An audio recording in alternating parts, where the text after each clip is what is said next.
fuga, vai!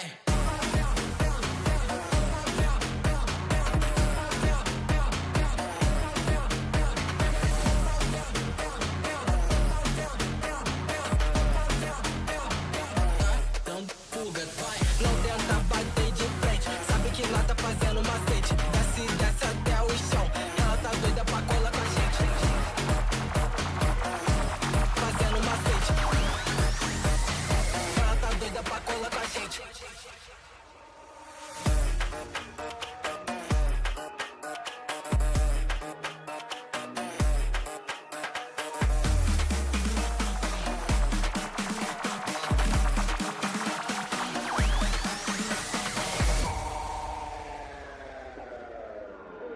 Tá? Então fuga, vai!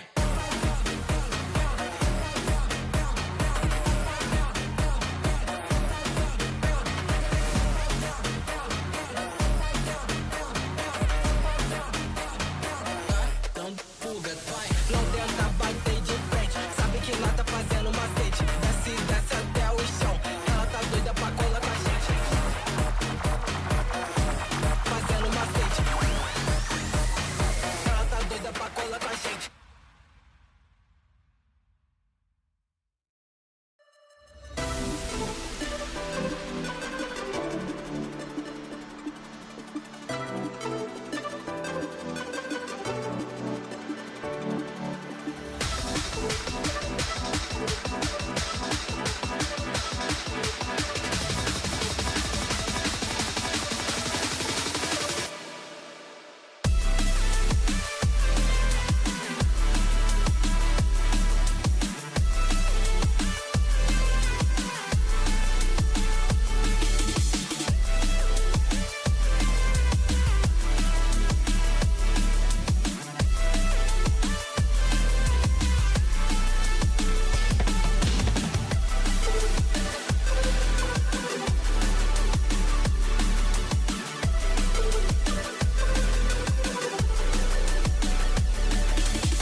trying to close in on the flankers first. This FlyQuest doing their best to just hide in hell off of what they had, and Trying to hop on. Misu good for the first flag. Sis popping off, and Alexis! FlyQuest are doing the damn thing. Now you have a stun you have to deal with two, managing to dodge that has to take a fight.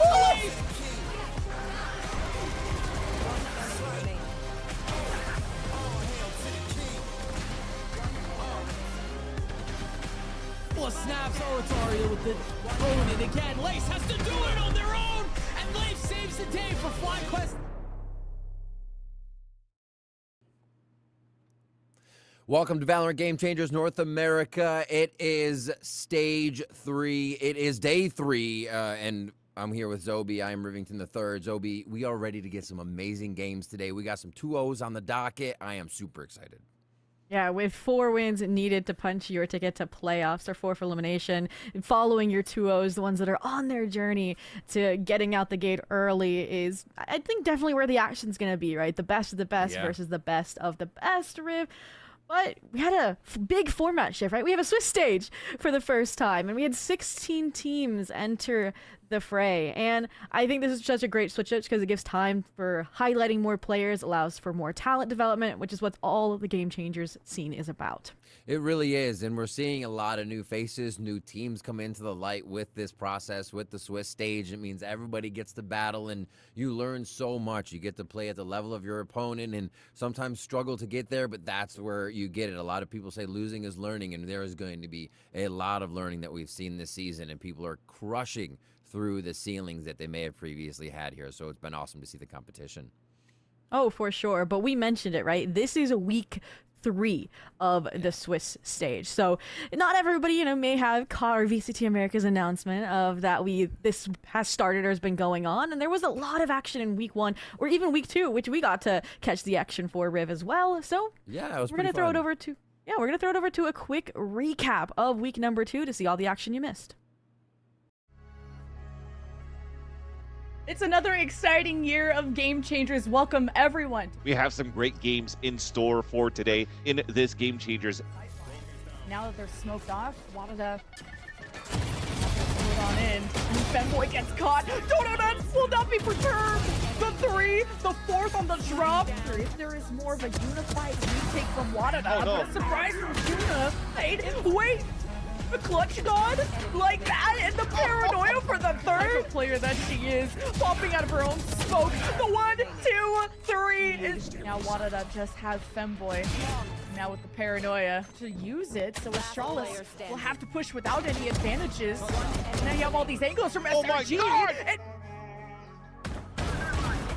I'm all ready. Free for me. One enemy remaining. Spike down A.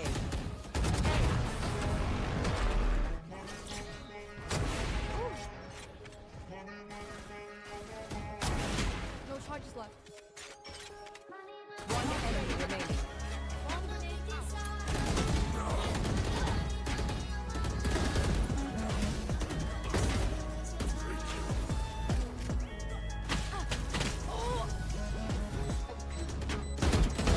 I shot something. One enemy remaining. Clutch. Last player standing. One enemy remaining. Clutch. One enemy remaining. One enemy remaining. One enemy remaining. Recon. My ult is ready. Concentrate, Sova.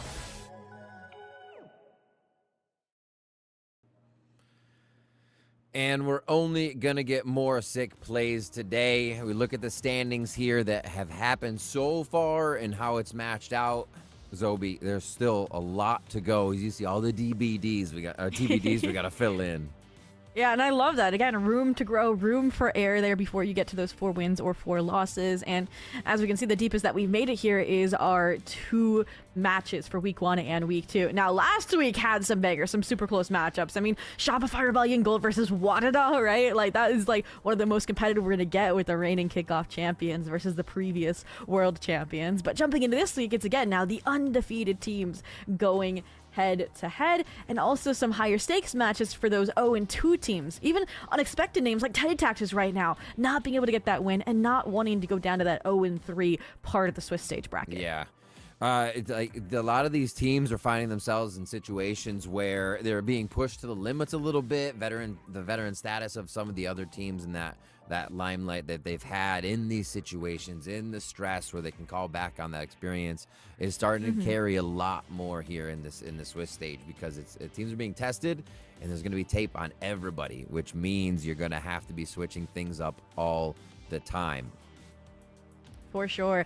And like we mentioned today, we'll be covering the 2-0 current matchups on the main VALORANT Americas broadcast channel. But shout out to Radiant for putting in the extra power to have a lot of OBS streams open to co-streamers, open to anybody who wants to witness the action of your favorite team. And if I'm looking at the other 3 matchups happening, I think Fisher Fumblers versus TV is going to be one of the most competitive. Fisher Fumblers have, pushed your Shopify Rebellion Golds to overtimes, have pushed these top tier teams to map 3s.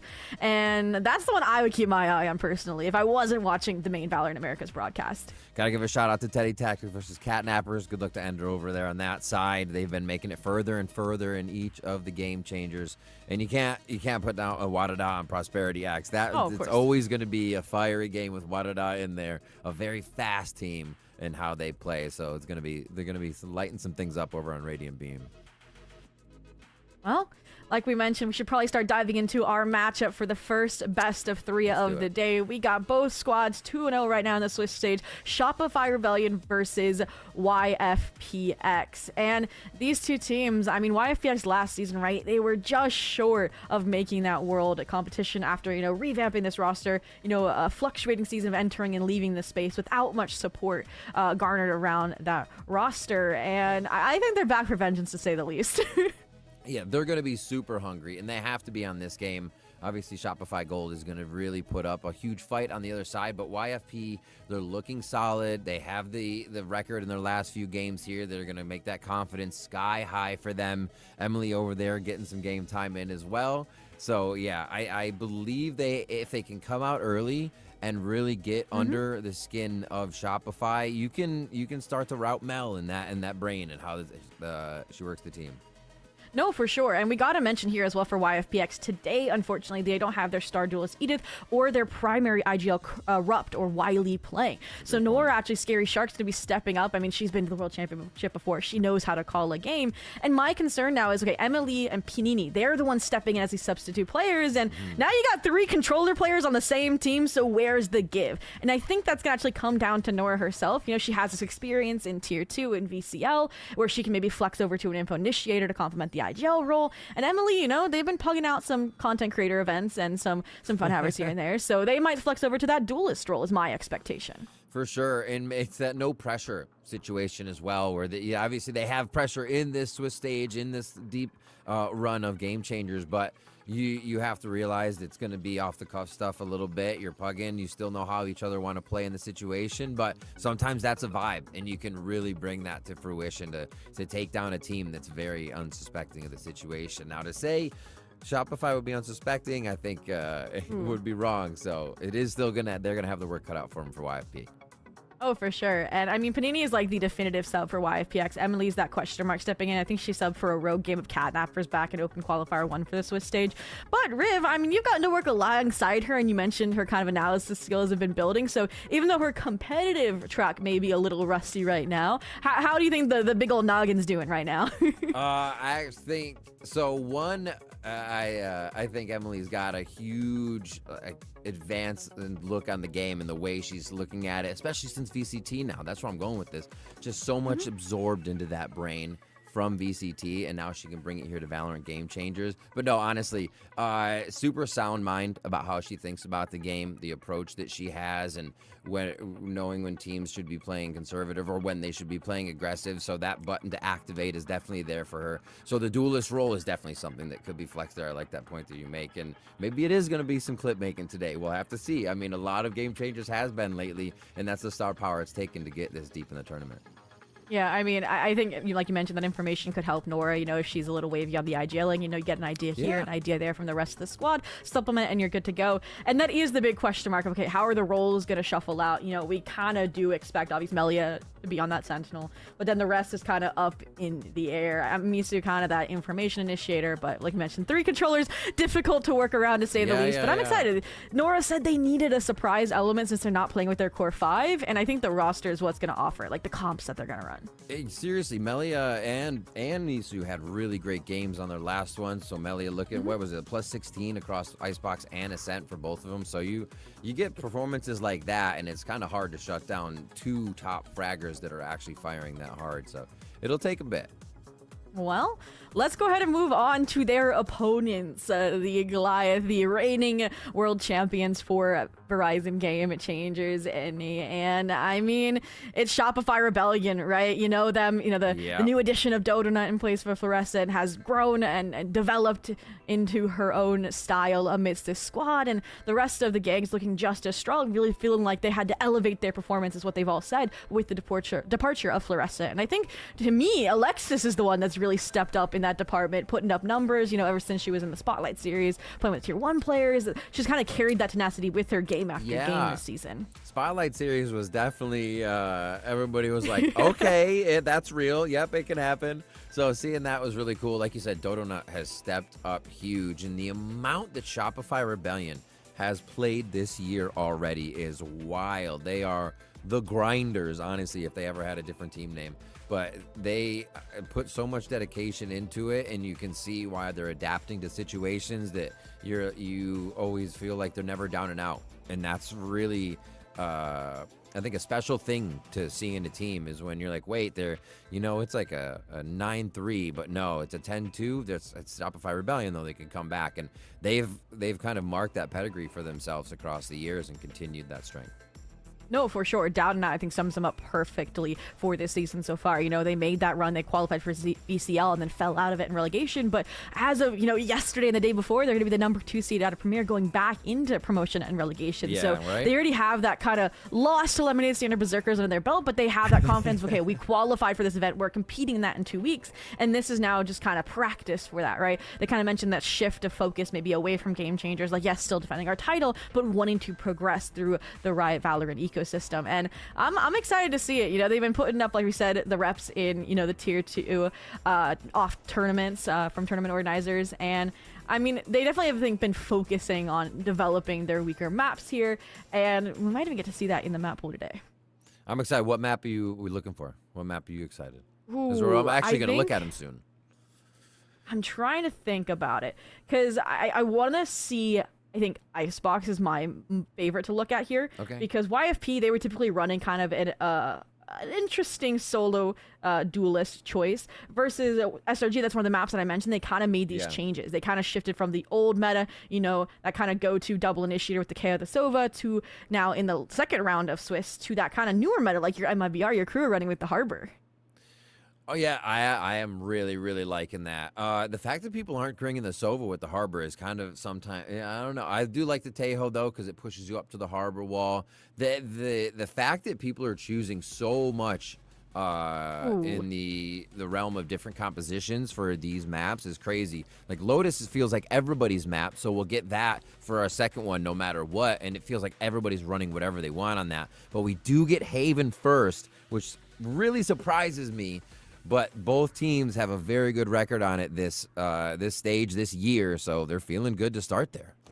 Yeah, that's YFPX's pick. Lotus coming up later and Icebox coming up after that. And I think the Lotus and Icebox make a lot of sense through the lens of Shopify Rebellion because with the Premier system, they kind of switch, they decide what maps you play. And it's literally been just playing those 2 maps repetitively for this squad. Haven, though, you mentioned it, it's like one of the most played maps by Shopify Rebellion, but they haven't played it that much in the actual Game Changer Swiss versus YFPX has been, putting in the reps there, again, testing out different compositions and finding out what works for them. And it's also a safe bet, right? You're coming in with 2 substitutes. Everybody knows the default playbook for Haven, and I think it can help a lot with the calling, with the synergy, and just playing the game that matters to you.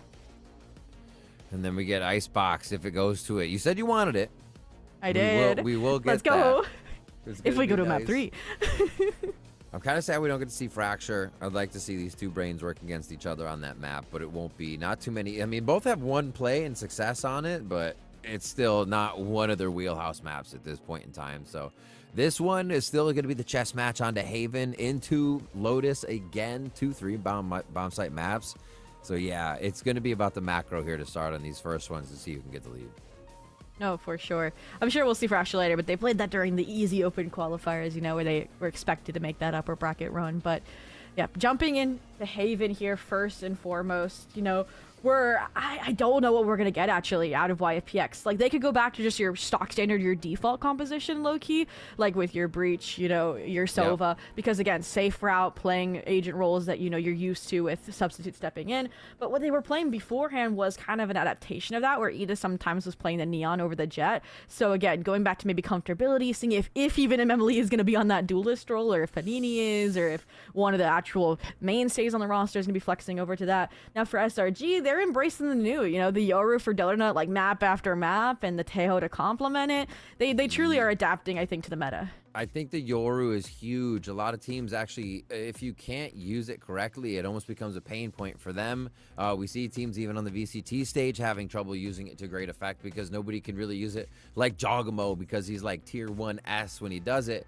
But it's the safety that it provides along with its aggression. The pushing forward, is Dodo not going to be going ahead of the team a little bit to use the gate crash to get back? Or is it just this passive where on defensive side, I'll use it to rotate really fast? Because I think there's a bit of a miss if that's all that's happening with the Yoru. And we know Dodo not to be pretty aggressive. I don't know if there's an S key on that keyboard. So I think it will be a little bit of the W there. And it's been such a great pick for them, like you said.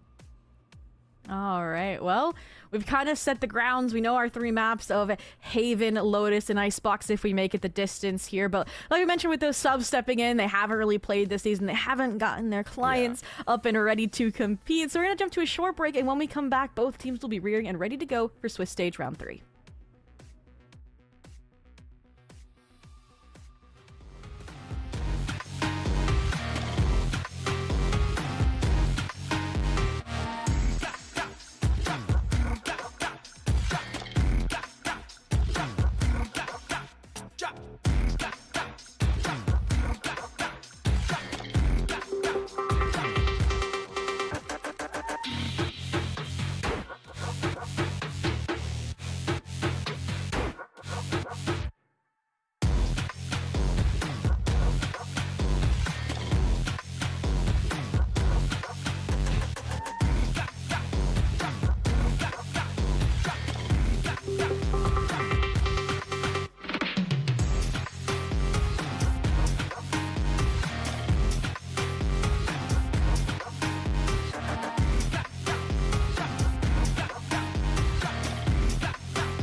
wonderful electronic invention I want you to see.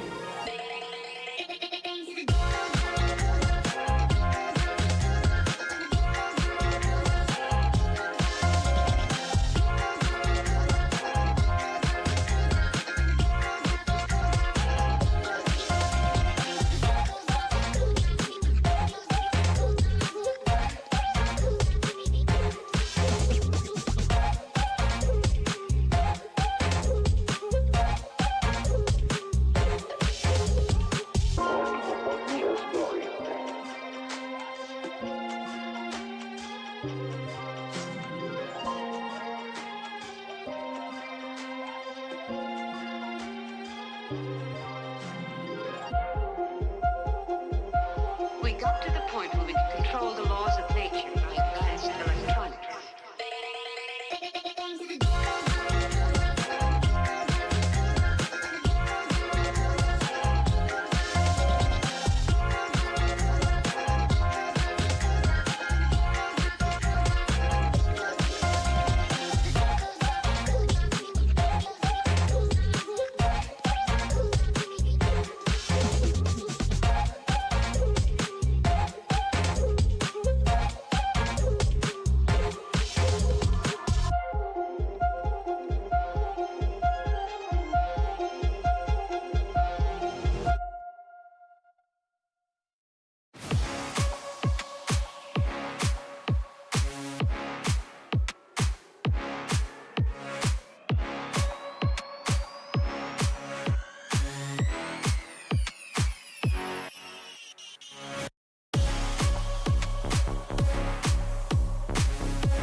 Welcome back to the North American Verizon Game Changers. We do have an update right now for you. A few of the players are still getting the tournament realm loaded up as we do have the subs today and whatnot, so the games will continue. But we do want to bring attention to all the other games that are still going on right now for Game Changers, and it is jam-packed today, Zobi, with matches.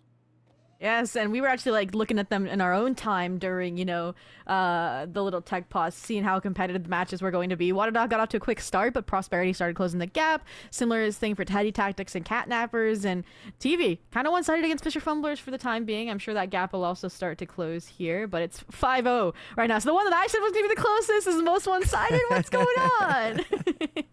I don't know, but yeah, TV is going out hard right now. Like you said, Teddy is up very handily in their match, and it looks like Prosperity may be trying to come back a little bit on that Wadada aggression, but we are not fully sure. So go check them out. Underneath are all the streams where you can go hit it out. Radiant Glow, Radiant_Beam, and the Radiant GG stream. And we'll be back on _Americas here quite soon, I hope. I think we're going to put some more time on the clock as we get the players sorted out. And we will be right back with you shortly. Thanks for your patience.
dando fuga, vai.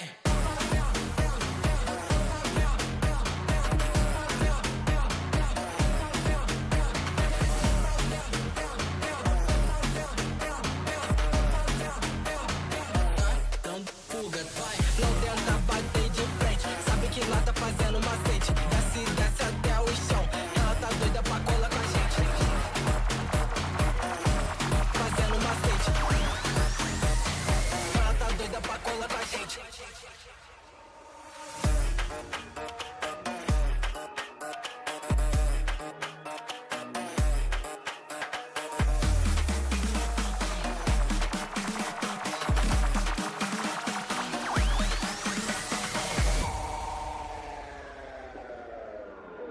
Tá dando fuga, vai.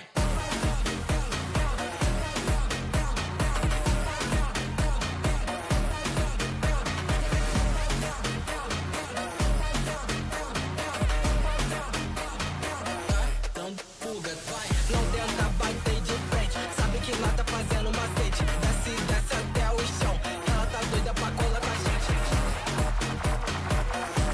Fazendo macete. Ela tá doida pra colar com a gente.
We're back, and we're glad you're back. Rivington and Zobi here. We're still going to bring you some matches today. It is going to be changing, though, as we go to Wadada versus Prosperity. And Zobi, they've already made it through one map because it was speedy. Yeah, we kind of talked about it, right? I think if I remember correctly, when we tuned in, it was like Wadada up 5-1, and we thought we were going to see a turnaround. It was like a 7-3 at one point, and then somehow it still ended as a 13-5. And all I can say is, in my mind, when I see a Starbound going 20-6 on Chamber, that explains the score. Yeah, kind of sick already. The Chamber was huge. Juna playing well. Power Pixel is theirs. They actually shut down everybody if you're looking at the VLR just about on the side of Prosperity X. So you revitalize for the second game. Figure out what's going to happen. Pearl can definitely be a match where you switch it around, or a map where you flip the script on your opponent. So they have the work cut out for them in the momentum department, but a refresh of the map could be what helps. No, for sure. I think map 1, right, WADA kind of avoided the map pool they played against Shopify Rebellion, minus a map 3 if we go there to Ascent, which was their kind of shining point last week during the Swiss. And then they picked into a good map of Lotus. Now, Pearl for me is also a question mark as well for Prosperity X. It's more that map where they're like, maybe we can do something, because they also haven't played it in a while. They played it last during their qualification run in the closed qualifier for... No, the second one. And it's the same to be said for Wadada as well. They didn't play it since their open qualifier number 1, actually, during the group stage. So it's been a hot minute, and that kind of concerns me a little bit, I think, for both of these squads. But again, if it's a map that a team's rusty on when you already know they're at a higher caliber than you, or you already lost a map 1 13-5 style, I think then the surprise element can help Prosperity X in this case. I wonder if it's going to be the Chamber again. Maybe Starbound goes back to it. Vice is around a little bit more now, but we still see teams not always picking the Vice. Very few teams as you go on to Pearl. So we'll see if there's a Vice difference as we get in there. There should be some other differences in the agents too. So the teams have a different idea how to approach the map, which is cool to see. I mean, I do have the compositions handy, Riv, if you would like to take a deep dive. And I mean, I'll say it. You were talking about like the go-to metas, the VCT Americas comps, but we're talking about Wadada here, right? The aggressive, the go-getters. They like to run the double duelist. At least last time. They could have made changes since then. Yeah. I know Astralis especially has been leaning, more in the support role. But last time she was on the Phoenix, you do get your Starbound Chamber, and then Sleepy Aria with a Neon and a shotgun is going to plague my nightmares. So that's what I'm expecting us to still get, hopefully here, regardless of any other changes that may come our way. For the side of Prosperity, they do take that more standard current meta approach. Your Astra, your Vice, your Fade, your Tejo, and your Yoru. So I am curious to see what level of seriousness Wadada is going to take here. I haven't seen the Phoenix since what? Cloud9 Zelsis bringing that out on Pearl. So yeah, cast your mind back there. I think my hair is still brown. So it's really cool to see the innovation, not innovation, but like using this in their own way to innovate and get it back in the mix. I'd love to see that change, because I feel like every agent can be used anywhere. So we'll see if they can flex those muscles here and if they can bring it out. Well, before we jump into our agents, like to jump into our map, we should probably discuss the rosters a little bit for those who don't know, because we did make this big pivot. We did go into YFP and Shopify for a while. So again, we're talking about Wadada versus Prosperity X, another one of the round 3 matches currently happening, which I want to say is the 1 versus 1 team. So 1 win, 1 loss. And for Wadada, you have Starbound, Juna, Astralis, Sleepy, Aria, or Femboy on the server, and Power Pixel. And then for Prosperity X, you have Spooky, Lover, Luna, Zev, and Gracious. Now, I'll let you talk about Wadada a little bit, maybe some recognizable names for you there, Riv, and then I can dive into my experience with Prosperity X. Yeah. I mean, Starbound has been, that is just a name that is an up in hand more so, but the Chamber coming back, it has to feel great for Starbound right now. You'll see big numbers from there. Power Pixel has been around, Astralis, Sleepy Aria. These are all very big names, and a kind of a reason why we're seeing Wadada be a team that controls the way that the game is played, ups the tempo, and makes sure their team feels very uncomfortable in the entire process of playing their series. No, for sure.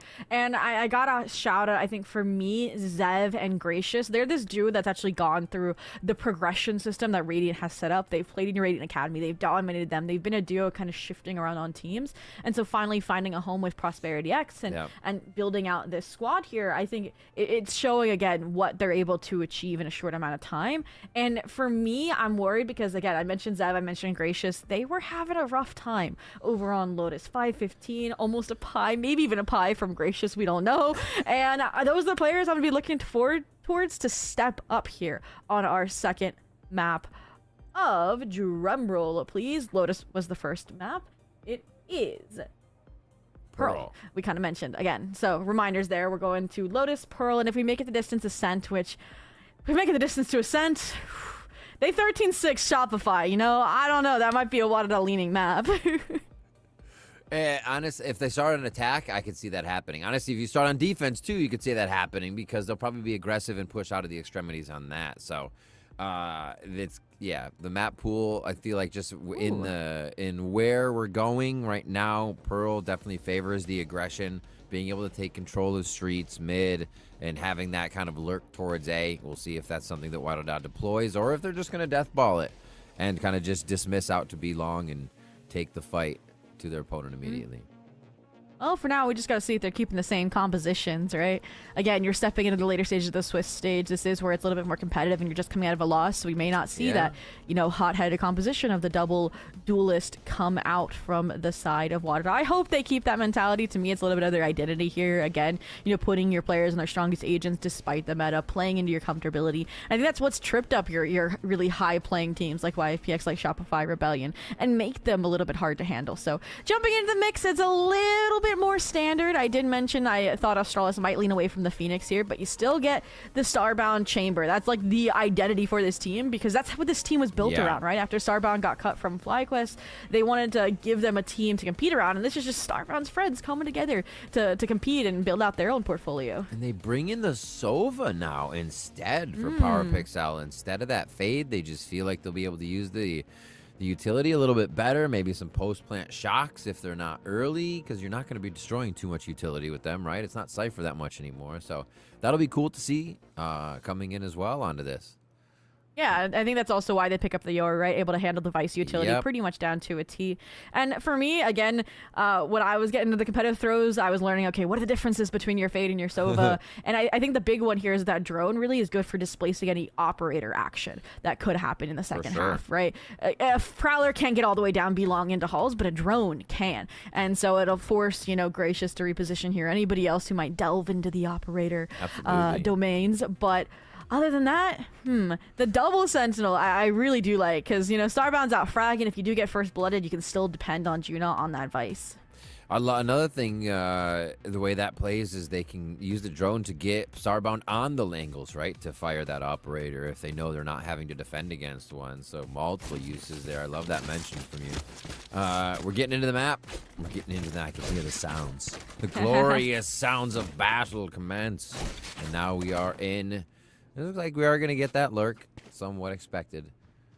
Just over to the right side from Zev as they begin to sort themselves out. But it's not really about the PRS lurk. It's about Wadada setting 4 at B to start here. This could be abrupt. Whew.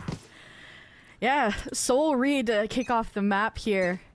Curious what they'll be able to achieve, especially with that recall star out and ready to go. Didn't really see the gate crash deployed either, so Arya's going to be sticking around here just a touch. Early drone, but they fight through it, and Zev ahead of the brawl gets picked off, and I love the idea. You know, the drone saw everything and get it a dodge. Yeah. See you later. What a shot from Femboy to start him off. First kill, first blood, and we are running back towards A side. And the rotation's going to come over. Wada feels like, okay, yeah, we'll buy this, and there's no stop from Prosperity. They do get slowed. The grab wall's not going to stop it for very long. Starbound with a few. They've already made the rotation that counts. The gate crash brings Femboy over for the 4K to start off Wadada.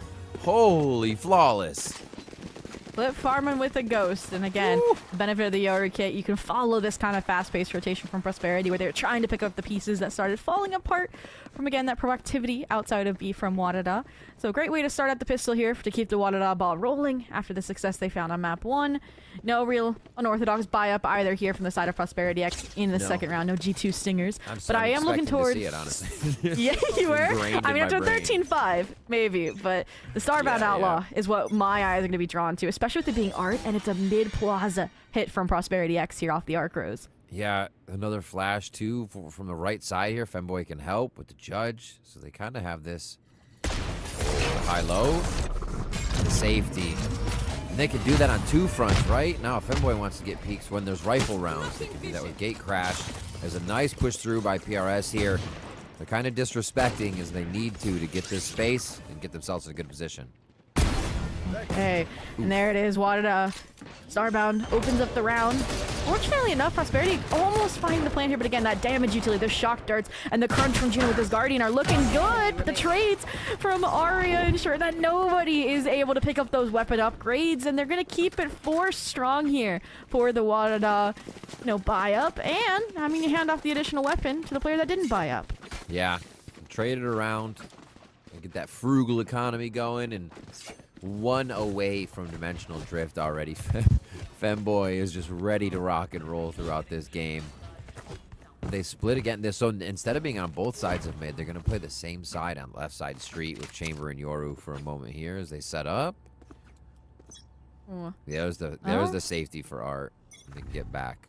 Let's see if they get a peek on it this time, because they're going to meet maybe this Fade Lurk. Yeah. I do really like how they're playing the double sentinel. Like, you think about it, right? You kind of start with this Vice setup on the single sentinel, and you fluctuate the sheer wall over to Art if they start bum rushing Art. But because you have the chamber, you put the trademark, and you're good to go. So you can have this double stack. You can have this fixation around the Judge mid door to shut off what you mentioned was that Fade Lurk. But eyes truly drawn to Prosperity X's A exec attempt, where I do like the stuff of playing here instead of B with the Vice, because the Arc Rose gives you that information. So tag team it up with the Astra utility and just keep them at bay and buy out the time, because it's already down to a minute. Just fighting as much as possible. Fake dismisses over towards A. Yeah, they're not going to buy it. I think it's going to reset the timer for Wadada here in a second, as they're still actually huddled in A. Nice choice by PRS here as they come through on Wadada's bonus. Is it going to be enough, though? This is going to be a pivotal kill. It's going to be tough for Addo against the Judge just on the other side of the door. I mean, not even that, but Gracious is going to be at the helm here, having to get past all that Vice utility, take Juno offline. Some support comes through from the Tejo, but like you mentioned, it's across the map, splitter and execute for every player. The sheer wall does it, the Judge Lurk does it. And just like that, with 15 seconds left, you're debating a save here in the 3rd round. Yeah, they tried to put it down to the pressure cooker, but hadn't really gained enough ground to make it work. Starbound, is going to take another shot on that as they're trying to get aggressive. Femboy comes around. That Dimensional Drift is up on round 3, and they're using it to just rip the guns out of the hand of Prosperity X. Yeah, the opening with the Judge, the Ghost 4K will do that for you. You get the Dimensional Drift. And I really like how that was just driving the point home of, like, we're Wadada, we're dominant. And they wanted those gun upgrades more than anything, which I think was the true trade-off of investing in ults on a round that you pretty much were for sure going to win regardless. So I do like the trade-off here, because now, I mean, look at this. 3 rifles and this bonus. It's a bonus on a bonus, right? Because the Judge, this is the specialty, right? Like, this is the signature ability for Femboy Aria. And Starbound with the Outlaw, I mean, you just broke the economy for the side of Prosperity X, and it's gonna show if you choose the wrong angle to fight them on. This is so neat here from Femboy, because I was like, you're either playing aggressive and peeking or you're gate crashing away, but it's like semi-aggressively holding angles now with a Judge to also gate crash and pull away. So just even putting levels and levels on top of that. And now we got to question how Prosperity X can get through this. They're going to go spike down this round. Look for a bit of the util grab. They're pushing the pull game to see if they can figure out the map before they really make a move here and make the most out of this Sheriff buy. I really like that explanation, just figuring out the lay of the land first, because last round they deathballed into B without even breaking the Vice utility, right? And this time they send the early clone.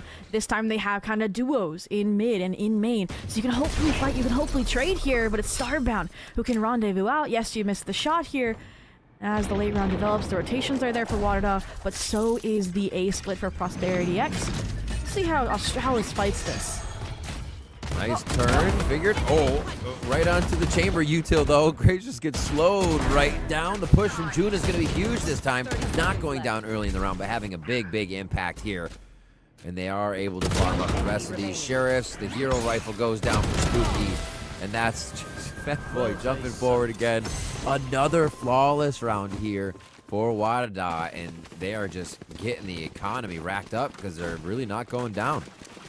Yeah, really nice communication there. And again, anchorage from Australis there over towards Art. I mean, you have you're full blinded and the gate crashes right in front of you, but it was really the slope from the trademark that didn't allow maybe the jiggle, the avoidance that you need when you're down versus a Sheriff versus a Vandal, that you kind of like signature ability of how you are able to win those sort of duels. But all in all, I'm surprised that like beyond that Dimensional Drift that's invested early, it's actually Prosperity making the most of the ultimates here early on, right? Getting Dimensional Drift, getting close to Nightfall and Armageddon here, and finally maybe being more decisive out the gate before the rotations can come through about what side they're headed towards. Incredibly fast activate here. You saw Gracious just blast right through the Dimensional Drift and come out on the other side. They will have the sight, and Luna's going to be able to take down Power Pixel. I think one of the rounds that PRS is able to get that first kill, able to have the advantage, and how far can they push it? Planted. Not very far. Try to take Art together, and again, it's just positioning, duality. Concern now, though, following that even though it is a 3-on-3, the operator for Starbound should make it hard to engage, but when you double swing over towards Secret and you go back for seconds, I mean, Starbound is still hungry, and it's all left to your post-plant player. It's left to Zev, who I spotlit here as needing to turn things around from map 1, and 1v3 would be a way to do it. You weren't even able to see the diffuser at that point. A perfect stand there by Starbound. And yeah, Wadada feel confident. I mean, Femboy was double gunning coming into this round, throwing a Judge and a Vandal over towards Street. That's the kind of money they're working with. Still has 7,100 coming into the round. The operator's alive. Starbound has full Headhunter after the round. Like, they just need to top off. And they are looking good. PRS maybe looking for a timeout. Yeah, timeout very soon as it comes through here. Yeah, I mean, you've lost a few rifle rounds already. You're about to enter, like I said, those impactful ultimate phases. You know, we already have the Armageddon, we're one off from the Nightfall. What I'm kind of looking at over here is Australis and Starbound, they have 0 deaths as well. So again, they're playing tag team, and, you know, they're taking the brunt of each other. Judah, the Anchor Sentinel, I mean, the 3 deaths is fair. I'm trying to figure out what exactly Prosperity X could try to achieve here, because they tried, you know, go and be off rip on the pistol. They tried the death ball and to be late. Maybe if again, the time they kind of defaulted and let the Yoru clone get rid of the Vice utility, they still ended A with that A split. So maybe if you early stage default B, get rid of the util, hit with a little bit more time, it could work out, especially because we haven't really seen, because the Vice is there, Starbound playing with the operator over towards B, right? It's been Art, it's been mid door, it's been a main, pretty aggressive. and that's the kind of tendency that I'm going to point out here. Yeah, it's been very aggressive. It's that fade, right?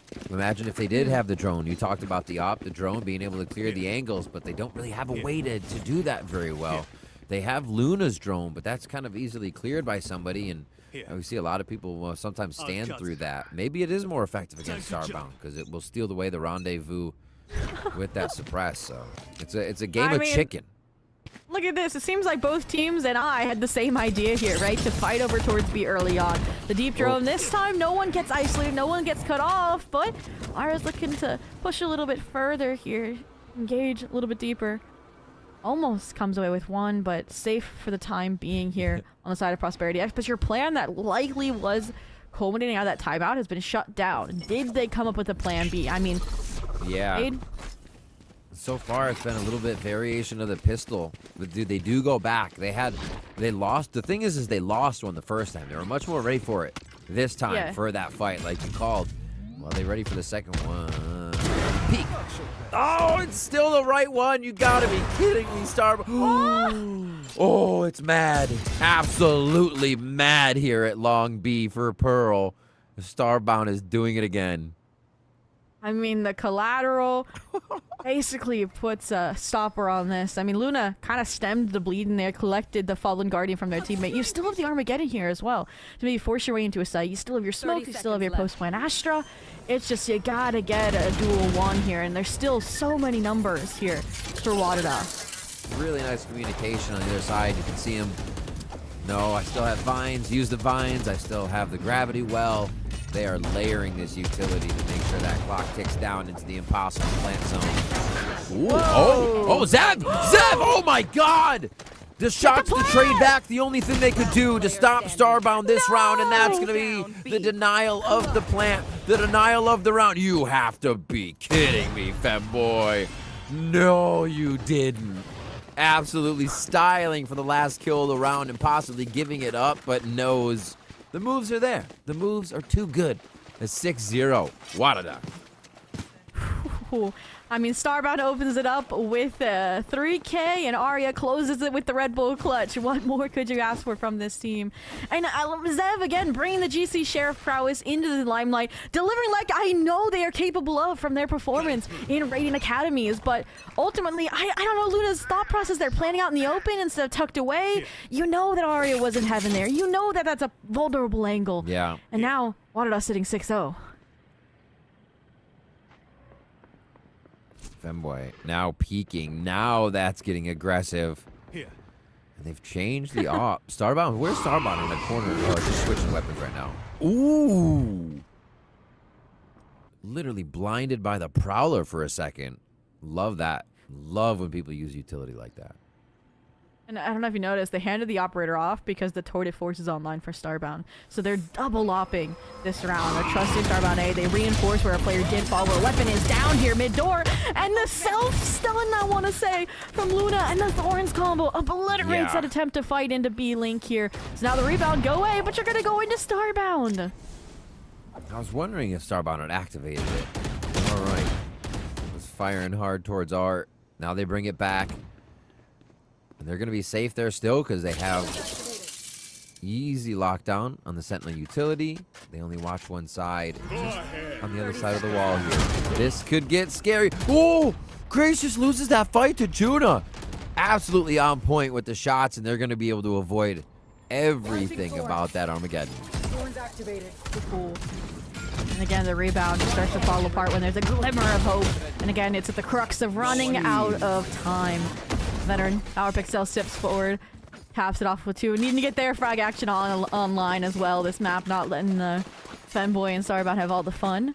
But this is more dominant than what we saw over on Lotus. And I mean, Lotus, it was up 7-3 the last time we checked it before jumping into the action, delays and all.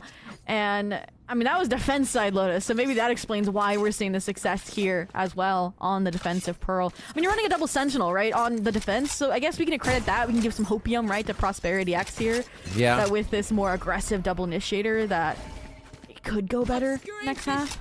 Hey, we saw that offense-defense back and forth between G2 just yesterday, right? At 100 Thieves, it happens. That side switch can really flip everything around. Spike's down again here for Prosperity X, and they do look to prosper around the map. They want to see if they can get some 1v1s, pull out where the operator might be, and then where they can move to. But yeah, that Spike's very far away. Usually it's kind of pulled and put somewhere else.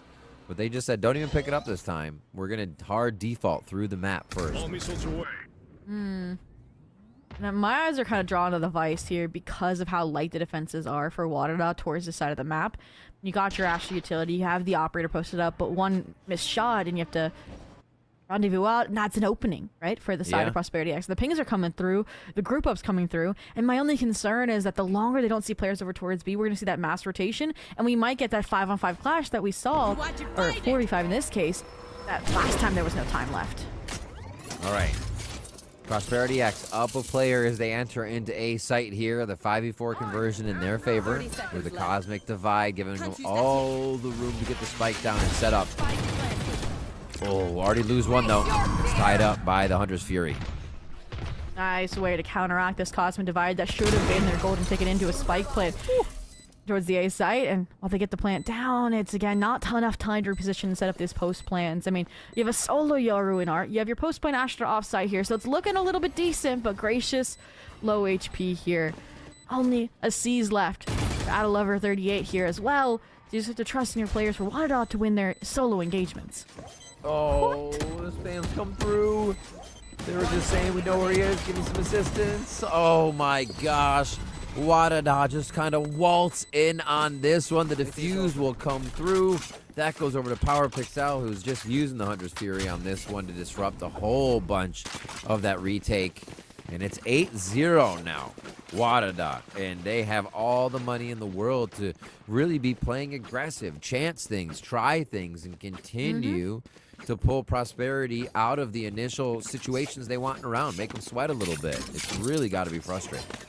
And that definitely was the closest round we've seen, right? Yeah. You know, get the defuse, the nick of time. And it did come out of exactly what you mentioned, Prosperity starting out the default, drawing the numbers to B, and then if, you know, if Big Starbound misses a shot, I mean, first death coming from that round, then that's where we can have an opening. And Prosperity X just needs to identify that. But for the time being, you know, I think, okay, last time we hit B, it was just because it was a timeout change-up from Wadada to counter our own play. This time, we know what we're waltzing into. It is this Vice setup, and the Dimensional Drift has spotted each individual player. Aho one, the smoke almost gives him cover, but Zev hits the shot. Beautiful timing there. Zev has been on point when we've been watching. Our Pixel trades back to the... Oh, the spams are so good from behind with the Phantom. Cannot be traced, cannot be tracked. Just getting more and more. Oh, third one. Get out of here. Just stopping everything that comes to the front door on the site. Wadada pull another round through with 3 or more alive. And 9 rounds now tied together. Jeez. Zevian was trying to be the hero for the squad, currently sitting at 7 and 9. Realized, okay, a lot of players, we've already lost Hall's control. Let's fight into Link where the rest of the players are coming from. And they were going to be given their ones, but again, the trades have been super, super clean from Wadada as well. On top of these proactive rotations, they're not afraid to play retake or reclaim this space. And now, I mean, looks like they're calling the Eco Strat as a mid-plaza heavy engagement at Prosperity X, right? Your Vice playing off-site B minus that sheer wall. We've obviously had Arya here time and time again. Femboy, they look like they're trying to go take this a step further with tradability again in mind with Juna at the side. Oh. First time they push, they get punished for it. They've only gone out to the front of the door, never fully out. Starbound trades one back. Strawless gets a lot of info there. They're going to start backing up. A nice trap set by Prosperity X again to finally get an advantage here. Get a weapon upgraded. Hand off the KO rifle to Gracious here. Squeeze the tip of the spear on this art take, but again, you fear the Starbound operator. You're going to go back into Juna, who also gets overwhelmed. So now it falls once again to Power Pixel. But again, the proactiveness, it feels like we're developing where Prosperity X is not taking any chances for heroics on the side of Wadada. See the remaining 2 players, Astralis and Starbound. Should be good here, right? 1v3. It's Starbound. The shot to Luna. The post plant is gone on this. They have 2 flashes and the C's, which could help to lock it down. And a decent crossfire setup. Starbound would come out from the top side. Oh, this angle, they might be able to get at the fade first here. That's why Gracious is uncrouched, ready to engage as soon as contact's made, but again, it's the rendezvous. And Starbound, 1 bullet, 1 player. Oh my god, she hit the shot through the wall onto Gracious. Starbound, absolutely unheard of gameplay. We're seeing it right here, witnessing it. If you told me I wouldn't believe it, I'd have to see it myself. Thank God I did. I mean, right, the rule is an operator, it's mid on a retake, right? But in Starbound's hands, it is the lethal weapon of choice. I mean, they're one off from the Tour de Force again. You mentioned they have money to spare, so why not double up? You got the ults as well to back it. I mean, we went from one that was close on time to one that was close down to the 1v1. And again, maybe the ego steps in a little bit, you saw from the mistakes mounting out of the mid-aggression on a Nico. They patch it right back up with, you know, putting their money where their mouth is, with the frags, with the clutches. That's wild. The 2v4 to the 1v3, and they still get it. 10 now for Wadada. I PRS just have to pull something out of the strat book that hasn't been seen whatsoever. Look at the shot through the smoke. Just didn't take down the drone. They knew it was coming through. Femboy's so smart. I do kind of like this. They have a lurk player now developed here in Zev, making their way down to mid-pillar. They still have to get past the Vice utility, which is going to be a different problem, which is also once they develop here over towards mid-door. That was the idea, was to kind of split here and trust in your Astra. But again, getting stalled out by the spray down from Juna. Looks like it might be a last-minute recoil again towards the A site. And that's the concern. If we've seen this fight pan out when there's not a lot of time left. 45 seconds to go. The operator's posted up, and you've lost your B-lurk. So now, it feels like the indecision's setting in. There you go. 30 seconds. They've continued to run the clock down, and it really never works in their favor, Zobi. 30 seconds Pushing left. through. Stars are already placed. The battle stars on A here. Gravity Wall slows him for a moment. Australis hasn't seen anything, but is about to get swarmed and finds one. Almost the collapse, but this is the site now for PRS. They have to get the spike down. Still a threat main. There's still a threat Flowers. Power Pixel still has shock darts online as well. Luna need to have their life here, but I mean, that Visal comes in clutch here. Leave Luna. Seems like they're everywhere.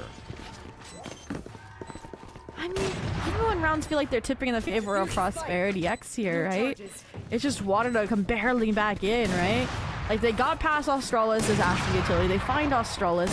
But I don't know if you noticed, was that a flash from Gracious catching two of the players that allowed Australis to come away with one?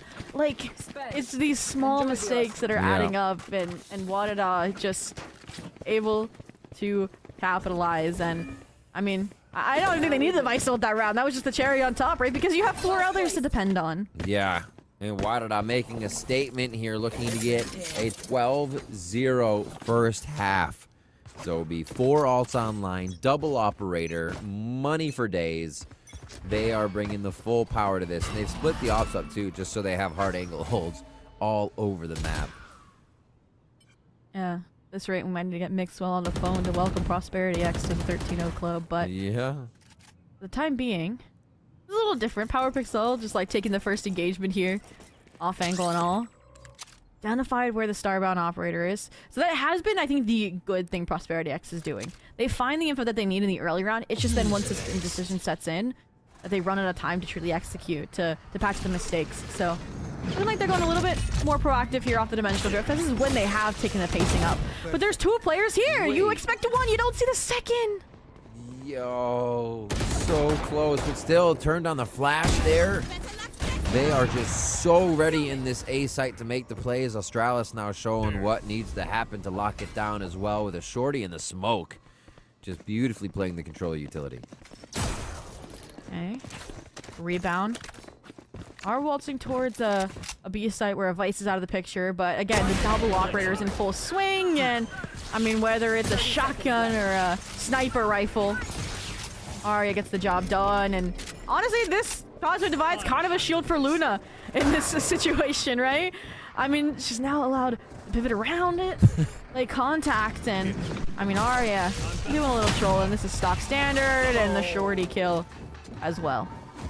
Arya's just making it look easy. Making it look easy. Pulling the phone out. Call some friends. Let them know. It's 12-0.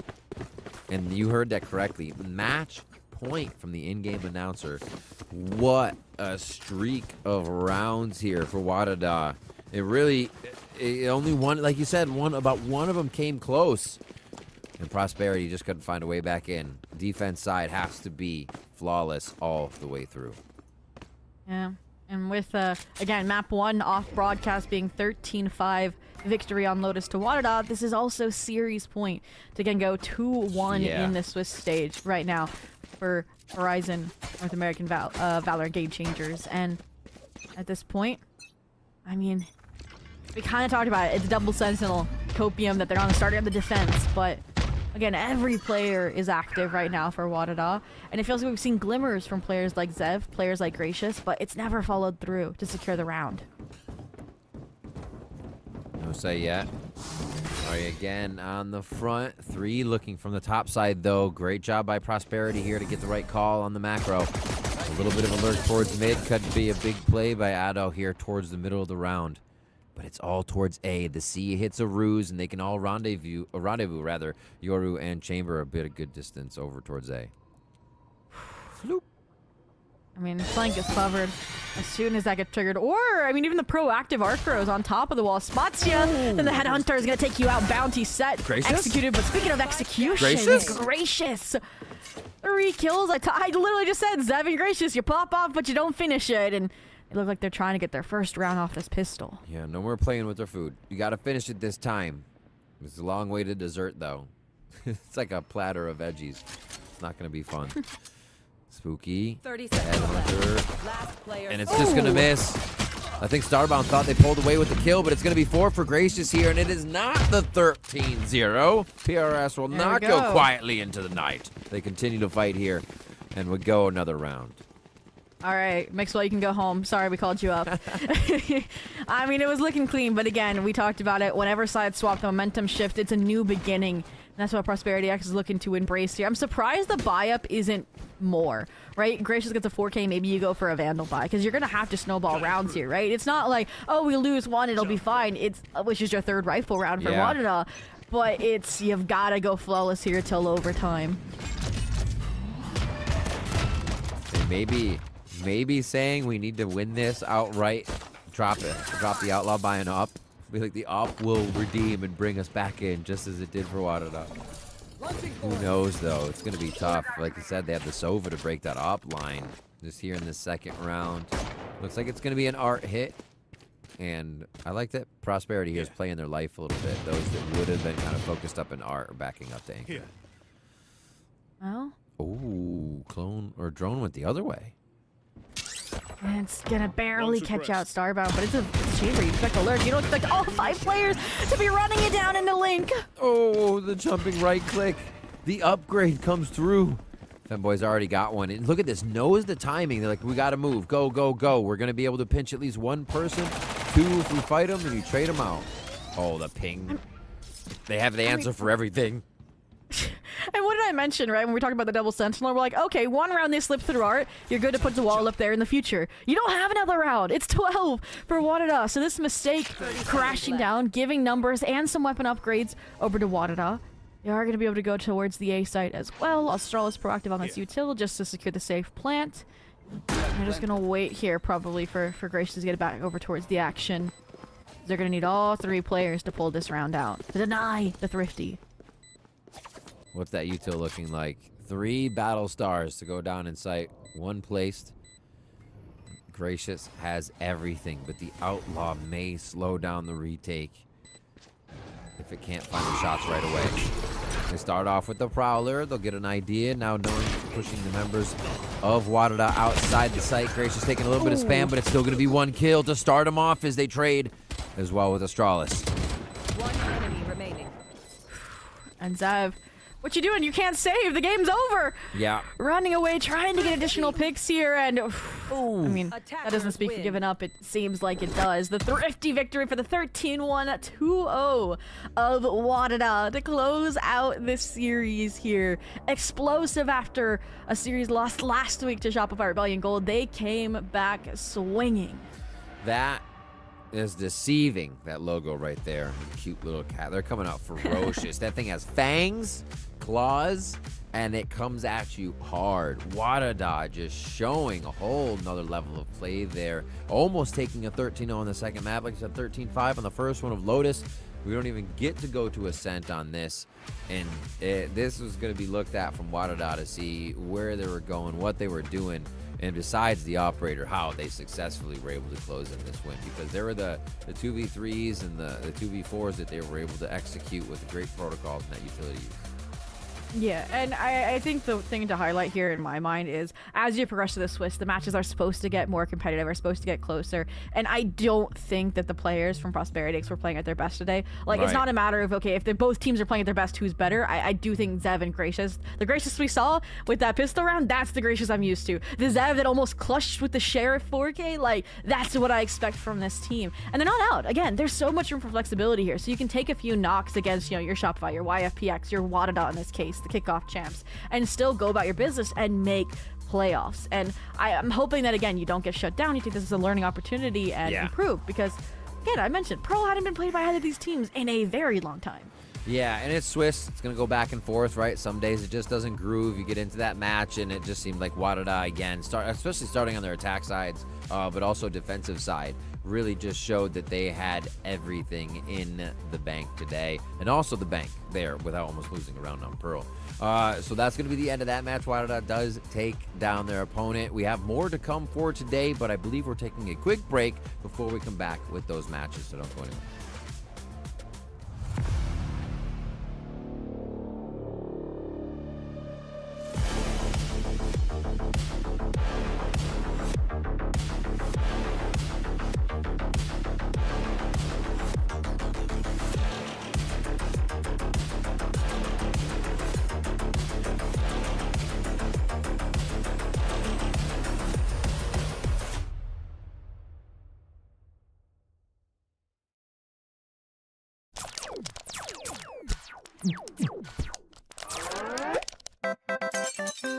Red Bull gives you wings. I don't really like committing to things. I'm scared. But when Verizon announced that I could lock in a low price for 3 years, I mean, yeah, that's what I'm talking about.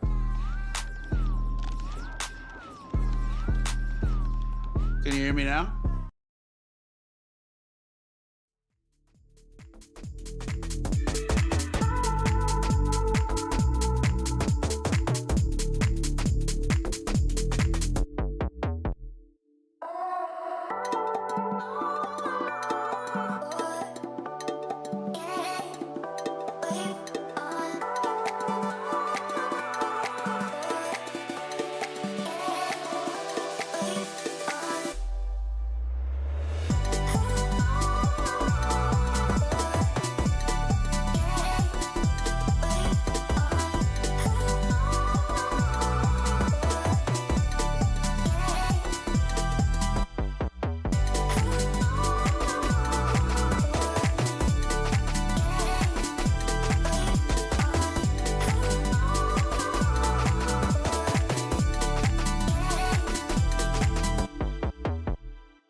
Welcome back to the Verizon Valorant Game Changers 2025, if you were wondering what year we're in. There was an awesome match between Wadada and Prosperity X, and very much so for Wadada. I cannot wait to get some words with them. Zobi, that was not only quick, but really well performed. Some would say a masterclass. Oh, for sure. You know, dipping into maps they haven't touched in a little while and demonstrating how well-rounded they still are as a squad, as your current reigning champions. You know, SR not playing in kickoff, but playing, you know, now in this stage. So right now, Wadada holds that title as the team to topple, even if they did lose to SRG last week. And this is a statement and a half saying, like, that was a fluke. This is what we mean, and it is business. 0 for 4 post plants. And I mean, even just having 4 after, you know, you had 12 rounds is a statement too. It is. It's first kills 9-5, and even when Wadada was not able to get those first kills, they were able to turn the rounds back on their head, take it away from Prosperity X, and get those kills. And also the Starbound clutch, ridiculous. A little bit of a 2v4 into a 1v3 with the teammate, and then the 2 op shots to end it. And the ops do not hinder the retakes here. It seems like they activate them lately. Something is in the water. I don't know what it is. VCT and Valorant Game Changers. It's happening. And I feel like, again, it's like a perfect picture as well, because I'm guessing Aria's first blood count was out of they knocked it out of the park, right? And so then you complement that with, again, the clutch factor, or again when they rotate and run into Starbound, the closer. So it's open shut case, just like that map was. And again, Prosperity X, they're not out yet. The Swiss is kind of forgiving at this stage for at least another best of 3 or 2. And again, Zev Gracious, they heat up towards the end of Pearl, versus again a very rough map 1 of Lotus. So I'm looking forward to them in future weeks, but for now, let's turn our focus back to Wadada, Riv. Yeah, let's bring on Power Pixel for the interview. We're gonna get some questions in here. It was an awesome game. Congratulations on the matchup. Hello. Thank you. Absolutely. My first question, it does not really about the game. I want to go back last week and say, what was taken away from that Shopify match that you would ensure kind of that wouldn't happen again this week? What kind of did you learn in the loss, and then to move forward for this victory? I definitely came against SRG feeling confident and walking away with it. Obviously, the result isn't what we necessarily wanted, but I understand the fact that they did their homework, and that is definitely tough, especially with the playstyle that we have at times. But it definitely showed to us the fact that, hey, we can't keep being complacent, or, you know, you need to think a little bit more deeper about like how we play the game in general. And it was definitely a very good learning experience in that aspect, and it's a very good takeaway from the game from SRG. Well, if SRG did their homework last week, you definitely aced the test this week. But we didn't get to see section 1 of it, right? We jumped in with the tech issues into Pearl. So I wanted to like get it through your eyes. Like, what happened over on Lotus? Were there any funny moments, standout moments that we missed? Epic Twitter clips that we're gonna have to go check out later? Like break that down for me. Looking back at Lotus, there's definitely a lot of funny moments in general. I think on Lotus, I definitely saw a lot of moments where we were starting to adapt a lot faster, which was a very nice thing to see, just in like comms and etc. Of like, hey guys, we see XYZ util, let's speed up on the other side, and the reaction being instant, right? When you get that information, like straight into info comms, into playmaking comms, which is always nice to see. Besides just like, hey, here's an ace or whatever on pistol someone got, which was very nice. I'm gonna fit this one in. What was the reaction to Starbound's op round with the double kill from top, and then rendezvousing back to get the next kill through the wall? Was everybody freaking out? It was pretty funny. I remember thinking to myself, I was like, this is a pretty hard situation in my mind. And the fact that I went for it and won it, I was pretty impressed from that fact, because I think Starbound is one of the special players where for a lot of people, it looks like very unwinnable, but for them it looks possible, actually, when they're in it. Which is kind of funny to say and rare among players, which is why I enjoy playing with them and enjoy Wadada as well, because I feel like everyone on my team has that ability at times where it's like, okay, I can trust this person, full trust, even if I die and I'm spectating, like, they got it. That's So the it's truth. nice. It does look like y'all flow so well together, moving in and out of plays or protocols that either on the fly or you got planned. So good. Period. Starbound doing Starbound things. But I did kind of like coming into this map, I was like, you know, Pearl, neither of these two teams have played it in a while. And last time you guys played it, you were also running like a Phoenix Neon, right? So I was just going to ask you, like, do you guys prefer that old comp or the new comp, or what was the discussion like in switching things up this time around? the comp that you saw that Prosperity X is running, shout out to Fred for actually making that comp. They were the first person to start running that comp, and it kind of spread everywhere. And it's very funny to watch people use it. And the main thing that we noticed is the fact that it's very hard to control A main with the Neon plus the Phoenix, even just because of the existence of like Teho, Astro, right? We just lose the util fight there. So going towards the Yoru and the Soba and the Vice has actually been a lot nicer in that aspect. And we moved on to it, even though it's like a lot less flashy and etc. Right? It definitely works a lot more into the current meta that I'm currently witnessing with Pearl, even on VCT or GC. Awesome. Final question from me. Who are you excited to either play against again or just play against in general? What team are you watching in the Swiss stage right now that is impressing you? I can definitely think about SRG, just the match that we had with them. I came in confident. Revenge is always nice. Revenge is nice, but just in general, it is very fun to play against them. I've always enjoyed it throughout my career.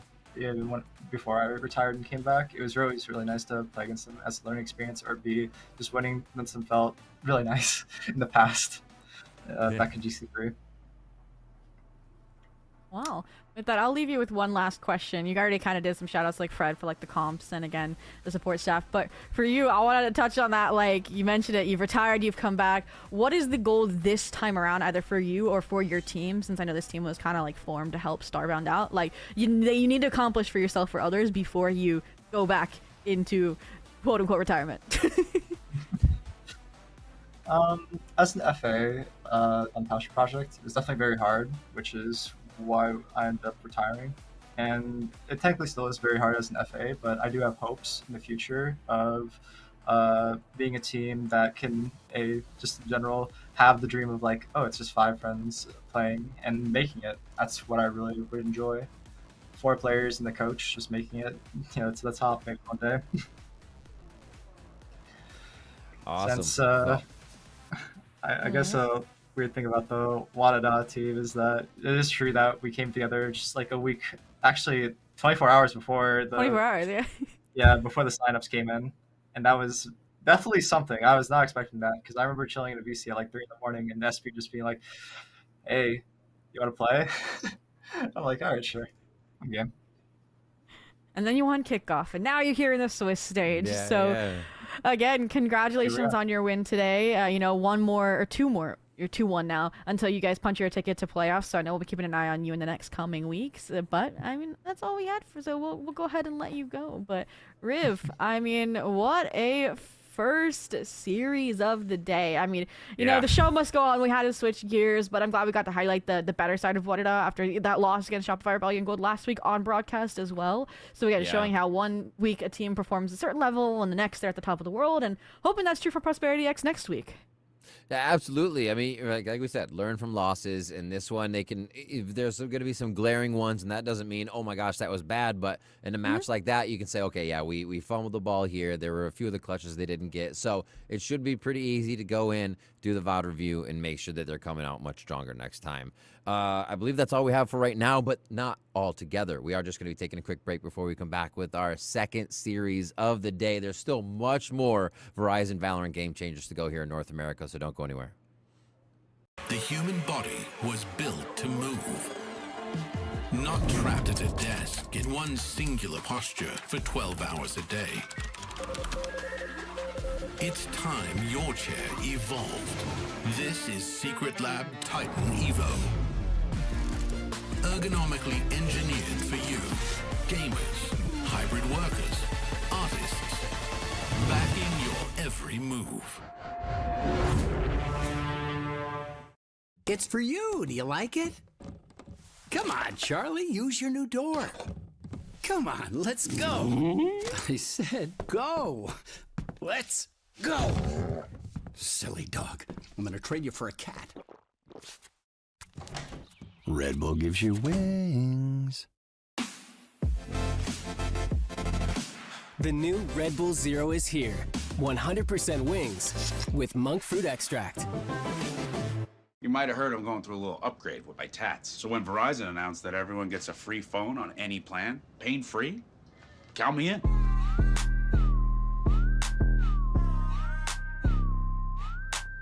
Try and beat it. I'll give you a sec.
Welcome back to Verizon Game Changers here in North America. If you missed it, we already had a series on the day, multiple series. And if you've missed a few days, we're already on day 3. So don't tune out just yet to go watch the other VODs. We still got games coming up for you. There's a lot of Valorant to go through. Myself, Rivington, here with Zobi to bring you the action for today and the interviews as we just talked to PowerPixel and their victory on Wadada. But now we move forward in the day to another game. We will be covering FlyQuest Red versus Aussie and Friends. But check out everything you can watch there at the bottom of the screen on all of the Twitch channels for Radiant. Ooh, and yes, so I think we definitely have the banger here, right? Again, another 2-0 matchup here between FlyQuest and Aussie and Friends. But looking at the other matches, I think the ones to keep an eye out for are going to be, in my mind, Evolution Kasukuban should be the closest.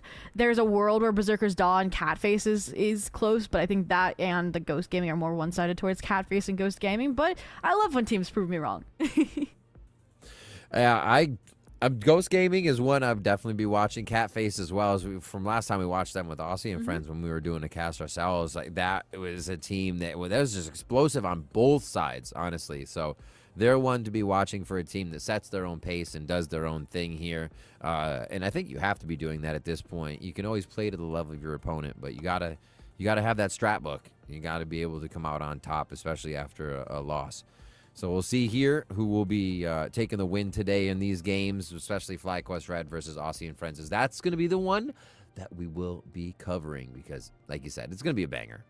Oh, for sure. And I really like the kind of mental behind these two as well, because FlyQuest, again, going through a major rehaul of the roster after not getting the performance that they wanted at Game Changers Champions Berlin last year, versus Aussie and Friends, who to me is kind of like a Passion Project 2.0 almost, right? Bringing in some of those familiar faces, some streamers, and, you know, an Aussie, which we'll get into when we touch on their roster. But all in all, I think firepower level-wise, these teams are fairly similar, and it's more of, okay, who's going to stand out day of, or in this case today. Yeah, in those moments, in those clutches. So who you're going to be looking at as we come into this matchup?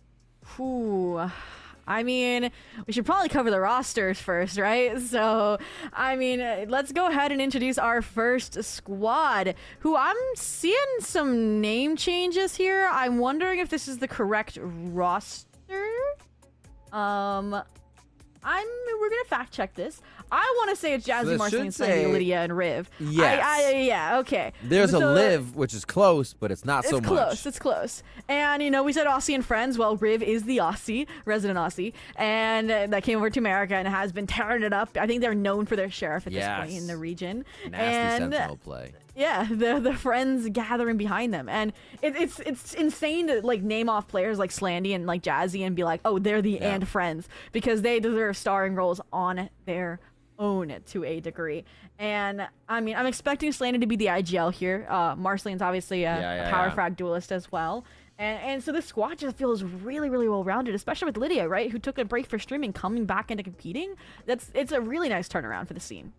It is. It really is. And on the other side, we also have FlyQuest, who's going to be hopping in this game as well to make sure that they can get themselves against it. It's for them, I think this whole thing is on them, right? A lot of that pressure stands there. I think people think they're the ones that pull through on this one, but it's not going to be easy. You see on the squad, I think Bob's one to always watch for me. Plus 24 in the last matchup across 3 duelists. You already mentioned Lace has that flexibility as well, so this team can throw a lot at you. Oh, for sure. And again, now that we have both of these rosters introduced, which first touching back on FlyQuest, right?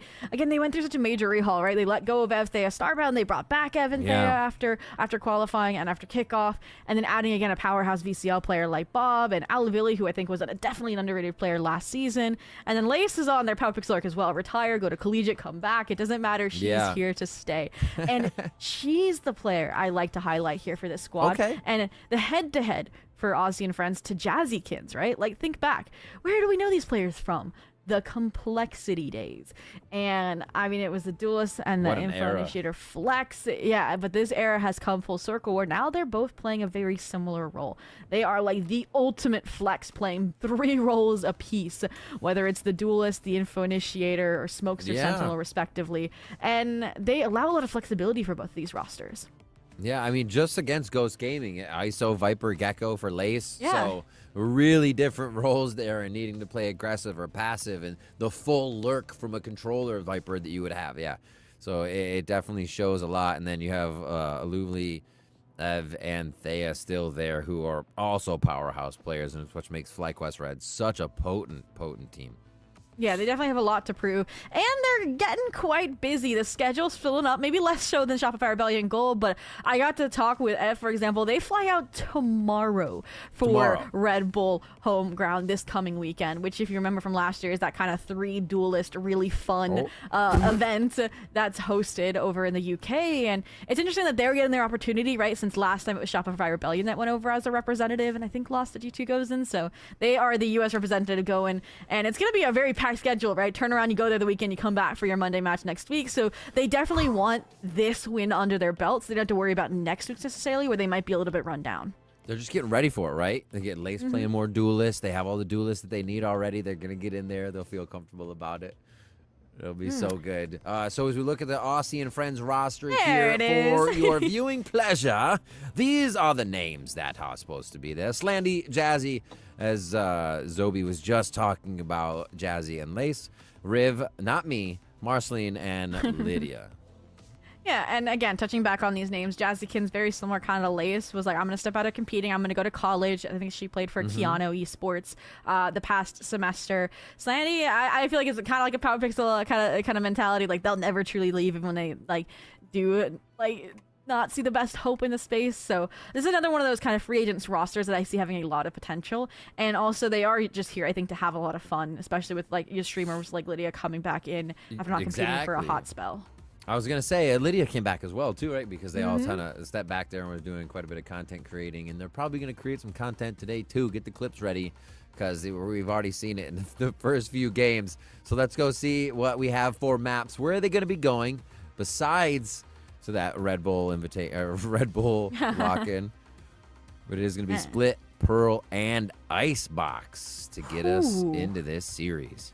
Now, for me, the big question mark here is actually going to be Pearl. Split and Icebox, actually, like, Icebox has been played both of the Swiss stage matches for Aussie and Friends. We also have Split and Icebox both being played in the rounds that FlyQuest has seen. But Pearl, again, much like our last series that we jumped into, they haven't really touched in a minute. Again, all the way back at the beginning of the Open Qualifier run for FlyQuest, and for Aussie and Friends towards the end of their Open Qualifier 1 run. So again, maybe a little bit time for change, a little bit time for adaptation and redefining themselves. But Split coming into this map, this is one of those maps where I know a composition for the side of FlyQuest, but they've been changing things up. They've been still trying to find their identity, and I'm curious if we'll still see that double duelist today or not.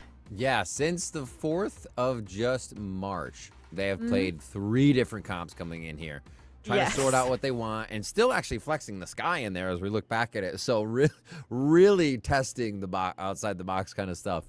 And they eventually got rid of a Cypher, which they kept in. So no more Sentinel for them, as they're just saying, you know what? More forward, less backward.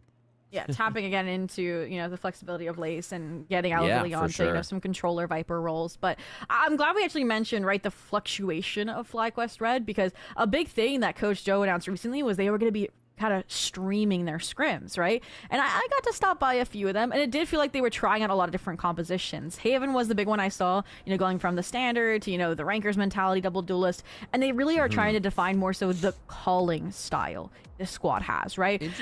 They actually might not be the stark IGL here. They were like, okay, you're gonna call this round, you're gonna call this, and it was very, you know, team focused and team efforted. And I mean, I think maybe they'll still settle on her for the IGL, because some of those calls, just the map awareness she has is insane. And it's still surprising that she didn't play in kickoffs, so coming back and being as strong as she still is super impressive. We are about to see what they're going to take on to Split, as the agents are going to be on your screen in just a second. I'm excited to see how this one goes. I do feel like we'll get a bit of a closer match than we had before today. Again, with both these teams being 2-0 in the Swiss stage, so somebody's got to leave with a loss on this one. It's going to be a bit of a pain point, but there's always a victory on the other side. And Aussie and Friends, we're expecting them to pick up that Sentinel's composition, right? The no Sentinel, the Viper, the Yoru, the Taeho. And then again, it's FlyQuest Red that we're like, they could do anything, really, because they're not streaming all of their scrims, obviously, and I know Coach Joe can cook, and it looks like they still are going to be pulling out that double duelist composition, still tapping into Lace's flexibility and her duelist art that we'll probably see even later on Icebox as well. Not getting many teams playing the double duelist here, so you know it's going to go fast. How do they shut it down for Aussie and friends? The bread and butter of Taeho and Breach coming out for them, and Slandy and Jazzykin, so expect to see the combinations coming out big there. But I put a lot of onus on Marceline here then to be making those plays, to have a little bit more of the aggressive Yoru from defense to get the info to find out for the team, because really it's just Slandy's drone, and then they're kind of left to peeking the angles themselves. So if they can get an extremity found out with Yoru and be main or on an A push, or nice and early, I think that will benefit them huge against FlyQuest. Oh, for sure. And now I'm trying to identify, the difference between Jazzykin's the Breach and the lack of a Breach in substitution for that Sentinel and FlyQuest. Yeah. You kind of see your Yoru typically like this solo machine, but then your Taeho and Rays are going to have to be truly in sync, because then there are no flashes, no stuns to set up your Rays for that kind of satchel-based entry. So I'm curious to see if it's still going to be that lone wolf mentality, or if the Yoru is truly going to be in sync there with Queen Bavsta as well. So getting ready to jump in, ramp up into our last best of 3 of the day. It is Swiss stage, Verizon NA Valorant Game Changers action coming at you between Aussie and Friends and FlyQuest Red. Map 1 of Split. Soon. Oh, that was so. I was waiting for it to pan out. We're like, no, and there might be a tech pause. I was like, damn, the timing was nailed. We're in. Yeah, I was hoping for it. The hype was building, and we still are going to be building until we launch into that pistol round. So to ramp things down a little bit, this is FlyQuest Red's map pick, so a reminder there. And like you asked for, Aussie and Friends actually start on that defense. So Marceline going to be in the hot seat again, looking for that information, getting aggressive, maybe drawing some first bloods out. And I'm going to be looking towards that double initiator. You know, I'm looking back to those setups and the very creative pairings that we see in VCT. We got FlyQuest starting on attack. It is their stronger side by a good margin, so I don't expect any kind of timidness as they come in here. I think they've waited on buys too, just as the tech pause goes through, so we will wait with them and talk more about said game. I do wonder if FlyQuest will go more or less into the post-plant kind of game with their double duelist, because obviously you have Ev will just become the job of what Trent does on G2 to just stay alive, or with double duelist and they're breaking the site so quick with this util, are they encroaching into spawn? Are they pushing a little bit further and trying to get their space that way to force Aussie and Friends to go around the map every time? And I do know as well, kind of on the FlyQuest side from those scrims, that Lace was super vocal in the server, playing Haven with that double duelist composition. Like, she was always that go button, and I do think the Dimensional Drift kind of set up here on the Yoru role will be a nice fit for that. And I'm wondering, like, again, we don't have any Astras. I'm wondering what the lurks are going to look like, right? You don't have Cyphers here. So I'm looking towards Riv and Aluvili. Again, those, tried and true Sentinels flexing over the Vipers, showcasing their duality. How are they going to make space for their team on the opposite side of the map for their attack cast, just to ensure there is that fallback if need be?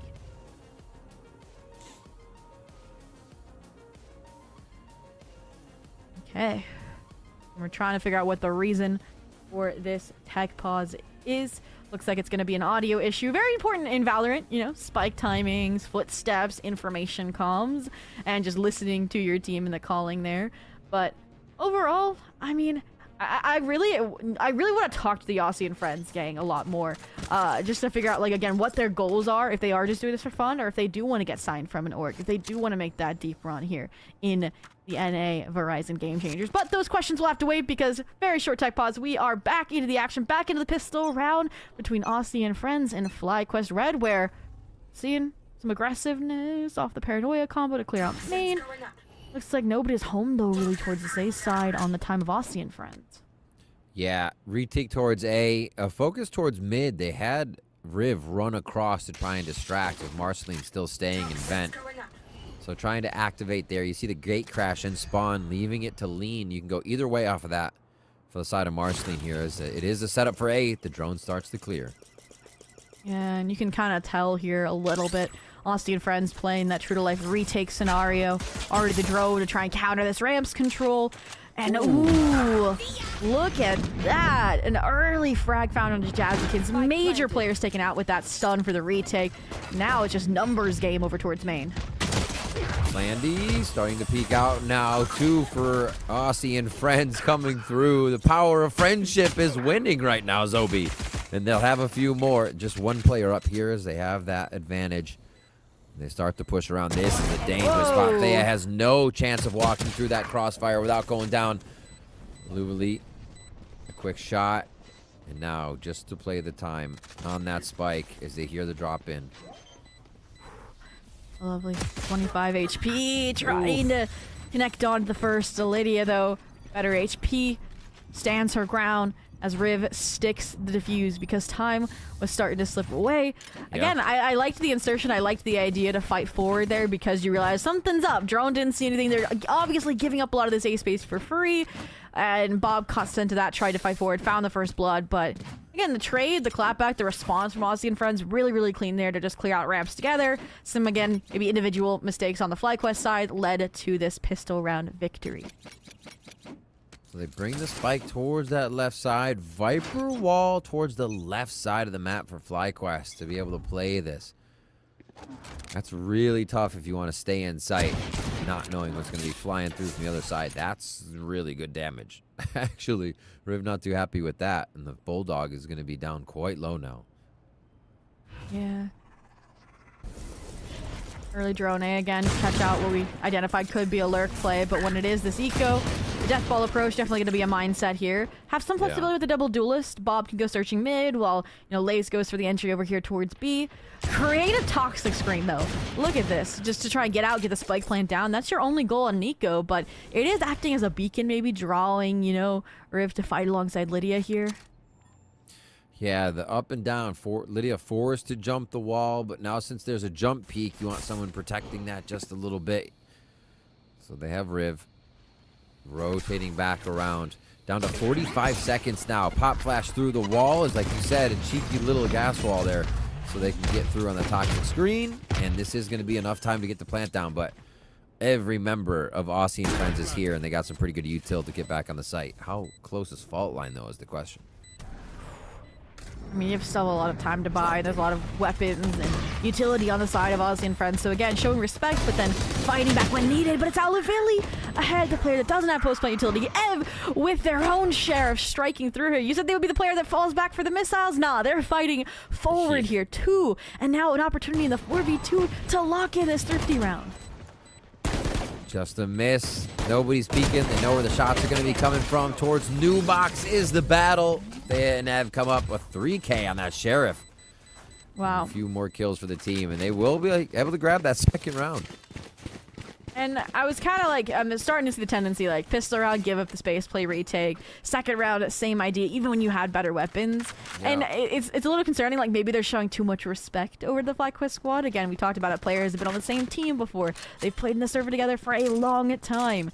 And I'm hoping, again, to see that proactivity out of Aussie and friends as we get towards these late rounds, Marceline, go for a peek, go for a dive, go for a kill. And maybe not this round. Look at this. Outlaw staring down ramps. Marceline, this is dangerous. Oof. Not even enough time to gate crash on that. That's the second shot in the chest last time, but this time it's going to be the head. Eve comes up with that one quick on the Bulldog snap. And the spike's down. They are just sourcing the frags right now on this round as they walk around the map and look for more. Yeah, I mean, with that pick, we were kind of curious. Who's the lurk player? Seems like Ev was this round. On to Riv. I'm surprised they don't follow through on the A site, right? No more fear of a toxic screen. You've already taken down Marceline on that side of the map.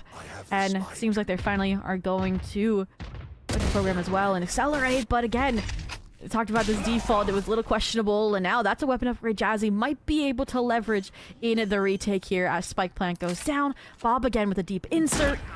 It's going to take some nice coordination here, I think, to break through this post plant. Oh, looking for the toes. Who's gonna start it first? Oh no! Oh no! Quick nade drop in, and they know they can't get out of there. It just look at that. Instantly stopped by Bob. Even with the missed shots, they still can't get past the utility. So that's going to equal out pretty much into a save round now. Oh, and they still have more for the vent. That's a danger spot. No more going to the vent towards the late part of the round.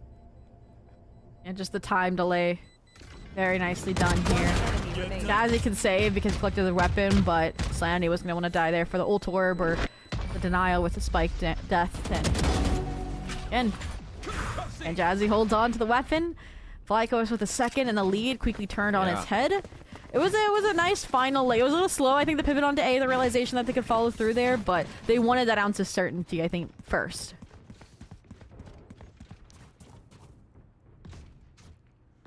Bob giving them quite a bit of certainty, quite a bit of defense in there. Yeah, they did work it. Like, Spike being down, just... I wonder if that will penalize them, if any Aussie and Friends lurks come through. But if they keep taking down 1 to 2 members on those lurks, they're going to be pretty fine and get into the site with that low of pressure from the side of Aussie and Friends. So Dimensional Drift here into A. They'll make this one a little bit easier with that ult, but Marceline pulls it right back into Aussie and Friends' favor with a beautiful shot there. Ask and you shall receive. She fights for it. She finds the first blood. And now with Fly, we talked about the importance of that secondary lurk being a plan B or even a backstab opportunity. That's fallen. So you gotta have an extra edge. And that's what the Armageddon from Ev seeking to bring out here. I like the snake bite. I was going to say it was supposed to punish, but the decay means that the Armageddon's thrown back into Ev's face. They're finished off. And now this is an Aussie and Friends successful retake in the making. That's an oopsie. Can they fix it? It's getting a little muddy. Aussie and Friends pull right through. Lace gets one. As you can have a little bit of moment to reset here, but no, there's too much. Too many salvos, too many shots, too many people. And they're going to go ahead and give that one over to Jazzykins, as we will see another round here going back and forth between FlyQuest and Aussie and Friends. Wow. We finally got to see what a successful retake looks like after they give up a lot of that space.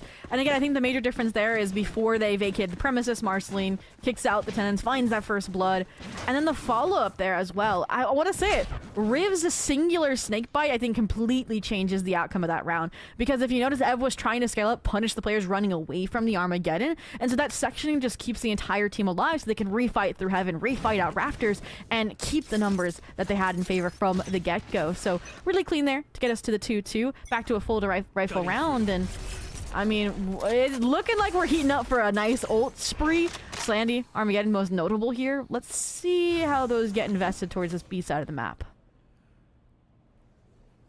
Jazzy may be the one to pick this up. On that right side? No, left side. Tejo is Jazzy. Slandy moving forward, but never mind. Just seeing the mini-map different. Is already a TP to the back of the site here as Lydia just misses the side of the wall there on the shadow step distance. This is a tough spot to be in now. Gate crash out. The rest of the team's kind of stuck in sight. And it is going to be able to get Slandy one on the Armageddon. Jazzy answers as well as Bob doing all the work that they can here to stop that retaliation in sight. But they are not going to have Spike anymore. This is a nice different look for Aussie and Friends. Just complete shutout. Isolation of the spike on site. Armageddon used in a proactive clear. Right. Oh, Jazzy spotted the gun barrel. They know. And she's going to achieve pin off of the Slandy stun as well. And it's all down to the 1v1. Bob, Slandy. Oof. 30 seconds left. Pushing up in the 1v1 a little bit. Salvos are there to displace Bob if they want.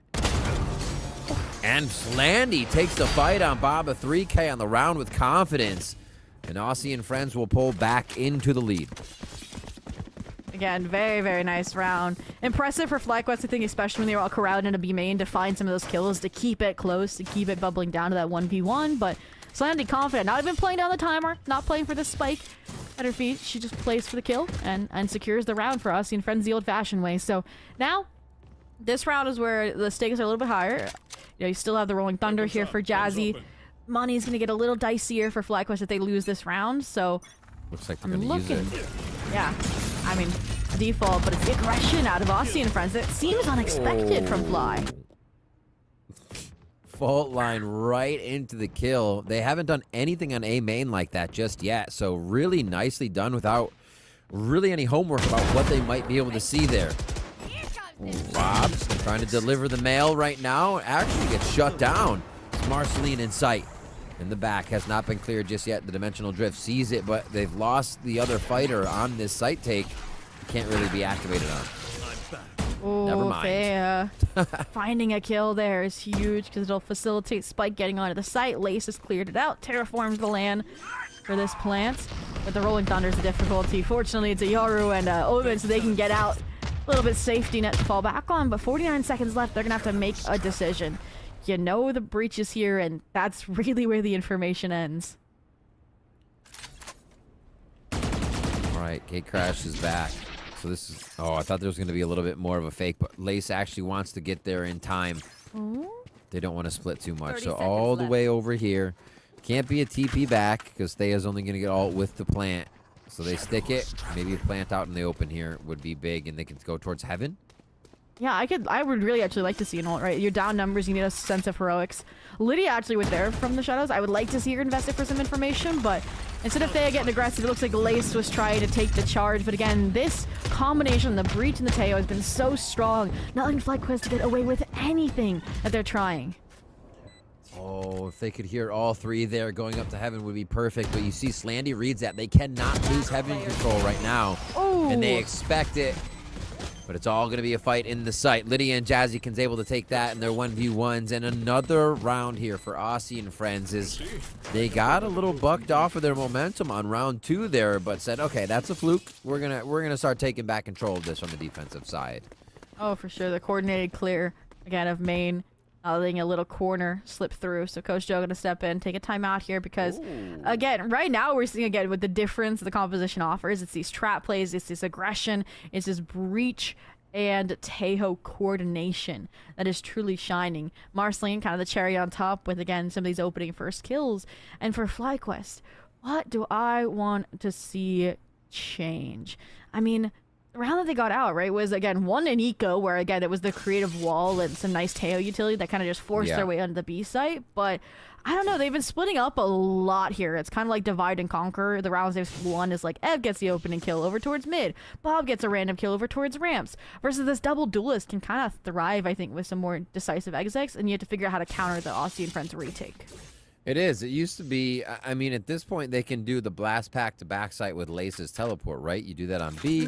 The A hit was just front side A, unless you want to have somebody blast back to the back, or A heaven waterfall into sight. Like, the composition seems to not be allowing them those even default setups. They can take them, but I don't know if the follow is there, if the right kind of util is still there for them to continue that, because the follow-up is really only Tejo. And a paranoia is only going to hit so much across an A site kind of thing. So, we'll see what they formulate. Yeah. And I was going to say, that's my concern. Is like, that sounds like a great execution strategy, but from playing full retake to now playing kind of interference, drop some salvos, drop a stun, and that player that gate crash backside is obliterated. So they're trying to, again, figure out, okay, this near mirror composition, how do we fight around it? And we are correct. They are going to go for the more death ball approach, but this is also an eco. So, you know, take it with a spoonful of sugar. But Slandy... That info. What's the response? Already screens fault line. So they know nothing's coming from mid. They'd only be worried about what's happening at B here, but they've already seen utility commitment come from a few more people than necessary to tell them that the entire team is here.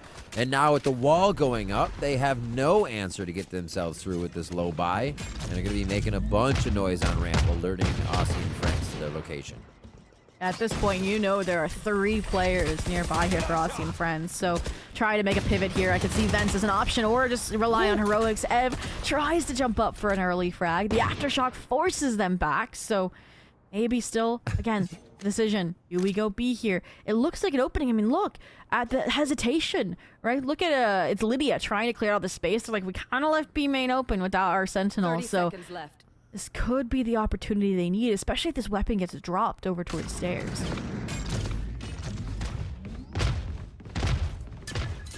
No, they know. Moving in. Oh, yeah, full rotation coming back over, but they're worried about that vent lurk. Somebody's pinging in heaven still. You can see that A heaven ping going across. So this is big. How much can Marceline find? You already have offsite Tejo. Salvos aren't up for Eve, though, so they're going to be working off these sheriffs. Still a tough site hold. Aussie and friends should be able to come back hard in this retake. I mean, flash out, the trio, the three musketeers jump, leap out. It says talk screen mentioned that's going to be the issue, but it drops at the perfect time as they flood to clear out pillars and backside simultaneously. And while Ev does have the Guided Salvos back online, that can only buy you some time. Jazzy gets into half. The Sheriff that we saw prior could just get the job done, but Marsley sticking, it doesn't matter! Wow. That Close was for comfort. So close. What shots coming out from the Sheriff on Eve. Absolutely close to clutching the round, but Marceline there, alive and thriving to pulling through another round. You see that post-plant defuse, another successful one for Aussie and friends. I mean, just also the recognition that, you know, they had a little bit of time to get off because I was right up in face. No matter how you spun it, they weren't going to get the stick through. Especially after those two shots, you know they're precise right now. So even though Fly don't win the round, this is where the timeout culminates, and I think the confidence there was huge. And looking at this heavy, decisive mid-hit, they usually overwhelm Riv, but Marceline this time, quick pivot from A Heaven to facilitate to fight forward. Oof. So we're finally see the double duelists get a little bit of pace here. Going towards mid, it's only going to even up at 4-4. But you got to give the attacking team a bit of an advantage there whenever there's a member down. Even if it's on both sides, they can choose where they want to stick their team. I mean, right now they're actually choosing the heavy-handed site of Aussie and friends, so let's see how they get in. This wall's been doing numbers. They don't know about Lydia. Always the big kicker here. And Dev again taking the reins, steering this ship for FlyQuest into a post plant. At least it's delayed for the time being. Aftershock, fault line. Jazzy trying to disrespect the Armageddon. And she does so successfully, getting ahead of it, finding a frag on it there. And she double dips for more, where it's again Ev to step forward. Lace with one more on the Slandy. The plant goes down. The extra money in the pocket of the side of FlyQuest. And they needed to stop the bleeding with that round. Ev, another big round coming through there. And the rest of the team able to capitalize. Ult starting to come online. Hopefully soon enough for them, though. They need to pull back these rounds before they get squished a little bit more by what could possibly be maybe 7 or 8 for Aussie and friends if they can take this 9 round. Yeah, I mean, the strategy's working, right? Deathball into B, set up the post, but I feel like if they keep that up, I feel like they're going to give Aussie and friends a chance to counter it. So I'm looking for that innovation, that creativity, and it looks like they want to fix the mistakes of how the mid-fight went last time around, just send a boom bot instead. And they're kind of lucky. They're avoiding this trap of the 3-player stack here. Stinger and Sheriffs to complement the mid-hold buy. Likely a fault line from Jazzy would have set it up, but for the time being, it's the lean towards B where they've changed it. Riv was playing Heaven. Now she's on site. She has the orb, it looks like, to play around here. Maybe isolate the fight onto the gate crashing Yoru. Let's see. Oh, flashes go up. Ev is in fast on this. Go back and forth. Up, going high, looking low, and it does not look like Aussie and friends is going to be able to even get in sight on this one, but they still try to fight it before the site's really taken. That was interesting. Everybody was there to fight, and Aussie or FlyQuest just said, "Okay, let's do it." And you're right, all the players were there, but it felt like it was kind of staggered almost, right? Like you look back at the successful retake 2 rounds prior, and it was like a flash. All 3 jump out in coordination, and then they even fight through the toxic screen at the same time. There it was like Rivs alone. Marceline gets a stinger kill alone, gets traded. And then it was this coordination between, on the flip side, for Fly, between, it was Leia and Lovely, who are fighting actually into CT. So, I mean, really nice. You mentioned that they're ready to fight. They disrespected the Armageddon, which Slandy actually pulled out on the eco as well. So I think with all those factors combined, you know, a little bit of a misinput with the ult investment, a little bit of discommunication or desync in the reflood, that's where this timeout comes through.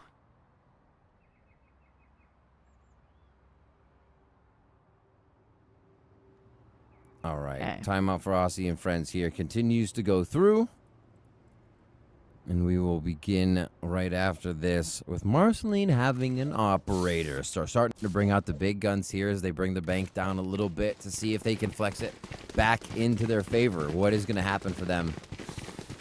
This one gets tough if Fly are hitting the site just as fast as possible. Operator, again, we say it's not the easiest thing to get back in a site with. I feel like especially for Icebox, yeah, for Split, because teams aren't going to be necessarily peeking you. They're trying to hold those extremities or stay behind the pillars. Yeah, I think they just hope they don't cross this line. Look, double toxic tree investment.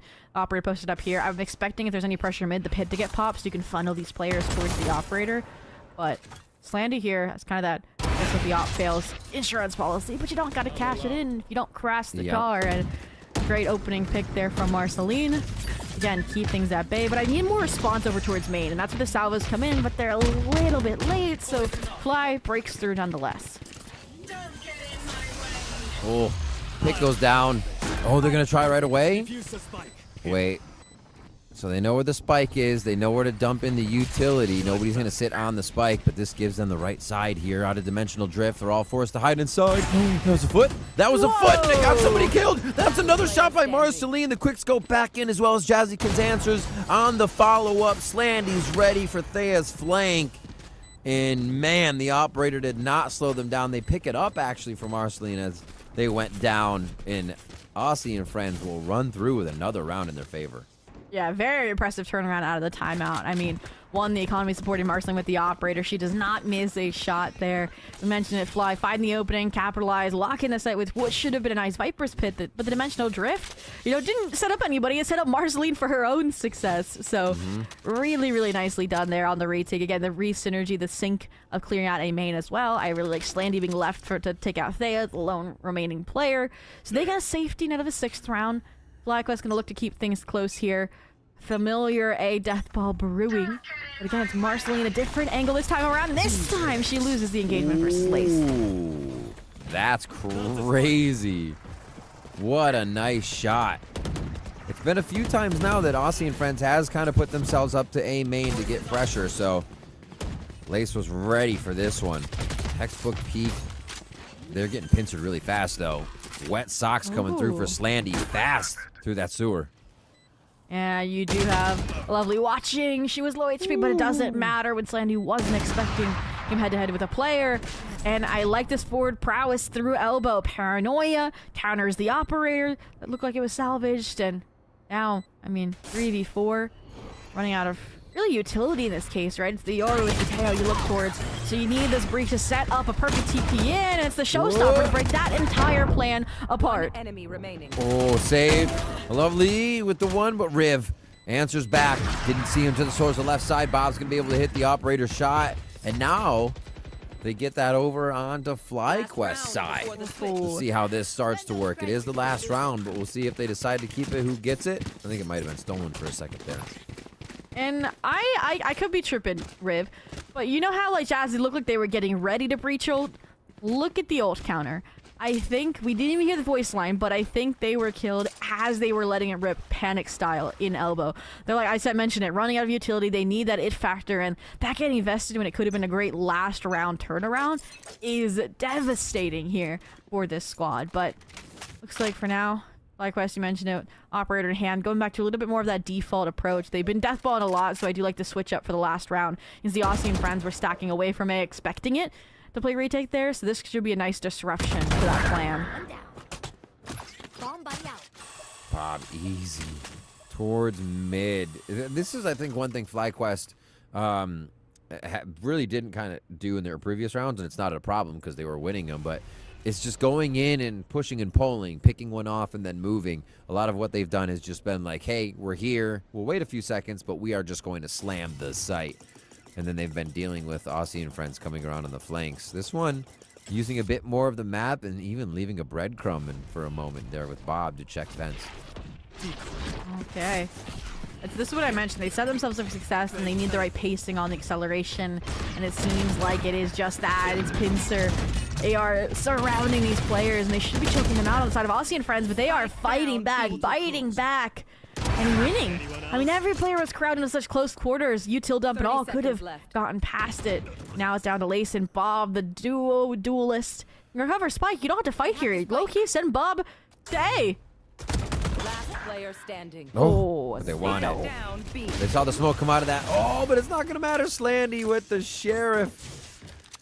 Takes it down 7-5. Aussie and friends will have the defensive half to themselves, but now FlyQuest get to wait with open arms and see if Aussie and friends have the strategies to make it to site, either get the kills or get the spike down. I believe this one's going to get close. I think we might get overtime on this. I'm predicting it. I'm predicting it. Ooh, I mean, the double duelist on the defense. We get the overtime if Bob and Lace start hitting. Because I mentioned a lot of the rounds won really came out of heroics of Ev, if anything. So really nice performance there. And another thing to point out, this is FlyQuest's map pick, but we mentioned it in the pre-show. Aussie and friends, they know their way around this map. They've played it a couple times this Swiss already. And I think that's what's showing through. Again, each team is like, they're responding, they're developing the right times. It's just that give and take. And ultimately that that economy disruption just didn't matter. So what is this? 3 players mid? Oh, hello. Wait a minute. This is, yeah, that gate crash made everything so awkward. Or the run mid, I should say, and the gate crash. Really nicely played throughout the chaos on that one. And now it's just going to be Aussie and friends running away with this pistol. The push from Bob is only going to be met by more members of Aussie and more friends.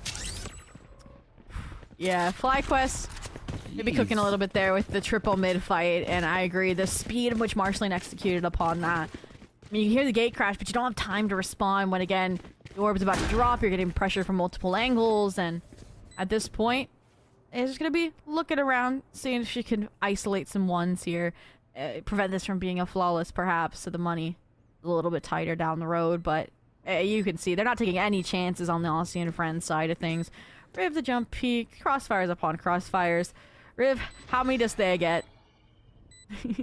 Let's see. There's a ghost, lots of ghosts, none, 0. There's too many ghosts. 1. I'll call it 1. Okay. Here we go. Ooh. Right click RNG comes through for me. Yep. There we go. Close the distance just in time. Yeah, I was worried. I'm like, I was looking at that. I'm like thinking about my 1 kill, you know, and I was like, the 1 player low HP, Jazzy's playing really far away, and Marceline was being set up. But all in all, Aussie and friends keep it strong. You know, that's a pistol on the board here to keep the ball rolling, to deny that really quick, you know, 7-5 turnaround you expect when the momentum shifts to get that 7-7 on the board. So the buy-up comes through, nothing out of the ordinary out of fly. I do like this very forward buy, though. This is like, you can get 2 rifles in the next round, right? And you can still carry these expensive weapons over. This is like, we want to go to the next map type of buy scenario. I feel that. They're setting themselves up to have a bit of a hero play here, but those also need to be protected. So we may get a little slower round here out of Aussie and friends, thinking maybe something's afoot with the side of FlyQuest. They'd be right if they went to A full stack on that side, but a very cautious play, I think, throughout for Aussie and friends. So they've been good at sourcing out the info here, even in the previous half before they made their moves. And now on the attack side, it'll benefit them as well. Well, we kind of talked about how Aussie and friends played out their rifle advantage round last time, and it was very, very cautious, and they're doing the same here. I mean, Riv, again, doesn't have weapons. The lurk isn't too dangerous. You're not giving anything away here. But the rest of the team, they waited for the drone, they waited for the clearance. They've realized, I think, that this was a gamble stack towards A. And Riv's just making it a little bit harder to get back into that B site later down the line. And they don't have Tejo salvos now. They do have the drone to get back in, which is very nice. They can identify maybe some of the members of Aussie and friends. But they have left site. Look at the post plant setup that they have, too. Jazzykins with aftershock flashes to get from that angle. It'll just kind of tag somebody's defusing, and they have forward push to site. Yeah, they're playing for exits. We don't want this. We don't want to give over alt points. I mean, if you only utilize a drone on the B site, like you had paranoia in play, you had like strategy upon strategy here, and I'm just hoping that they don't let it fall apart by some rogue eco frags. And Jazzy is ensuring that that is in fact the case. It looks like they're going to keep 3 of these weapons. I mean, like I said, the other 2 that died, they were the ones with the ghosts. Yep, it was okay. Easy push through for them. What are the buys? They buy up the rifles. This is lethal if it works. Lace has a low buy here, actually. Kind of forced into that. I mean, you could go Bulldog into lower armor, but it's going to be the judge. We'll see how Lace plays this. It might be the pistol round setup they had before, where it's Viper runs across mid, and then they have somebody hide and vent here. We'll see what they do. It looks like they're setting up for it on FlyQuest side. Riv's still on a ghost, but like you said, those weapons are still on board for the side of Aussie and friends. Again, Aussie and friends start out slow, wait for a trap play. Characteristic of the double duelist. It doesn't come though because of that judge, because of the light buy for Lace. They're just waiting until the toxic screen gets breached, and this time the drone doesn't spot anything. So just the slow scale up the deposit here for Marceline. Drone on the opposite side though is gonna get massive info, and the salvo's actually exchanged for not much buyout. Push in from Thea. I mean, pushed up enough here for Lace, but just for the audio. Ooh. Artzine impression. Historical vanity spot. Oh, almost. That was such a good lineup, too. Really nice reaction by Aussie and friends to get that started. And Lydia on the 1v1s today are just opening up. Yeah. And now the player is left for FlyQuest Red, scrambling over through CT over towards the B site. It was definitely, I think, a risky strategy. Again, you have a Light Shield Judge Abuser in mid, and then you had a solo Owen D B main. Like, if either of those pillars fell, the B site was going to topple with it. So now, I mean, 3v4, we talked about it. In this meta, this composition is so lethal in the delay department. And with some players finding their momentum here, wondering if we'll see the save route, but suddenly the scales tip and they crash through. Yeah. That happened so fast coming from the rest of FlyQuest on the retake. I don't think Aussie and friends was even ready for that kind of momentum. So they'll be aware of it now coming in this time. A big round there because of the econ for the side of FlyQuest Red. Could have been broken pretty hard. And they'll have to try and do that now to the side of Aussie and friends as they come through. Vandal v Vandal winning that bonus round. Ultimate's almost online here for Bob to keep doing more damage. For sure. And I mean, again, you look at that heavy investment as well, like the buy strategy they were going for. They really wanted to win that third round. So Fly getting back on the table here, denies double digits, forces maybe some reflection here. And look at this, Lace following the drone up, looking now for the reveal. But I always love this tag team. You bait them in, you double team it, and you obliterate. Lydia having the back of Riv here. And now, I mean, you've gotten 2 over towards the A site. This is the biggest play you can make, is mass rotate, get that site for free. Look at what Fly has up their sleeve as well. 3 players going to try and overwhelm that offsite player. Going to try and, again, just piece this retake apart bit by bit. Do they keep pushing if they don't see anybody? Do they stay? Well, they have heaven control and they have sight control here, so it looks like they will be staying in this formation. What's that util for the side? Bob, 2 away from ult, as we said, but full util for Thea. Except for 1 smoke, I should say, in that bite. Displace the right person. That's 1. That's a beautiful paranoia for 2, and a 3rd one stands tall just above them on the ramp as Aftershock is going to displace. They move okay. And again, this is when things start to tip unexpectedly. But Marceline, much like how she was playing the defense, plays for disruption here. Plays forward to ensure nobody can get onto his site. And Bob is left to playtail and save this weapon. No exits either. Safe evacuation out of CT here. Into the defender spawn. 3 player strong for Aussie and friends. No timeout needed. They rebound. Again, credit to the buy being as strong as it was, taking those 3 weapons forward. They can still buy out. They can buy up. And FlyQuest. Another rifle round or 2 lost, and the ults will favor Aussie and friends. The money will favor Aussie and friends. Yeah. And your pick looks like it could start to slip. That would be tough. I think FlyQuest needed to get a little bit earlier of a lead, or at least hold that bonus round to keep going, because the gun rounds are the thing that have not really been favoring them here throughout this first map. See if they can get a lockdown on it, as they're kind of just in a line of scrimmage here on that defensive side. I like this positioning. Give you a chance to play your life and anchor back, but they do give up the extremities. This is an interesting util investment. It's kind of like faking really heavy mid pressure with the salvos, with the stun, but there's no follow-up on the bomb. Yeah. So now the question marks are posed. FlyQuest doesn't waver. Still holding this aiming crossfire. Lace left on their lonesome as they have low HP, forced to fall off the angle. Careful of the snake bite at your feet. They're only going to have limping back into this one, but it doesn't matter. Big kills coming in from the initiator as well as Lace on the duelist. 3v3 here as they continue this round. The Bucky for a lovely coming through. Can it jump into sight? Be perfect for that hell. Just jump right into the right and get somebody with the buckshot. Look at this. Marceline not even giving FlyQuest a second to think here. Pops the dimensional drift, but that could be their undoing, right? It kind of isolated Jazzy on site, gives the 1v1. Marceline unfortunately comes out in time to get the trade, but it's still numbers equated, the 2-on-2. A lovely just baiting for the Bucky. The trade out though, like weapon at the last second is good. And it falls to Lydia to clutch it out, and they do. What a shot. Just a quick side tap. Zero error anywhere to be had on that. And another round for Aussie and friends. And what you would have thought looked like FlyQuest kind of creeping back in. They got in. There was a change on a Lovely's weapon that came to a Vandal. Beautiful kill behind map. And then it's just Lydia. That power, the pedigree, knowing what to do in the situation. Takes 2 heads off. 17-11. Activates FlyQuest timeout trap card.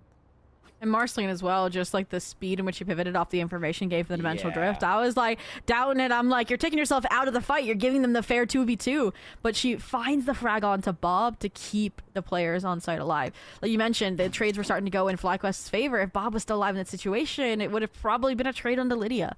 So ultimately, Aussie and friends again get their desired 11th. They break the bank of FlyQuest like foretold. And now, I mean, you have some ults, Showstopper to work with, Pit to work with here, to maybe pull a fast one to pull out a thrifty win. If not, I mean, Aussie and friends, they're guaranteed 12, and you need 6 just to get to overtime. Yeah. And it's tough to stop. I mean, you should be able to do a lot of defending, and it's tough for the attackers to kind of really get in and hold the site with how much you should be able to do damage. But when you're down on economy, it hurts even more on split, more so than other maps, because of how tight the site is once you get in it and how many corners you have to check. You have to kind of disperse pillar, check B main, and same thing on A. There's just a lot. So if you don't have a raise nade to throw in, if you don't have your flashes, well, you're going to drop in and they're just going to hear you and start fighting you. So being low on money is tough, even more so for FlyQuest. Hopefully their sheriffs can ring true, put some bank back in that pocket, and surface a few more rounds before Aussie and friends get on that game point, which is right there. Just this round. Yeah.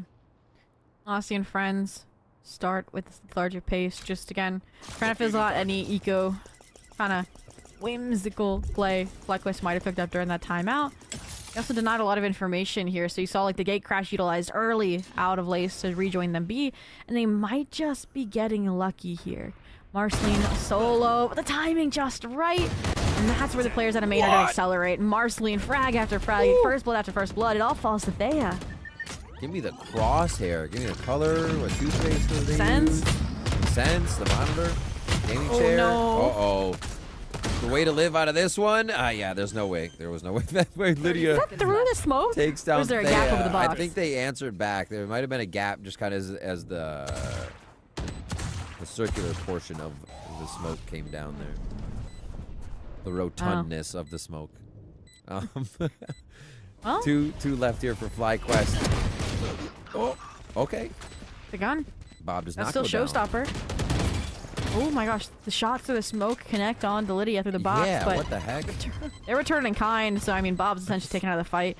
Take your trophy, take your weapon, and get out. Ev, obviously not able to find a similar upgrade, just gonna try to play for damage here.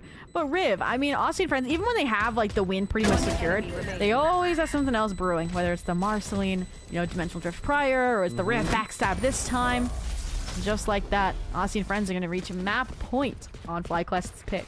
I think something teams need to take note of that for Aussie and friends is if you're watching this game, you see them plant and they act. If it's not one person planting or 2 people and they have to be safe, they're activating the next phase of the round. It doesn't stop for them. It's not just time to post plan. It's what lurk can we create or do we have going right now that further advances this play we already have the spike down on. So yeah, you're right.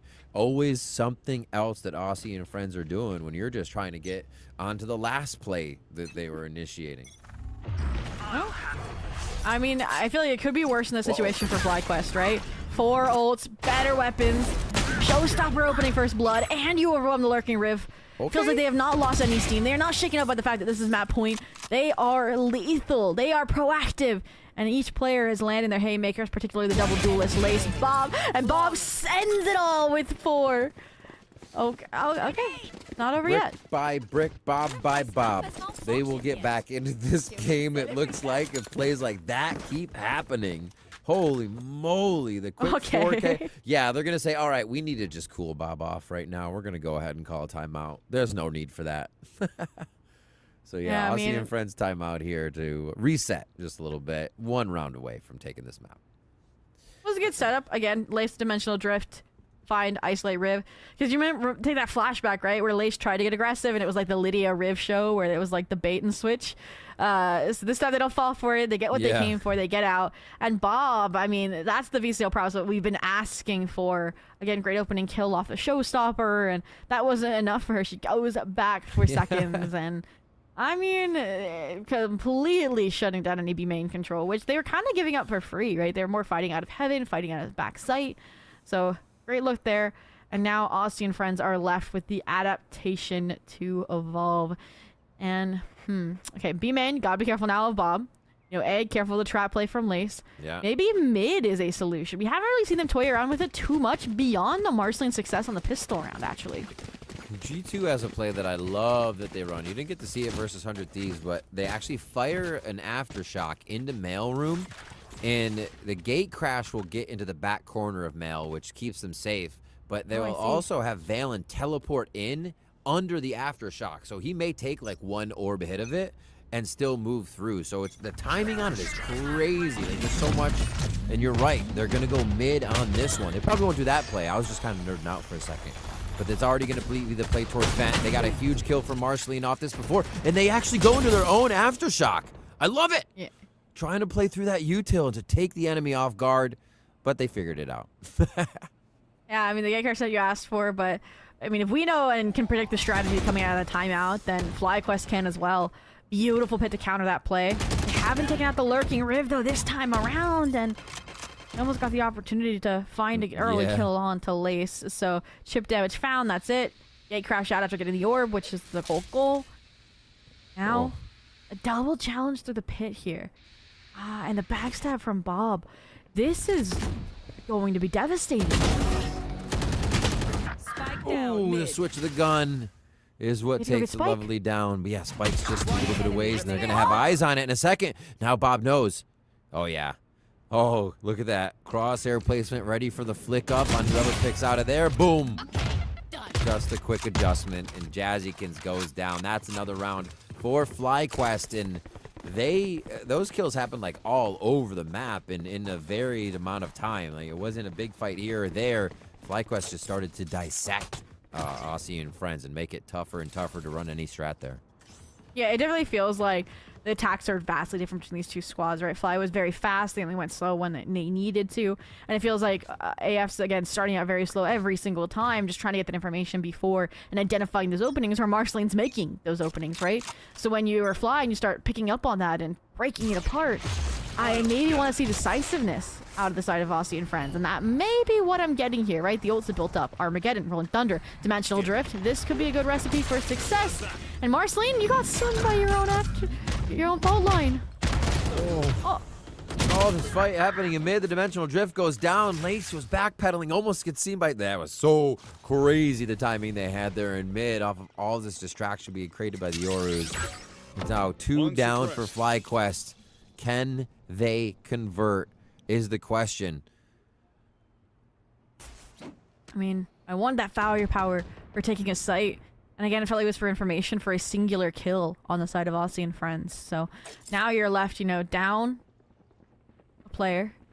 You're left with Bob about to backstab again, unknowingly, because there are no sentinels in the mix.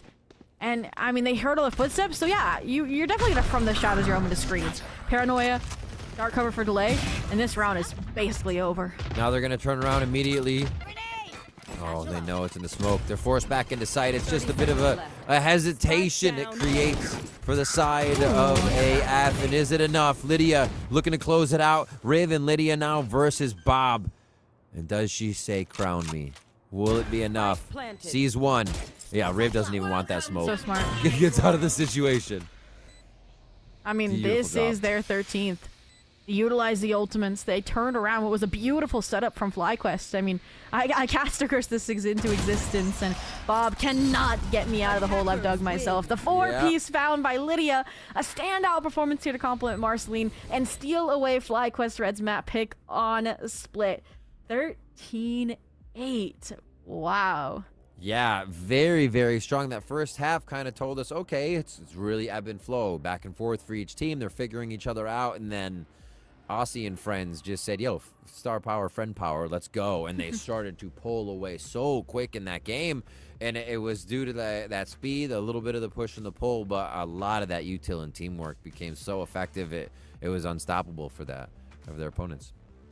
And again, I've been like leaning into this analogy of, okay, Aussie and friends, passion project, very reminiscent, and it feels like history is repeating itself, right? You look back to the early season last time where this, again, free agent squad was able to best one of the few signed rosters in North America in the early stages and beat FlyQuest Red. And I mean, maybe, count my eggs before they hatch, but a map 1 victory like this, 13-8, going into your map of your map up next of Pearl, I believe, like it's looking pretty strong. It is. And you just go down the list. Jazzikins, can you say had kind of highlight kills? Yes. Marceline, absolutely. The Yoru was going crazy. Did Slandy? Slandy had a few rounds. Lydia had a 4K to end that. Riv was actually pretty quiet there, but those were the calls. That was the strategy around, and still saw Riv pulling it out the game. So you can see they're picking each other up and still playing well across the board there. So FlyQuest Red, I think they can go ahead and realize that composition is going to be tough to play if they do get behind a little bit. We know it was going to be tougher once they got to the defensive side. So we do, I think, look to Pearl for a little bit stronger of attack there. Well, I mean, I do got to say, for Pearl, it's there. We mentioned the flexibility of these rosters. It's going to be completely different. And with that, we are going to take a quick breather. And when we come back, we'll break down that map a little bit more and jump into what could be our last map of the day between FlyQuest Red and Aussie and Friends. Red Bull gives you wings.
are back. Rivington and Zobi still on the attack here as we go for Verizon Game Changers here in North America. And we're ready for map 2 of Series 2.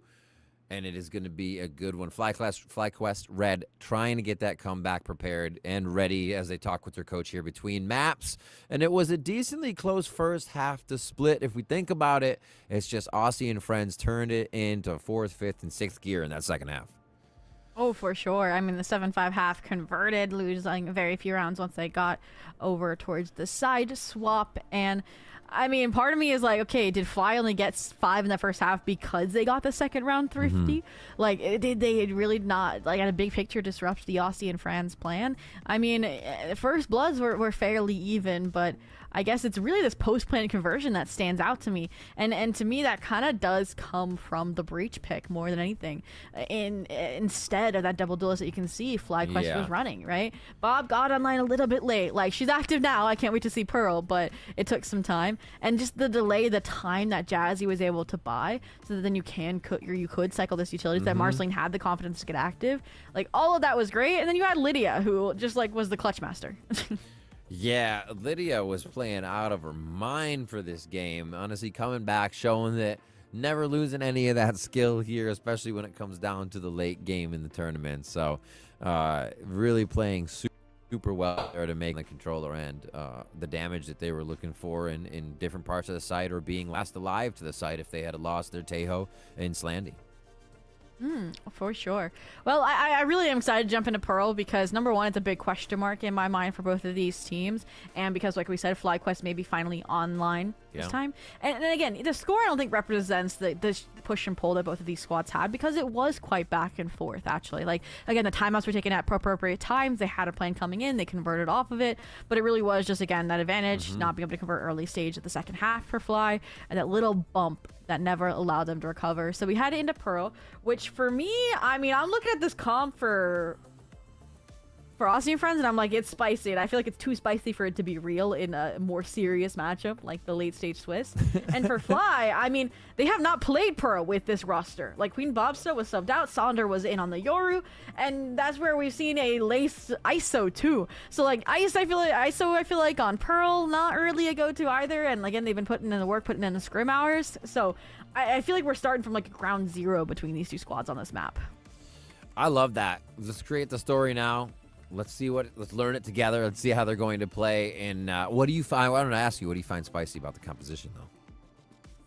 Jazzykins with a Starbound cosplay?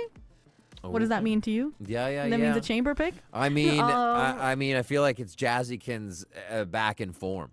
Like when we were casting the game the other day that was off stream, she was still on Initiator breaking out the op because they were like, all right, things need to be done to win this match. I'm just gonna go ahead and go back into my old form. It still has duelist plays throughout the team, right? But it's so cool to watch that flex back and forth. So I'm excited to see the chamber then, because Jazzykins can be fun and aggressive with the rendezvous. Again, I was doubting it getting reprised here a little bit, but maybe they were emboldened by the Wadada success. And that's just because it was, against Shrimp Mori back during the closed qualifier upper bracket quarterfinals. So, like, again, it was a match, like, it was lower stakes. You lose it, you get a second chance in the lowers. You know, you win it, you're in. So I think they were maybe having a little bit of fun here. But this is, again, it's a free agent roster. You can do what you please. And I could see it working out. They complement it. It's actually... it's very similar to the WADA.com, but it's not that Sova pick, it's that Tejo instead. Everything else very similar, Astra, Vice, Yoru. So I think it works, like we mentioned, with that Vice really, really well to strengthen the mid-hold. So we get this beautiful fly through a plaza that I mentioned was a big point of allowing aggression out of Wadada when we casted this map last time. You see the beautiful streets of Pearl as we get your teams on the screen in just a moment with those picks for their agents here that they'll bring into the second map. Remember, FlyQuest Red trying to come back here, and these again are our 2-0 teams currently in the Swiss play stage. So somebody's got to take a loss here. FlyQuest wanting to push us all the way to that third map if we can make it and bring us the distance. Yeah, they're literally making us on the edge of the seats to see if we are going to see those reprised compositions or what the shift up's going to be.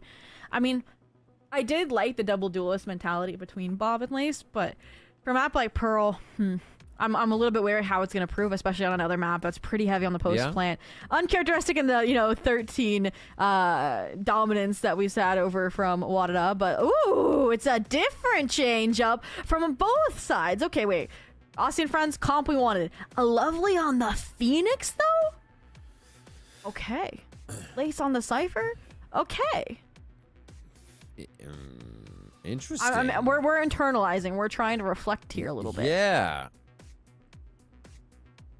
You know what? I'm Flash not against dismisses it. out to B long. A hits will be very strong with this composition. I'm actually thinking this is either going to be an A focus or a street B focus. If they go to B, it's going to be mostly through street because I feel like they can get taken down pretty bad here with this comp, or just backed up, and the site will be anchored on them for their way to get into it is pretty close range, kind of close, like within arm's reach, kind of having to get into the site, right? Yeah.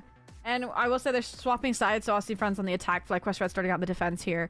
And I think FlyQuest Red, they're going to have to kind of play how they played on Split, but more so. Playing aggressive, playing forward. I'm expecting Bob and Ali even maybe on the same side of the map, pressuring A main together. Yeah. We kind of had that talk during the interview, right, with PowerPixel saying like they didn't like the Phoenix Neon because it was hard to hold A main space. So curious to see how the Jet's going to factor into that. But on the flip side of things, I mean, Lace, I said she played 3 roles. Strike that. She plays 4 now.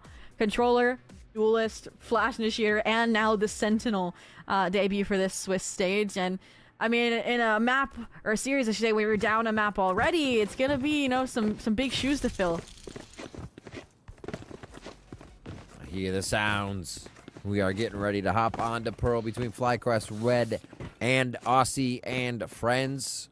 AF starting on attack here. Already one map to their name. Icebox on the horizon if FlyQuest can get themselves a win here. And again, we're looking for them to pick it up and figure out how this double duelist composition is going to work and maybe be more active, take control of the game.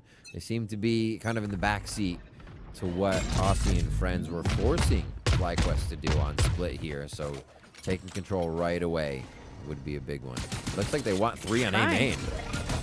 I mean, I tried to take control over A. Great stun out of the Astra. Riv, isolated from the pack, gets picked off as a result here. And now, I mean, at this point, Fly, you got the first, might as well dip for seconds. And fortunately, Phoenix, ironically, is going to be the one to get burned. In the meantime, a player did slip through art, make it 2 here. And fortunately, Lydia's found. Jazzy can't pick up the piece of the Headhunter. And Bob, why are you swinging ahead of the team? They were there for you. Yeah, Bob wanted that. Thought there was going to be the same step for the side swing, but it's a little bit faster for Slandy on the Headhunter and finds just that. Still a 3v3, and it is Lace rooted to that B site. Has not moved yet. You can see just in the cam checking back and forth on street. It's smart. You already knew you lost control over mid. Yeah. For the rendezvous, kill onto Bob. But somehow this devolved into a 3v3, and that's impressive. Again, the fine-tuned balance of pushing A main and giving up art control. So, again, with only a Cypher in the mix, maybe it's shining through. But now there comes the aggression, and you don't clear the corner. That's going to be some easy frags. But again, it's Marceline to step up when Aussie and friends need to. Kills found, advantage solidified here. And Lace, you mentioned, was ride or die on the B site. Now with the Sheriff in hand. Ooh. He's gonna have to come wrestle up a 1v2 clutch.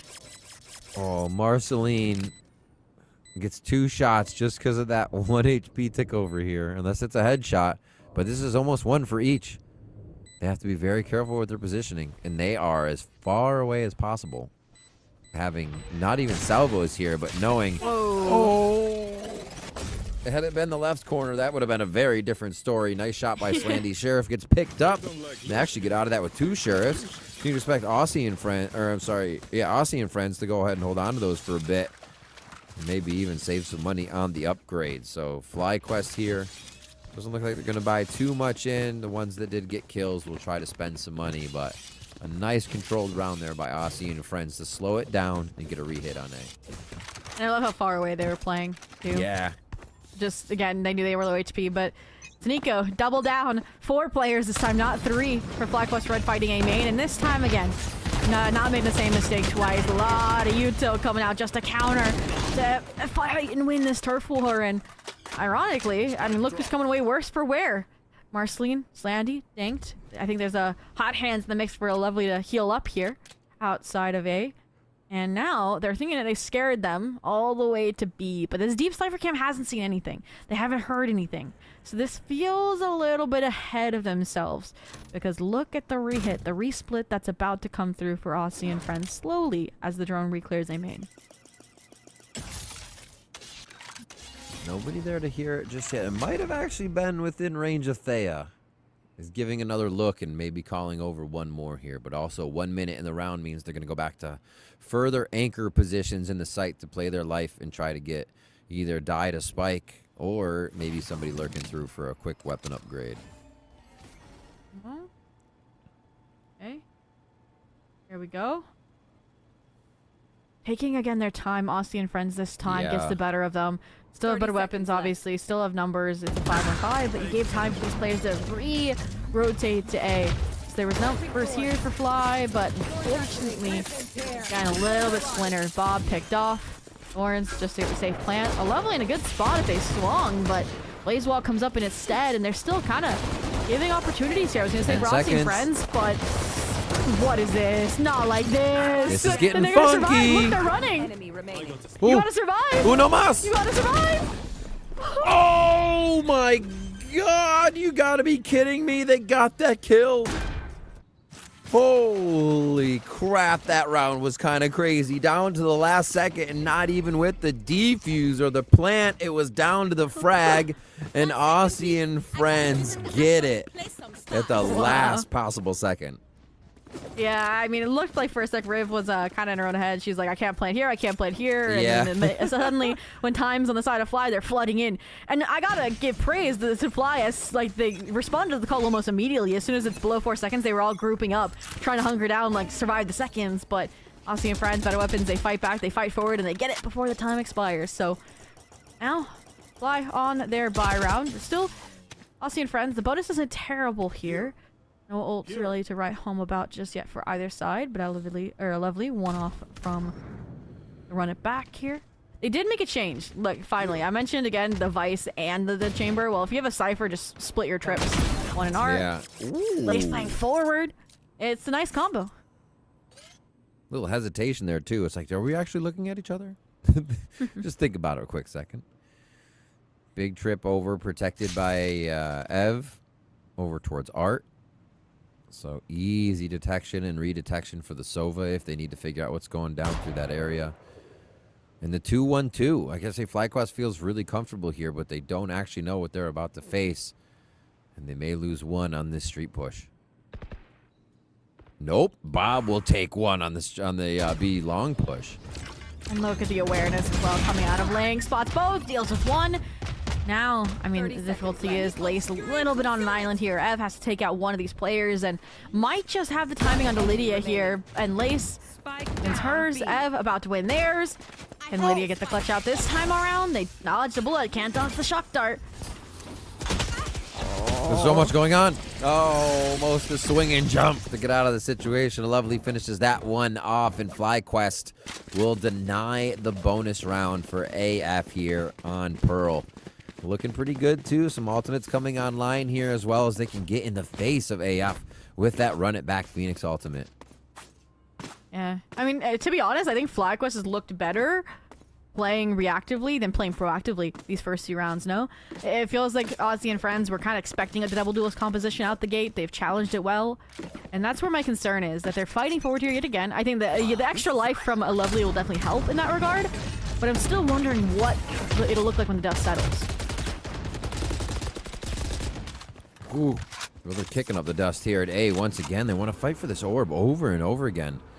It's important for them. I mean, just a few away for Aussie and friends, so it's not a specific orb fight. It's just a constant orb fight that they have. So Bob can get online, get into action. I mean, why not? She's been shooting so hot this game. And now one away from Bladestorm there. I mean, I said she wasn't online until the second half of Split. Now that we've swapped maps, the kills are delivering. Now, I mean, you know, there's a Tejo threatening Art. And this is where FlyQuest starts to falter. They had the advantage, now they split up, gang. Handled the problem, and unfortunately they're getting picked off one after another. And on the contrast, Aussie and friends, look, the trio coming through Art. Surprised at the dry swing, but it works out to say the least. Oh, don't Phoenix ult here. Lydia's gonna stab you in the back. Don't do it. Oh, no. Don't do it. They're gonna do it. No. Oh, painful. Can they get a bunch, though? Can they get a bunch, though? That's the thing. No. Oh, they try to pull back. Lydia's there for the take. You called it. It's just unfortunate. They are ready for what's going to happen. They know the Phoenix is there. It's probably going to be on the lurk if it has the ult to be used, if it was holding A main. So, really well read. I mean, you know Lydia was there. She got a pick. It was more just calling the bluff to rotate through art to play stars down in the post plant. And fortunately, Lydia has not left from A main, playing it down to the 1v1. Head-to-head versus Thea, who nerves and still gets it to half and gets the headshot. So all that work, all that outplay matters for naught as FlyQuest Red Thea gets the 3K to clutch it up and tie us up here on Pearl. Very nicely done by Thea. The controllers are showing up this series for sure. We're seeing them show the smoke. And that's how it is. Round 5 now coming in 2-2. Successful post plant by FlyQuest. It took a bit of the cavalry to get that through, but they still have enough money to buy. Full armor's in there. It's just if they can stave off this round, they have to be ready for this Armageddon. This hit from Jazzykins with the ultimate as well in the Tour de Force. AF could really start to bring the pain. Oh, yeah. She ults this round. Yeah, I was thinking, this is smart from Fly, right? If you know these ults are here, they're probably invested towards the site, towards the actual objective. So with a double duelist, you still want to get proactive somewhere. And they place that focal point on mid plaza, but look at how quickly Aussie and friends pick up on that. The call to fight back in, to re-clear this space, and Alavilli fortunately comes away with the first. Out in the open, you deposit Bob here. She's going to get a one-on-one versus Lydia, unless the smoke fades early. Oh, no. Bob falls. What's next for them, though? If they don't have Bob, how do they get back to a site? It's going to have to be on all the util it has for Ev. Lovely to get back in. And right now, they still hold AF at bay, though, so they're just working this A main control still. Thea is here every single round. But again, it's going to be tough. You don't have Bob to break the crosshairs. Oh, the timing. At least you get your one and done. And now it's Alavilli to try and deny an eco frags. And she's able to do just that to give FlyQuest back the edge and the lead here. Bumpy start. Good turnaround. But this is kind of the recovery that we saw from Fly over on Split. And then was the Aussie and Friends timeout. And then the 7-5. So curious to see if they can keep this consistency once the ults are whittled away. What Aussie and Friends has to close out this attack half. See, Cosmic Divide.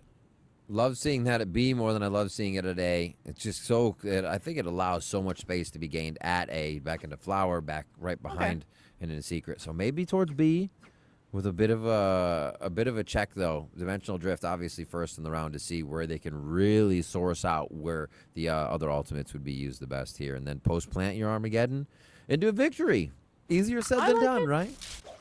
Yeah, they haven't really had a lurk player over towards B, so they don't know that there's not a lot of Cypher utility there, actually. So I think they'll recognize that at the Dimensional Drift. I low-key want the Dimensional Drift to get into CT, and you just use the Armageddon regardless to clear out halls. That sets you up really, really well here, because we've seen Marceline. She inserts herself in these dangerous situations, and is still able to convert them. So, I mean, we'll see if that's the plan here. We kind of look back to the last time over on Split, they held these ults in a timeout, and they utilized them in a really wonky way, right? Marceline Dimensional Drift kind of just set up a stun, trying to punish player and vents. It wasn't for an objective for a site, it was for an opening kill. And I'm hoping that mentality has shifted here. Unfortunately, Riv, they're going towards the A site, not leaning B off rip like we hoped for, which is maybe good. We kind of talked about Fly and their ability to read these timeouts, and they're fighting forward B this time around. Fake TP. And now we see Bob pushing. Oh, down on that jump. Oh, Bob's so ready. The crosshair placement is superb. Lydia falls. The smokes are down. And now it's going to have to be AF running out in the open to try and make this one work. That's rough. You've lost your smokes. Player advantage for Fly over towards the A site. Bob clearing all this space, so it's just certainty building in the positions that FlyQuest are holding. I mean, the one gap you could exploit would be Jazzy through Waterwell, and Lovely's got that covered as well. So Right back through. I think they I don't even know how they got here. Maybe a mid-door timing, but you can't hop the trip. Ev, you mentioned the protector of the trap wire. Playing jiggles. Yep. Playing the trade. Ooh, Armageddon's used a little early to clear sight, but they have no control over this art side right now after they lose their member. This is a very scattered run in, and that art. Wait, the flashes are for everybody, though. Everybody. The goggles do nothing, apparently. But FlyQuest still blink faster, come out of that one with the shots, and are able to find themselves around 4. And again, even out of the timeouts, it feels like Aussie and friends, minus Marceline, like always play at a big picture level, a little too safe. And they got punished for it. Because again, FlyQuest are taking risks, like sending Bob down B main through spawn. It doesn't matter. Just going on a world tour. And I liked the idea, again, Armageddon into sight, but they just pivoted and fought into art where you didn't have the most developed control, so Jazzykins also get picked off. So, Fly, expand the lead, deny the timeout momentum shift here. And Aussie and friends finally look like they're headed towards the B site. And we mentioned the lack of site for utility. Well, let's double it this time. That is a lot. If this actually breaks in util, then they're just hoping it works and they don't have a protocol around it. One trap down, one deep sight, maybe to punish proactive approach to deny the reflood. But a difference here as well. Outlaw. You know, economy's bumpy. See some light shields in the mix here. Regen shield in the mix. But you wanted the Cosmic Divide towards B. And, I mean, I would say they're in a good position for it, but it looks like, again, it's hesitation, it's time. There's less than a minute left, and they still aren't seized for any sort of split, any sort of execute. I mean, look at how deep Thea is. Look at the Outlaw still posted up on B. Like, where are you going to go? No one's following up this Yoga World. Just Lydia. I'm sorry, just Thea trying to play safe, seeing the drone, or seeing Clone come through. Oh, wait. They know it's a fake. Look at the rotation still staying, though. Lace is kind of giving a little bit of a peek, seeing what's coming. And there are a few on the screen. Sprinting over is Bob. Mid-control here for Eb to come over. But this is all 5 members of AF in a pretty good position for this B-take. Yeah. Dimensional Drift drew Bob off the mid-door angle. Set them up for success here. Again, time an issue. But this time, Riv protects the line. Bodyguards the plant. They are going to get a situation here that could get converted. I mean, look, Steel Guard in the mix. Riv getting proactive here. The punish, the Blaze Wall, good for the trade. And it's just frag for frag, blow for blow, and they are going to keep firm grasp on numbers in this B-site post plan. Just playing a ring around the rosy there. 3 down towards long B column. A nice push up here from Riv. Like you said, Steel Garden. Not even going to have to use that here. Bob goes, gets that frag. Defuse comes in. No shot. It was just Zobi, what is this? What's happening? No way. The star was just out of range if you defused from the other side of the spike. That's crazy. My jaws dropped. When I saw it's okay, it's a 2v4, and I'm like, huh. Not very winnable from a fight perspective. And then Thea still invests the Cosmic Divide. I'm like, fleeting thought, back of my head, it's gone. Whoosh. Is there going to be a ninja defuse? And insanity strikes. You know, you don't get the sound cue properly. The star placement falls short. Lydia, rare with salvage what could have been a nice turnaround for Aussie and friends. Keeps FlyQuest on the up and up again. And, I mean, money's not getting any better. Ooh, shots are getting better, though. Great opener. Yeah, they need that. They need a little bit of a spark after that last round because it's very deflating. Still moving back to the left side. It's going to be a full hit by Aussie and friends. They're not really giving in to the push and pull this round. They're going straight towards this B side. They hovered a bit towards the right. Wasn't even really a default to the map. And now they're saying, hey, we just want to go. Lace sees them again, and they're going to have to activate. Oh, Lance is getting overwhelmed by all of this. Teho util playing around the cage is a gap, a reveal, and it's perfection. But it's Rib with a classic to keep Aussie and friends in contention here. Force Al Lovely into a 1v2. I mean, you have the ult. This is when you want to use it, no? You think? The headshot with the trade shot from Lydia there. AF come up with another one. Start to figure out the pattern of what might be able to get them through, and it seems like sticking together as 5, not really needing that lurk. to push into the site in Powerhouse, right? Yeah. I mean, there I feel bad for Lovely. Like, I saw the vision, right? The spike plant goes down. You know, you're thinking it's still a 1v1 no matter how you spin it. But is this... I wouldn't expect a second timeout this early, to say the least. So maybe a taxi-doodle. We'll get that update here soon for you guys. Oh, it is a FlyQuest timeout. Wow. Interesting. I mean, you did just lose a round. You almost lost the prior round. So I guess this is a very proactive stance here, maybe recognizing, okay, we need to figure out what happens when it is 5 players strong coming at us from Aussie and friends, right? Because we mentioned, again, they were kind of playing over respectful, playing a little slow, playing for an advantage instead of a gamble fight. Yeah. Like a all-out backward brawl, and now that they kind of brought that fight to them, they won it. So we need to figure out, develop a plan to address the B site control, maybe even fight forward. Remember Bob? Like, they got all the way up through spawn, and I mean, she could land some haymakers here. I believe it. I think with FlyQuest, if they can survive this round, they survive kind of, I wouldn't say fully being reset. They is still pretty rich, and a lovely Illuli still has some money, so it won't be that tough, and they'll have second buy round loss, or second money loss. But yeah, formulating a plot here that can use these ultimates, figure out a way to stop these one rounds that AF is able to throw in. And we'll see what it is to deny AF the way in. Okay, we start with a Hunter's Fury. Oh, the push from Bob, too, for the distraction. But it's another round where AF had not pushed all the way up to that A main fight. They're staying back more with the focus on mid to B. And Riv, you called Riv out, right? Saying that she had a quieter split, and on the Vice, she's always the one shutting down these aggressive plays right now out of FlyQuest Red. And, you know, I mean, she's the namesake of the team, Aussie and friends. Here. From the other side of the globe and coming into the server, wreaking havoc here to maybe tie us up here, close the gap. It's not over just yet. We've seen, obviously, some crazy shenanigans out of Fly to clutch up unwinnable rounds. And Thea is at the helm this time. Ooh. It's done. Oh, spam through the box. Stayed for the second peek, knowing there were multiple there. Just kind of trying to make that power play. As everybody takes B site again. It seems like they get control of this so quick, and it's going to be a save from Ev and Lace here, which is pretty smart for the side of FlyQuest. There's no real alt points to be grabbed there. And they give this to Slandy for just one more towards the Armageddon. And you mentioned it around before. They're still sitting on a Steel Garden. Now they're bringing into the next round, too. Yeah, I mean, FlyQuest all the time I kind of did what I asked for, but it's on the opposite side of the map. And again, I don't think they've really come away with too much of an advantage fighting for A main this half. So it kind of was the turnaround there. I like the idea, again, like you were already committed to the save, right? You already had your Sentinel, you had Lace vacate the Cypher setup, and you were like, okay, Thea, if you pull Heroics off your Nova Pulse, your stun, and get 2, we'll come back. We'll play the retake. But this is the reality that we're sitting in.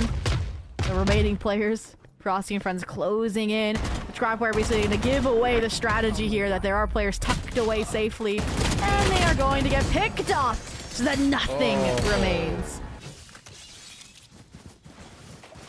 That money has to be spent even more so now, and you can even see just about 2K, 3K to some. Do they decide to go in for Guardians? Are they going to pressure around? Maybe they do something special with Luli here. Be nice. Not know yet. I mean, juicy sheriffs aplenty. I wouldn't use the, if you use the Visal, I mean, they just get the weapons anyways. Like, I wouldn't use it this round. It feels like Fly, I don't know. It's just rinse and repeat right now. Not seeing any changes. Yeah. Just fight A main. This time it feels like maybe the fight was like a guise for this B main pressure. If you noticed how fast, like, Bob started over towards Art and then has now joined Lace here with this deep B main control. The difference is, if you remember, last time Bob got all the way through spawn, all the way through shop, and re-cleared mid door. This time, a trademark's gonna keep the forces for FlyQuest Red at bay. A big insert. They did leave Lace over there. Clear it, please, Jazzy. Uh-oh. No. They're getting there, but they're not looking. Huge shot from Lace. Gate goes up. Lace stays? I think they know this is about to be a B split, right? You have to pick over towards first blood, though. Man, not afraid of the sheriffs. It seems like if you're Aussie to friends. The util agents aren't even here, right? You can fight this all you want. Lace is in a really nice corner, and the Sheriff gets another. Keep it on a 3-on-3. Now this is when you maybe can, like, you're like, okay, Cosmic Divide, run it back, let's invest these. Floating over the vines just to see what else is in sight. You don't have any weapons to take away, Riv.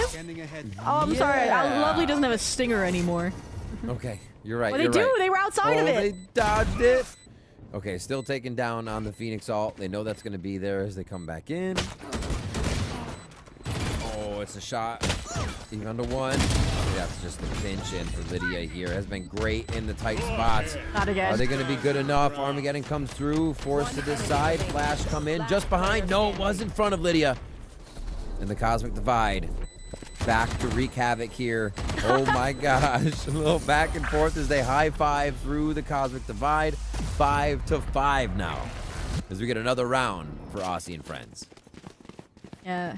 I mean, that was a nice little eco play from Fly. We got to see the Sheriff shine through a little bit there.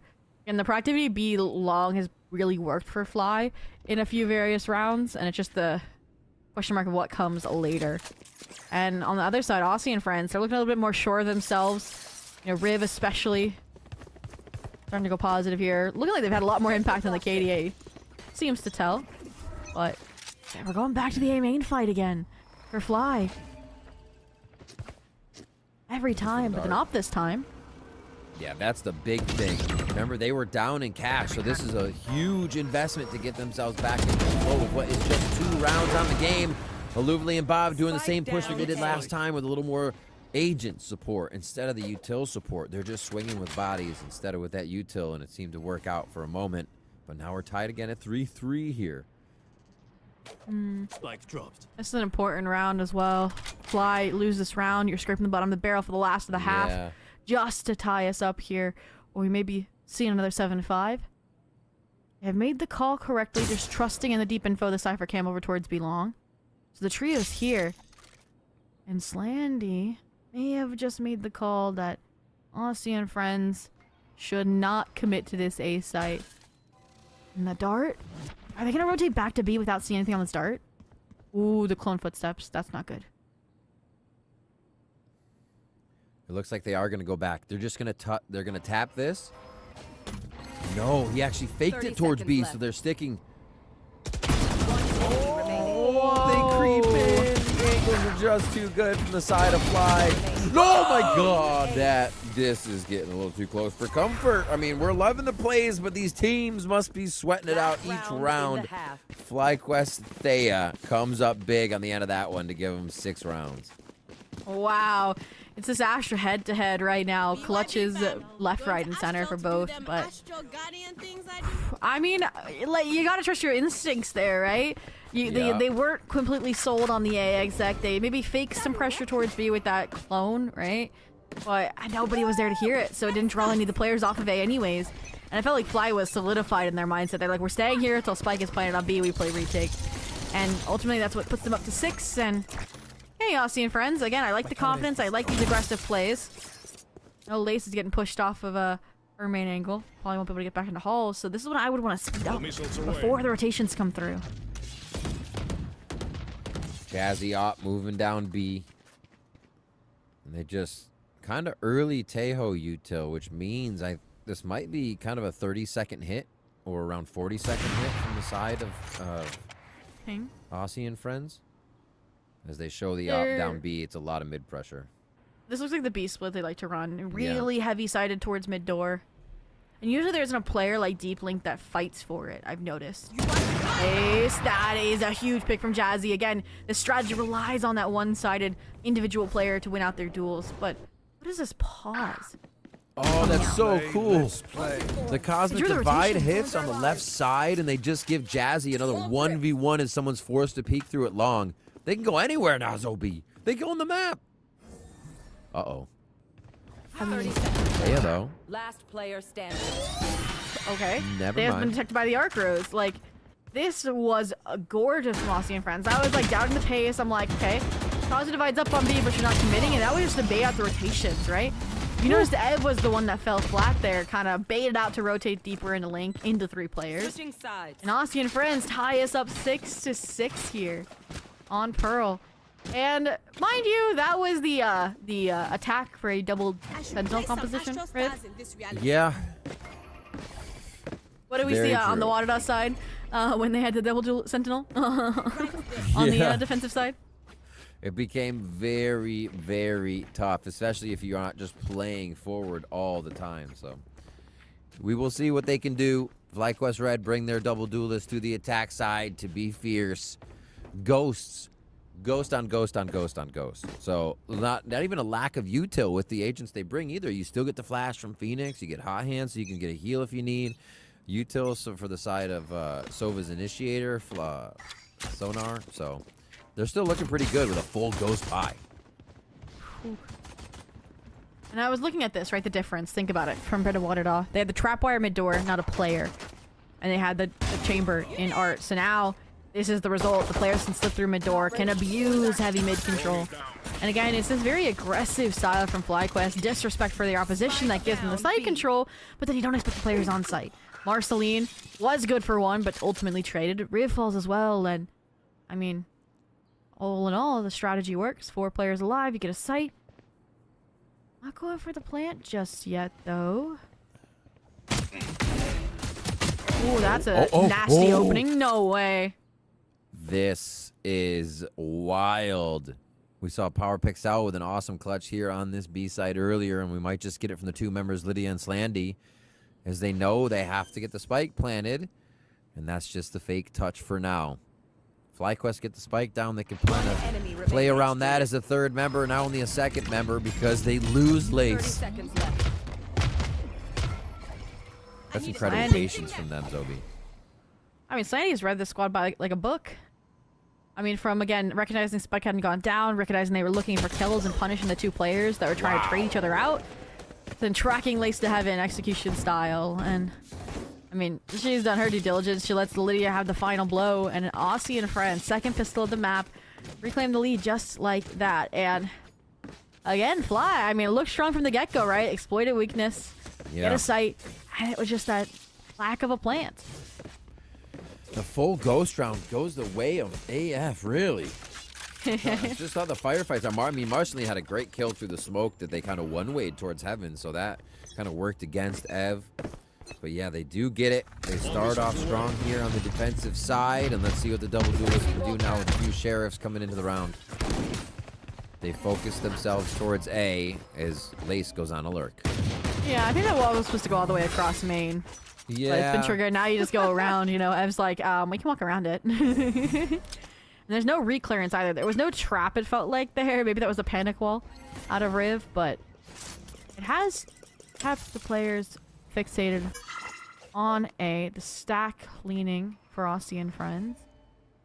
Trust in Jazzykins at the rendezvous to get a frag and get out with this Guardian over towards B. Marceline, that's a Vandal. You don't want to lose it. They got to protect that. Like, do you have the chance to? I mean, they dashed right for it. Bob's going to feel completely upgraded now. No armor is going to be the only caveat to what is going to happen here for the side. Riv. Oh, trying to hide behind it again. Can't decide which way they want to go, but they do choose enough for one. It's quickly traded out by Ev. And now the 3 members rotate back through Flower. This could be a great round for Fly to get back in on the low buy. Yeah, Salvo's delay the plant, but ultimately don't deny it. Weapon, I think, still upgraded. Even when Bob falls, you hand off the Vandal to Ev. To get off site as well to protect these post-player players, which I like. So you're protecting your Astra. Lovely's playing on site for disruption here. And they're going to buy down the clock with every means possible. And the dart's about to come through to give him a quick ping. A shock dart first. Sick though from here. No? They doesn't have. Okay, Thea. It's getting a little weird. It's getting a little weird. Oh, now it's up to Lydia. Oh, it's the shot from Lace. The Vandal comes through. It was lost so willy-nilly over at Art. The full peek out in the open like that. And it's the reason the round goes to the side of FlyQuest. What a game of Vandal hot potato. The tie is back up at 7-7. I mean, we saw, right? Fly to pull this over on split the first half. They win the second round thrifty. Off of, again, confidence, quick plant, play down the post, play the timing, play the composition advantages. And that was crazy. Lace understanding that, like, you couldn't cross over because Landy got half as well, and it wasn't really planted for art. Gorgeous communication and execution. And now, I mean, again, no respect for this util. A miscall, a misstack here on the eco for Aussie and friends towards A. Yeah. They're again going to be set up in one of the most difficult sites to retake in the post. They're flanking. Run it back. Yeah, goes through. Lays tap the cam. Anything A main. Spike planted. They destroy the cam. The trap wire's there. They know. Easy. They should know. Then you take the deep space. Is Ev gonna flank the flankers? Please, Ev, flank the flankers. Just tagging. Peppering some shots in. Flash and play it. A little too overzealous there for a moment. Looks like FlyQuest having a bit of fun with this one, knowing they'll be able to take out the members of AF if they do decide to peek, and they're going to be forced out into the open. 1, 2, 3, 4. Almost another one there for Ev. Picking up some shots towards the Hunter's Fury. That'll be online for the round to come. In this little fight here. There we go. Bob with the right-click classic jumper. And that's going to be FlyQuest picking up another round here. As AF is showing us some counter strats. Just on the wrong side of the map for that one. I mean, I liked the strat, don't get me wrong. Yeah, it's just more the deep Cypher cam utilized in shops instead of, like, site, post. Really just let them know that all those players were coming, and then they took deep space CT, they took deep space, you know, into Link. And Ev, just the chair on top as well, again, committing to the flank. They're like, wait a minute, I have a timing. And they're good to go. But, Aussie and friends. It's funny, we were like, for me, like, Fly, they were getting a little bit too eager, Beaver. And now I want Aussie and friends to be that proactive nature. And this round, they tried to, right? Play off the Rendezvous. But the Hunter's Fury, the scale from Alavilli, it's too difficult to overcome. Oh my god, Alu, that was... Okay. Nice control, just right within the utility, too. Not worried about a damn thing but the frags. Now, Dimensional Drift just says, this is where everything you need is. Almost spamming the spike on that one. They are pincering in FlyQuest right now. AF looking pretty good, but FlyQuest might have the upper hand here. No, Marceline, and it's a Luvali. Again, 4K now on the Phoenix to get the round. Oh my gosh, if they didn't second guess themselves, and Marceline just kept spraying the corner down. That could have been a salvaged round. And, I mean, a throwback to split, it feels like the crux is Marceline right now. Think about it. Yeah. Lost the right Vandalay. Art. Got them into this mess. Almost wins a clutch there after the Dimensional Drift really set them up quite well for a retake. Ultimately, doesn't work out. Now, what's going on here? Stack towards B. Fake aggression off the salvos. And Alavilli, every time, is just W key through it. Now, run it back fake here. Please don't fall for it. Not seeing friends, they are. Look. They've all left B. And there's no Vice util there left either, because it's an eco. No sheer wall, no nothing. Straight through. AF's doing the big commitment strats right now. They're saying we move as a pack if we move at all. And it's going to be away from the site for now, but here they come. Bounding back over towards this B site. Protected on streets, but that's already going to have a line on it now from Lace as they set up in sight for the plan. Oh my. That spike disrupts a little bit, disrupts a lot now with Lydia's second shot as well. I have the spike. Again, it's this pacing problem from Fly. Think about the round where they had 4 strong on the site and Slandy comes in with a Sheriff swinging. Getting flashbacks here. This time they're into the airs. Still a numbers disadvantage though, so they're playing on. Lovely. I don't worry about this position, but it shouldn't be. Lone, not enough to stop her. Ev, really nice reposition here as well. The cam's info. What a curveball. Just a few more. One more to be exact. Lace takes down Lydia. And it's going to be 10 now for FlyQuest, making a great case for why they should be pushing this series to Icebox. 10-7 with just 3 more rounds. There is going to be a bit of money on the side of Aussie and friends, but it's going to have to be doled out amongst the team. They don't really have great buys if another one goes through over to the side of FlyQuest. So they're gonna make sure to go for the throat here. FlyQuest is, as Aussie and friends call the timeout to reset. Yeah, I think for Fly here, this attack looks like the most colorful we've seen from this series. Like Yeah. both sides on split, and also the defense that kind of like you know, squeaked it out right like towards the end, able to get the 6-6, just running the same strategy of Fight A. And for Aussie and friends at this point, it's hard to pinpoint some tendencies here. I think my big one is like they're defaulting out of really now getting aggressive A main. So if you can find a way to punish that, hold that control, leave a deep deposit, and find the first blood, that kind of sets you up for success and for information. Because we kind of mentioned even on the eco, they were kind of falling foe to these fakes, right? Every player was on B correct. The run it back was just a sell, and they all left. So again, taking deep control, deep space, maybe off really strong agents like your Chamber, your Yoru, and This is a nice spot. see how that goes. For again, keeping information, knowing where the players need to be. What's the plan of action here? Push up from AF on that B side and over here towards A. So now they're actually activating on both. Usually it was just the A take to leave someone there.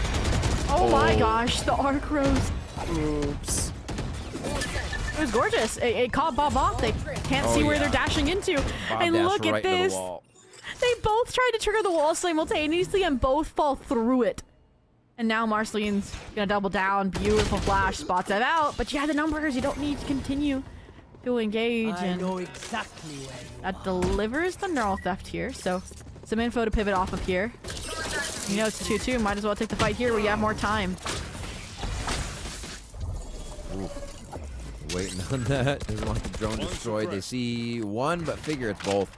They already know the utility has come from that position. Oh, just the random shots gives Lace the shot that she needs. As Slandy takes one down. Now it's Lace. Almost the shots. Lydia finds it from Flower there. AF grab another one. And their timeout feels pretty good to create the momentum needed here. What a strat over at A there. Had Bob completely in all sorts. Yeah, it did what we asked. They addressed how FlyQuest was dealing with a main. They kind of shifted the salvos a little bit, if you notice. They were kind of both stacked during that choke, and now they got spread out towards behind box. And that kind of split up the players. Beautiful Arc Rose combo as well. The Vice pivoting from B over to A. And they still don't even know that the Chamber's opping. They don't know that Jazzy Kids is pushing this deep B angle.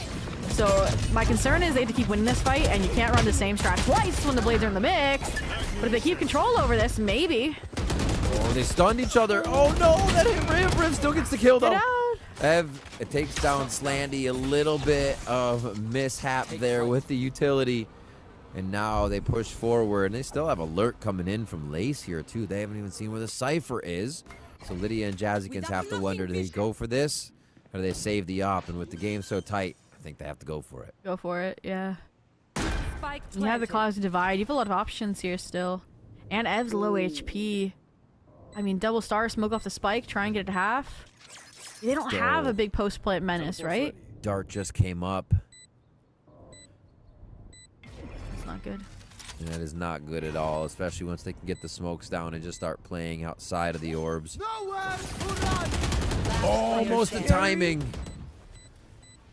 Oh, you're not getting the spike anytime soon. And now Jazzy, this is where I would say maybe go for the save. They got money, it doesn't matter. And Lace finally gets the backstab. She's been cooking all along.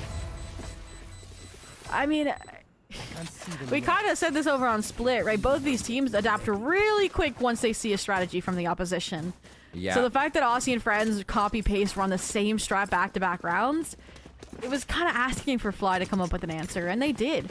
And it was the Bladestorm updraft from Bob. She's like, I'm not flashed by the Archers this time, I got this, and comes away with one and a setup for the follow-through for the second and the third. So Ev follows that up, gets the control, and they just lock in the A control they already established. So now this, it's okay. Austin friends, I just said don't run the same strat. This time, Fly is giving you the favor of trying something different, like running into Jazzy.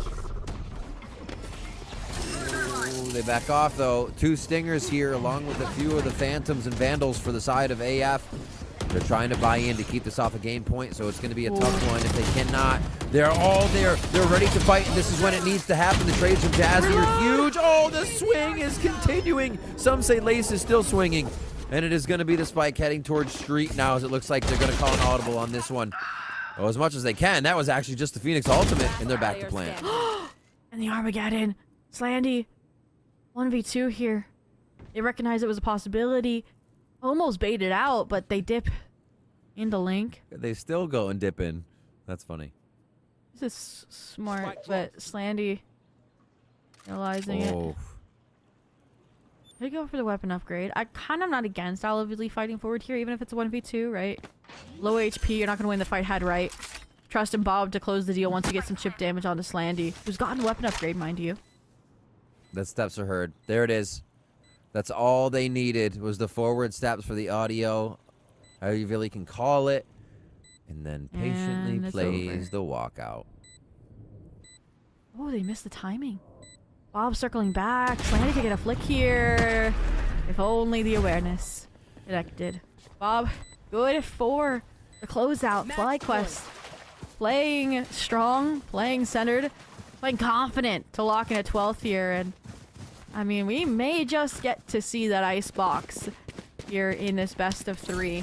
Yeah. We might go 13-8 for 13-8 too, Riv. It looks like it on their opposing picks. Isn't that the way it happens? But history always tells us that third map for some reason is a blowout. I don't think we're going to get that between these two teams. I think it'll be like they've got the read on each other too much. And this low buy here from Aussie and friends makes it tough. But they do have the ults. Yeah. I mean, this is one weapon up now. A lot of retaker denial ults.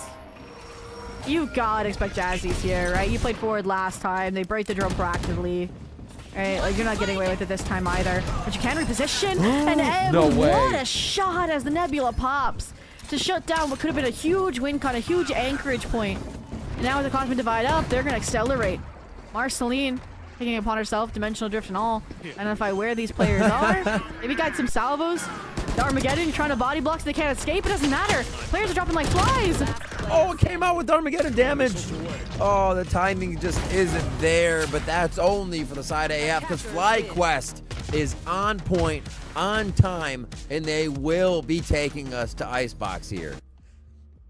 And wow, I mean, I was like, Riv, we might be able to wrap it up early after how Split went. You know, again, mentioned how Fly was looking a little dry, a little rough around the edges in terms of the strats they were pulling out. And even the first half, again, it was just aggressive, it worked. But when the sides swapped, it was impressive how such a similar composition on the defense with the double sentinel was played so differently between Wadada and for this side of Aussie and friends, right? It really was just, again, Jazzy was playing so forward B instead of around Art and around A main. And I think that was the big difference. They didn't really have good mid control. They didn't have really deep information gains. Yeah, I think oh, go ahead.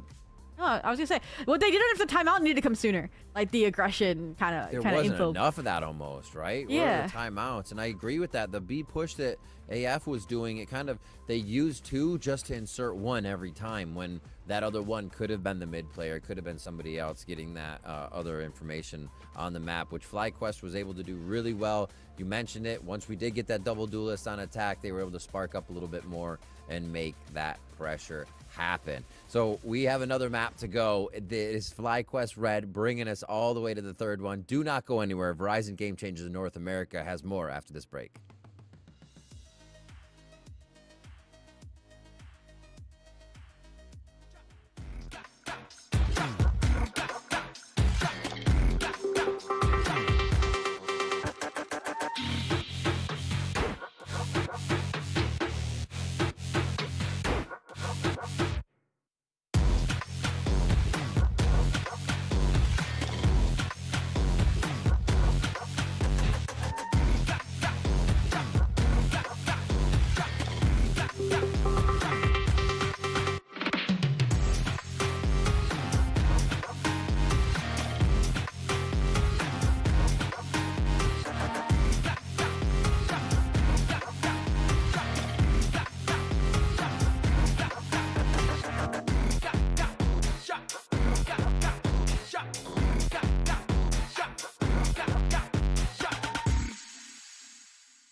Welcome back to Verizon Game Changers North America. Riven's Obi still here for what is the final map of the day. Things are heating up, but we cooled down. We're heading to Icebox, and we get to see what these two teams can bring now that we have one win each on each other's maps to get here. And I mean, I didn't get my Icebox for the Shopify Rebellion YFPX game, but I'm getting it as a decider now. And Riv, I was kind of torn about how I think this map's going to go during the break because, again, both of these teams 13-8 on the opposing map pick makes it think, okay, this one could go the distance, we could get an overtime, a competitive map. But also the composition that I'm expecting FlyQuest to run, this Jet ISO with Lace on the ISO. I just saw Lace on the ISO over in CVAL, actually, on her collegiate team for UCI, and I know that she can tear it up. And it's an ego comp, so after coming out of a win 13-8 and a dominant half like they had to shut down what was a 6-6 half, I do think there's a world where they can snowball, and it comes again out of this performance. Like, look at this, every player was truly delivering. They really were. As you're looking at the last map here for Pearl and the way that the teams were playing, Lydia once again stepping up. I mean, that was what, the Omen on split, so still there. Yeah, exactly. I agree with my dog. Really great play, and you can just see the Phoenix coming out. They did know what they were doing with it, and it was really awesome. Only getting caught once. It's going to happen. But yeah, iBUYPOWER doing great there on the Phoenix to showcase something we haven't seen in a bit here on Pro. No, for sure, and especially after we were kind of talking about like both of these compositions, because it's kind of like the before and after for Wadada, right? Like the comp they were running a variant into the comp that they are now running, and we got to see again how they're played out. And I mean, this was again, I think the big hinge point was like, I mean, look at the first blood differential. Again, we kind of were harking on the proactivity, but I guess it worked out more oftentimes than it didn't, even when it came down to these kind of heroic spells. And I mean, 5 out of 5 post plants is also kind of, I feel like everything that we were kind of harping on for them for is like not displayed in the stats, because we're like, oh, why are they waiting so long for the post plant? Well, if you're 5 out of 5, that means you set yourself up for success. So it kind of works out in that degree as well. And I mean, we're heading into a map as well like Icebox, so going back to the conversation of, okay, is it going to be close? Is it going to be a steamroll? We are starting out with FlyQuest Red on the defense and Aussie and Friends on the attack. I think that's good here for favoring like the close matchup affair, because I mean, everyone said it, everyone hates Icebox for this reason, and sometimes it's just a take simulator who can do better. And I think with Aussie and Friends starting out on the attack, it won't be just FlyQuest steamrolling through the A side every round. And we also get a little bit of Harbor, which then I believe opens up B a little bit more, because you get your layered strat. They also run the Sova, so you got that kind of like, I feel like that chef's choice there with those two to continuously play through the wall and be aggressive. So love seeing the Harbor coming back now. Reckoning can really clear A if you want to get back to that. It'd be interesting to see what their attack is, if the ISO is still there for the side of FlyQuest Red and the double duelist to Jet too. So they seem to enjoy being aggressive on their side. Oh, I'm super excited. Like, Lydia, again, put up a heroic performance on the Omen over on Split, putting her back onto an aggressive style, you know, controller here, like you mentioned, again, fighting off these walls. I think it's going to go really, really well, especially with that Reckoning for a retake tool. So, curious to see if that's how it's going to fare. We're also curious to see if they stick with the same compositions for both sides. I did mention a map played quite often by both of these squads. Both series for the side of Aussie and Friends, one a 13-9 of Prosperity, one more recent a 6-13 loss actually versus Catface that we got to cast over, and then the FlyQuest Red side, last most recent match they played up against was a 13-10 over Ghost Gaming in a 2-1 victory. So definitely putting the time and the development into this map for both sides. Looking just back at the scores across both Split and Pearl for now, you have iBUYPOWER +6 with 37 and 31 as we see our compositions come out. But 7 first kills to 2 first deaths. Crazy stuff coming in. It helped with the Phoenix as well on that last map. And Lydia on the other side, you just mentioned her, +16 so far on the series. That's wild. 43 and 27 just from the controller position here as we now see our comps coming in. They do keep the double duelist as well as that Harbor Sova. And I'm actually really excited for this, for iBUYPOWER to switch back to the Killjoy, because if she was on the Phoenix, you know, taking those fights, taking those engagements, think about how she's the master of mid, right, on the defensive side here, starting things out. You're going to be taking a lot of first engagements if Aussie and Friends try to leave a lurk player, if they try to go fast on these ecos. So I think that'll work out well. Jazzy Kids, again, flexing the true spectrum of her kit, her comp readiness, I think, with this series being the prime exhibit of it. So we'll see if it can cap off with a victory here. outside of that, I mean, Riv, I wish they were on a Sentinel here. It does hurt me a little bit inside, but they did pretty strong over on Split. Maybe this time again, you expect these players to be in those heavy engagement positions, and I think the Viper is like your only anchor Sentinel really on Icebox, right? And it's usually over towards that B side, over towards yellow. Yeah. Waiting to get onto the map for this one. We're just about ready to start our third and final map of the day here in our second series. Remember, this is day 3 too, so there's already been a lot of Swiss play in this stage here for Verizon Game Changers North America, as we have FlyQuest Red versus Aussie Friends going at it one more time. Somebody has to take the loss here, and I only say that because both teams are 2-0. And this will tarnish the record. Who comes out with the W as we start our pistol round of map 3? Here we go. I hyped up, you know, the Viper being the one to take the engagement over towards B main, but look who's in the hot seat. Lovely up first.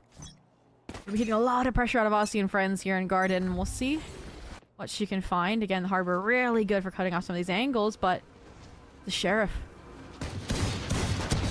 Oh. Tempting the trades. Almost down to the last bullet too, or down to the last bullet I should say, almost using the whole chamber there for the second peek. And that's just going to be an insert. Marceline maybe a little bit later in the round to show herself, but now they start to rotate back to see if this activated any defensive push from FlyQuest. Yeah, it definitely felt like just a pistol round strat. Draw out info, draw out some damage. They wanted confirmation on the rotation to A, and she is going to get it one way or another. And, I mean, the frag on Lydia is just an upgrade. She is looking to customize the entire round. Looking for seconds head-to-head against Riv. But Fly, again, not sold on this pivot to the A side just yet, despite the crossover. Look at this. Using what space they have. Turret goes out just in time. iBUYPOWER playing it smart, playing it so they don't have to peek anything, and they use their util. The denial orb coming in now from the side of FlyQuest for the plant as all the walls going up. Remember, they lost their harbor to get in here, so it's a bit harder for AF, and they have to keep pushing forward. They do so right to the spike site, and it's not going to be enough just yet. 3v2 from the defensive side, and that's Ev coming in huge, flying by with the ghost to get a 3K. Nice crunch, nice attention draw from Lace there as well. I mean, your player's trying to get the spike down with time whittling away. Nice shock dart damage to finish off those players, and FlyQuest come away with the victory.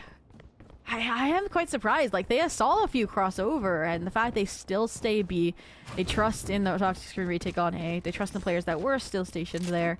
It says volumes about how this map might go. And speaking of how this map might go, 3-2. Okay, 2 outlaws. Bob, they each on opposite sides of the map.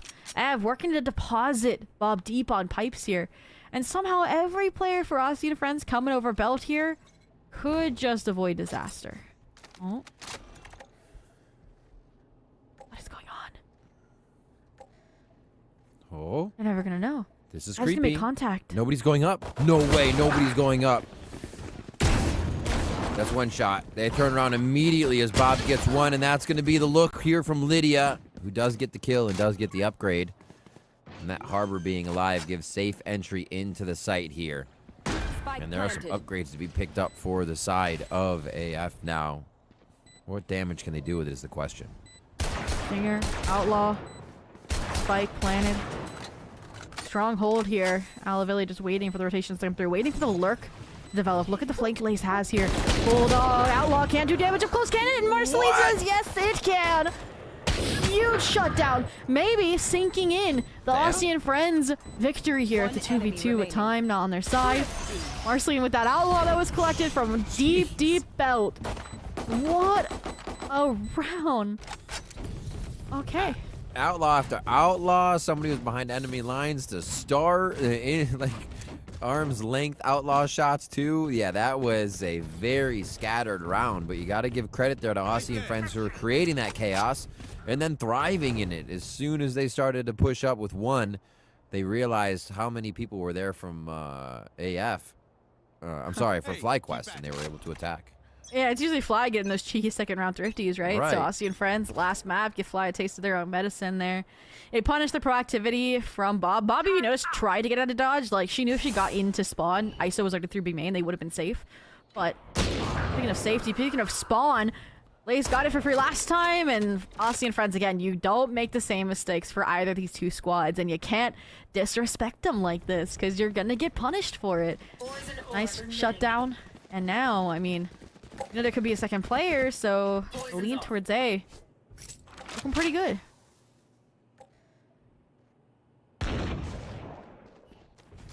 Slow push. All this rotation back. They start to lean. Do they want sight, though? Man, it's so risky to take this back. They're not even really using the wall, are they? Okay, it is up. It is up. I was like, wait a minute. It's so brazen here coming from FlyQuest to reposition, but AF already had a bit of the movement. They didn't think. Aussie and friends were so close. And they do, in tandem, just hit that sight on the right side, and it's way too much for Fly on the low buy. Wow, good tracking from Fly, but ultimately, the economy beyond repair. Numbers weren't enough there. And Lace gets punished. Bob was left to stay B as that pillar for information. Not really much to upgrade here for Bob, so maybe just playing for exits here. Looking at the ults that they could try to deny. I mean, Slanty 3 off, 1 off the Reckoning. You don't want Lydia to get the kill here. And Lydia looks like she's the one in the hot seat to be at the receiving end of this window peek. Ooh, they know, and they get it. That's the Reckoning for next round. Jeez. Lydia, what is this game for Lydia? This whole series has been insane. Gets another one. Like you said, Reckoning is available. AF now can really start to put the pressure on. And they went through a few rounds on Pearl where they weren't even using those ults because of the opening kills that they were finding in the round from Marceline, from different things. And then the consideration to hold the ult because of the control they had. Here, a 4-1 split. This looks like it may be one of those Reckoning rounds, though, that they would push off the team on B site once they get down that path of long here. Figure out that Thay is guarding it. Oh, yeah, Cascade into movement. They're going to take the space right away. Oh, for sure. I mean, you know they're getting aggressive A now. You know you can win the B fight by picking off a player like Lace, who's typically been there. They occupy the space. They push up. Toxic screen deployed at the ready. Deep dart in. To throw Thea off. Rotations are met for Fly. That's the only silver lining here. That's something they've been doing really strong. You got your Sova, you got your ISO here ready to counter. But look at the fake out here. You drew the numbers over, you pivot back to A. You're trying to cash in on the lurk from Jazzykins. But again, Fly is always searching and Bob is always forward. Wow. And that's the second push from Bob. Just not happy. Went into Nest, went back on the rope, and then was like, you know what? It's too quiet back here. I want some action. Pushes forward and gets a kill immediately on what was the solo lurk towards A, but is actually where they wanted to end with that pressure. Here's the Reckoning that we were thinking was going to end towards that B site. They start to push in. They might be met with Eluvilli right here in sight with 2 immediately. A third one almost through the dark. Oh, here we go. Through the toxic screen. We've seen that be catastrophic, and it nearly is. Lydia in the 1v2. Reckoning now dissipated. Spike has to be collected. They heard the rope, and Lace locks in, challenging the snake fight. Just like that, FlyQuest bounced back the 2-2, and they neutralize that threat. They neutralize Aussie and friends round. The back and forth to start again. It's just like Split, just like our first map here. See if somebody can break away after the timeout, which was really the case once we saw it on that first map. Low buy. In terms of armor, coming from the side of FlyQuest, we did see that Reckoning used, but a Blade Storm here for Marceline is they're still pretty good on money, so they won't even forego a weapon for that. They take the weapon, they take the Blade Storm. They're going to try to come into this round strong and just end it, I think. Oh, yeah. I do like the confidence that we're seeing out of Aussie and friends. Again, it felt like it was lacking the first 2 maps. And now here, right, they identify where they're getting aggressive, and they try to challenge it head on. Bob forced to disengage, forced to give up maze control. And Marceline happy to occupy, happy to strike forward and even avoid the refrag and find out the screens. How lovely, taken swiftly out of the round. Clean from Marceline. Oh my God, it's right on the head. It's literally right on the head. Oh, but it's the double tap on the other side. It was all the ruse from Marceline. FlyQuest knew what they were doing with that double peek. Lace keeps coming up, playing a little bit of aim labs. Just goes around. getting a few more kills. High-low. And that's going to be another one. Too tough to take down. Lace with the 3K on the round as they collect another. Wow. Thought Aussie and friends were finally turning the heat up. Marsling had a beautiful entry, but Toxic Stream comes up, the players get splintered, and I mean, Ev, again, is kind of the one steering the helm at these pivot points, you know? Had a really strong split even despite the loss, and it's around this map, they're starting to heat up here yet again. And I mean, Fly as well, as soon as they recognize, okay, a Sentinel's dropped, there's an opening, like, how do you somehow, as the defender, set up a high-low from Belt to close out the round against the attacking Lydia? Like, it's insanity, and giving them confidence to continue erratic plays like this. Oh, kill contract. And there will be no distraction. Oh, there it is. Lace gets it. Still flying high after that last round, but Bob goes down within that fight. A huge push here. So Thea's letting the team know you guys can stick towards A. Just have to make sure that mid turret's still online as iBUYPOWER actually getting the kills that they need to keep the round alive. Keeping things close despite the strong opening. I feel like that's the story of this map right now, but I mentioned it. As soon as you give FlyQuest an in, they take that space. They all the way deep B main. Or collected. Confirmation that they could be pivoting B here. Concern, though, is that she's still alone, no matter how smart she's playing. So, the fact that she gets deep into Snowman here is perfect. We'll be forced to give it the space, give it the spike plant here, perhaps, but we'll set up this team, hopefully, for a decent retake. Oh. Jazzy. 30 seconds left. Oh. 7 bullets. Doesn't want to make the noise to reload. Knows it's good enough for 1. And it is. Even going to keep 4 in the chamber. That's how it ends. Oh my gosh. Yeah, that is how it ends. With the Hunter's Fury, they take out the round. 4 for FlyQuest. And again, the back and forth starts to get gapped a little bit. FlyQuest starts to pull away. Fly didn't want to take any chances on that round. Like you mentioned, they wanted to pull ahead. They wanted that 3 streak. And I'm quite surprised. This is about the time where you do see that Aussie and friends time out. So I'm expecting maybe this round they don't use any of the ultimates. And if they don't get a Rogue Thrifty, that we do see it utilized when they have the weapons to match the ult situation. But aside from that, maybe a little A split action this time around. A double peek up over towards mid. I do want to see them punish the space being taken by Fly. They did it before. Turrets destroyed. It looks like they want at least the mid space. They put the turret up to make sure there's nobody coming on that left side, knowing that Thea got out so far last time. So you're right in that sense. Trying to make sure that FlyQuest doesn't get that encroached space and info. And they're still trying, though. And they're damnedest. They're still going to start pushing. I mean, it's Bob. But they're already behind. Yeah, at least that's the issue. The turret's so deep, now you know that they're confirmed to be committing to the A site. And the players on site can crunch the players behind and leave Aussie and friends with no options. They speed up here. Jazzy, Lydia, you gotta be aware the turret went off. Yeah, the timing. Did Jazzy not comment? The timing. The cove is there. First shot from Bob. Reset on daggers. 1 enemy remaining. Oh my gosh, they are just absolutely closing in. No good on the turret, no good on the sensors on the flank. And what a late round push here coming from FlyQuest. Their read on Aussie and friends is crazy. I mean, at this point, if I'm Aussie and friends, I'm staying in spawn. Hawkeye's mid, main, B. Thanks. Like, every round Fly is pushing forward. Looking for info, looking for kills. And I really think Aussie and friends should be able to punish it, but they're kind of falling into that trap of, okay, if we're the better team, we'll win the A fight one time or another. They don't recognize this is more than just an A fight in FlyQuest's eyes. I mean, the turret went off, and they still somehow got the element of surprise there. Kind of looking like they're trying to attribute some additional resources. Riv, starting off watching B main here. But I still need someone to address mid control and Riv. Please, you gotta win this fight against Lace if she pushes through. To play in spawn. Kind of use that Cypher model to hide back in this dark area. And it can catch people off guard pretty good. But this is the commitment now. If they're not even trying to fake anymore, they're saying, all right, let's team up, let's util, let's standard site, base play. Get in. And yeah, Fly is going to let him get the space and play retake, so they're not even getting that util out of Fly right now. They're going to lockdown as soon as the spike plant goes down. Look at the chip damage off of Ev's shock. Like, the cove doesn't matter. They'll fly right through it.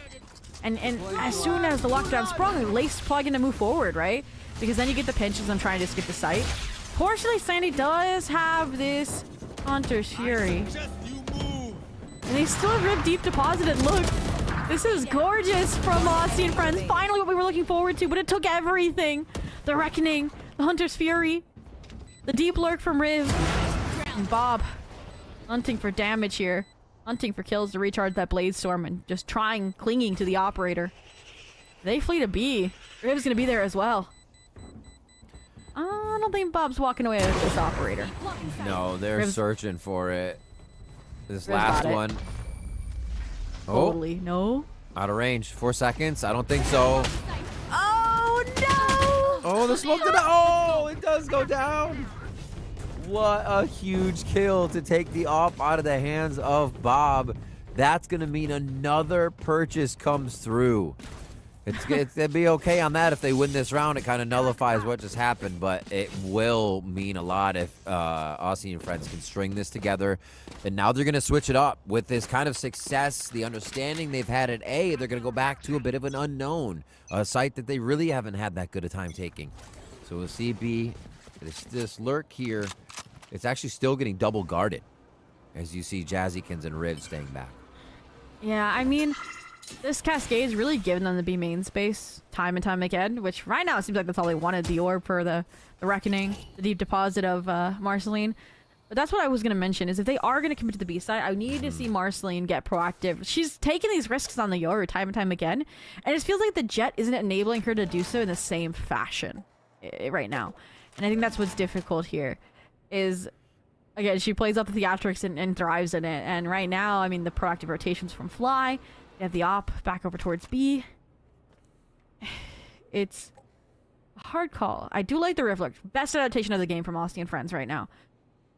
But it still feels like Fly's playing retake here towards the A site. Ev plays contact, gets out, and look at the rotations. Yeah, they reset. Everyone resets. Ev towards the back again, like you said, to get those shock darts in. You can see already prompted. Prepped and ready. 30 seconds There's left. one. Slanty down. The code goes up, but it's not going to matter. Second damage goes in, and now all this chip is going to very much so help them as they retake. The op, though, could slow them down if that doesn't start getting shots right off the bat. Ooh, now this Nice is lock. nice. I was about to say, this round's a lot cleaner, like not as many ultimates to go around. But the lockdown, a nice touch. Gonna speed up the timeline here for FlyQuest right on this retake. You still have the Riv Lurk as well, deeply developed. Not sure the turret's still up or if Valley will be able to respond to it in time, but the pit's out, the visibility's blocked. Lydia shut down, the Lurk shut down. It's all down to Marceline. The time's taken away. I think they got it. Yeah, they got the op in there, you could say. Got it. 1.5 seconds. Not even close, baby. And Not yeah, even. Not even. And this is ult's about to come online too in just a few pips for the side of FlyQuest as they start to pull away even more. It may be AF kind of squeaking some rounds in, but this is what we saw in the previous on some split kind of too, was that those rounds would come through, but it still seemed like FlyQuest had the upper hand. I mean, I kind of called the Aussie timeout prematurely last time, because they had a plan, obviously very concrete, for that A hit off the Reckoning, and it worked out. They got the round. That's that one round we see in 8. And now that they're struggling here yet again, now that you mentioned Ultra going to start coming in for the end of the half, I think AF's confident they can just keep it close. So, again, this feels like a make or break round where had a 7-5 on the first, we had a 6-6 on the second. I think if Fly wins this round, it feels like we'll have the most dynamic differential so far in this series. And again, that kind of falls back to, you just won second map in a good fashion. You're kind of snowballing here, the confidence on this ego comp. Yeah. And that's what it is. They gotta have ego with this. Lace flexing between agents. Has to remember it's not smokes anymore. You're going duelist. Yeah, they just have to be super, super aggressive here, especially with Bob going hard with the operator that needs protection. I mean, sometimes Bob can also do the things on her own, so it's sometimes the Bob show. Looks like mid. No, that's just the wall going up. They're going to set up the Sentinel util as well just to get kitchen protected. And FlyQuest may get a little bit of a push here once again. Bob looks like they're going to take the rope in. And there's assistance being called for at the back side. I should say AF side of A site. This is interesting. Fake commitment towards B right now. Riv has the pit. Like, that feels like a win con if you get the site control. Because we mentioned the flood mentality on the B site past the toxic screen for Fly. And Riv's playing double lurk this time with the Killjoy. With Jazzy. So it's just... Never a B commitment. That's what I need to learn here, Riv. Like, they're just getting the ARB leaving every single time. And low-key, Fly needs to learn that too. And it seems like Bob has. Cuts off the pivot back to A. Cascade. Not waited for. Or shot through. And that's one player down. That's Riv down. That's the pit down. Yeah. That was a big focus for them coming through on this round. They don't have any other ults to be using here. And Bob is easily on an angle. Not even activated either. Feeling comfortable. Yeah, gets it quickly activated. Already got a kill back in. Fortunately, a trade comes through. The double tap. Not enough to keep you alive when two players are spraying you down. But you called it, Riv. The Bob Show. Can she spin up another episode? It looks like it might be canceled prematurely. Zev takes the star lineup. Nope. Okay, Bob. It was just a supporting actor, actress. It doesn't matter. And just like that, Fly, get that 7th. Get that breaking round for Aussie and friends. And this is where it snowballs. I said it. It's going to be that 8. It's going to be that 9. Yeah, it's not getting any easier here for AF. Even after the timeout, it's not able to sort what they need to do. It looked great for the round that they had. I think it was more so activated just again off that teamwork we saw from them, hitting the sites together, just playing in a death ball and trying to avoid what this double duelist composition can do, even from the defensive retake. I like this from Fly, already aggressive, kill contract up. And now they can pretty much shut down a play if they want in its tracks. Well, they have to wait for this. Oh! No distraction. It doesn't matter if you're revealed, if you're on your own universe. Lace. Really good on these conversions, and this time they are as well, despite the worst weapon Slandy tried to bring in. And there's some theatrics about. Now this from Thea, I was just mentioning how they are usually leaving Riv here. They're handling the B main pressure, and just like that, Fly is back to the old antics. It does seem like they have to use the team. I mean, the one round that you're talking about, they like basically take site with 3, and that was almost a 3K. We're gonna get that Talat there, Bob. Could still get and rack up those numbers. Comfort, realizing the push is coming through, dashes out the window, shot from Jazzy. Does Jazzy pick up the knock? It's gonna be a tough grab. They're pushing through. Jazzy jumps down, grabs it. This is gonna be a war. Hey, she picked it up. They actually give her one. 30 seconds left. Almost. Lace there, ready, and raring to fire. Takes down Jazzy. 8 now as FlyQuest really start to pull away. Final round of the first half. I mean, that was gorgeous, right? Bob distraction mid. Thea trying to play contact off. Yes, some whiff shots, but still the fear there. Like even if they won those fights, they were still in spawn with time getting eaten away. It was an eco though. Now they have some ults, blades, hit. It hasn't really gotten to utilize this too impactfully this half. And I just want to see them get onto a site. I kind of like the A exec, low-key. Like, they were getting onto the site A. When they had Riv in spawn, it was working. Leave a different player there. Leave the Killjoy there, because you need that pit. And now, I mean... Mid? How is Riv here this fast? Lace? F? Boom. Almost unknown, walking through that pit. There's one of the times they have the orb towards mid, and they're actually really able to use it well instead of have Riv on that flank. But yeah, how? Bob's already pushed up. They had the ping back towards ramp, but it's not even anything that you can see Jazzy can respond to. Still wondering when Jazzy's going to peak because they're wondering if Bob's going to come back. But no, Bob's just on an adventure. I mean, that was, again, nicely built out by Aussie and friends. The mid pressure draws out the trap. They're like, we want you to push through B long, like Garden, right? And they had 2 players there ready to challenge. But somehow your lurk player is A. Bob slips through over towards Belt, and they're behind you. And that leads to a disadvantaged situation here. Lydia, 2 off Reckoning, you're 2 off, 3 off, lockdown. And just like that, You've got to play forward. You're looking for a kill and advantage to flip the script. And Fly's not giving it to them. 30 seconds left. Whoa. Almost another one. Really with the trade. One kill, you pop the reckoning. One enemy remaining. Yeah, final round. Why not? They hear the stampede forward. Oh, it's another win for FlyQuest, even in the pressure round. Lydia, one of the few. She's not able to come up with it, but it is the other star player for this Icebox matchup. Aluvilli coming up very strong from the KJ spot in the 1v1. You get her back on this Sentinel, and she's going to swing. Clutching out a really important round again to have that kind of decisive lead here. 9-3 as a side swap. And again, that was a double duelist over on the defense. And I said it, attack, they can just run A. They're out aiming, they can win it out. And, I mean, they go on heavy mid on the pistol? This is... Try to figure out what the pings are looking like here. Looks like just a setup orb lurk for your killjoy. You're still focused on A. All right, how much more aggressive do they get? So that's a nade towards mid, but is it just a P? Oh, they're going for util destruction. You can see right now Aluvilli with the molly out for taking down the turret on boiler. And there it does. They take down the mid util, but the push is already there. The info's there for AF. This could actually go crazy. It seems like they're going to give it up without the first fight happening right away. Oh, I mean, I really liked that high tide, right? It allowed that trio to scale down towards mid. It kind of set up this question mark of, okay, where do we have control? And now, I mean, question marks going to start popping up everywhere because an alarm bot's been triggered over towards B. They has slipped in and selling the fake. This is like just like potential energy all around, and we're waiting for the conversion to kinetic. And the spike plant's going to set off all these chain reactions.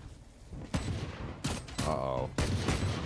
Not looking good for AF. They start one down here. Bob just toying with Slandy and the Sheriff from on top of the catwalk. Thea's running all the way over here. FlyQuest has taken the site and got really the positioning they want. Numbers down in this situation, but there's still numbers up overall with the alert coming in.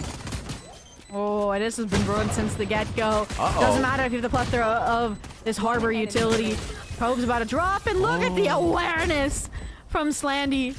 The experience shines through. She feels the spidey senses tingling and gets the final kill from the jumping down Viper rafters.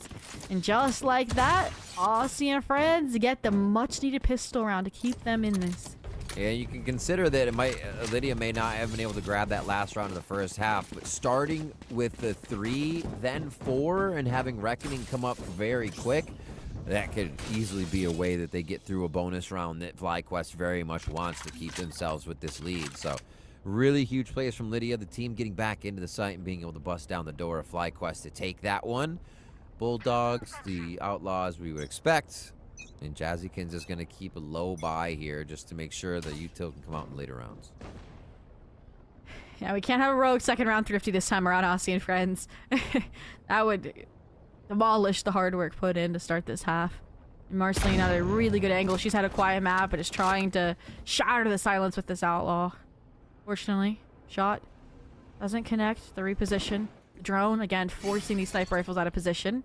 Double tap also just makes them not afraid to fight forward here. Oh! Oh, Slandy thinking they had to look just the other way at the wrong time. The Bulldog, and the rest of FlyQuest are going to fly through. Yes, the upgrade is there, and it's biting back. Marceline gets one, but who is going to answer again? It's Bob. And oh my god, Aluvilli with a long-range classic? Okay, sure, that works too. Doesn't even matter, but they get the upgrade. And Zobi, that wasn't supposed to happen. They've converted half of the second rounds, halves, this series. That is a crazy stat line that is to have insane. For FlyQuest Red. Like if you're listening in the future, watching back, like, be careful. Like, this is, I said they couldn't lose that round. Yeah. And I mean, it's not even like the initiated stinger buys. They're just making it happen with some personal shots and then playing really well around that one super gun. Yeah, I mean, Bob, again, we mentioned slow from map 1. Yeah. Has not slowed down since. And I mean, she's carrying that trophy, that Bulldog from the last round over. Challenging through the high tide, challenging all this space that Aussie Friends was taking. And she takes out Marceline, the star right now for Aussie and Friends. All right. AF has some bobrums, okay? There's some bobrums. Some bobrums around there right now, and they need to fix the bobrums. It's How do you bob 'em? crazy. You need a solution to this. Look, Bob's still lurking. They haven't solved the problem. It's just gonna brew until the end of the round when the retake might develop here. And it is. I mean, the players taking out Snowman, the trade's delivered, the mid pressure's there. Don't even need Bob. The rest of the team's the problem too. 3 players strong on the site. They keep it clean. They get their 11th. Jeez. Yeah.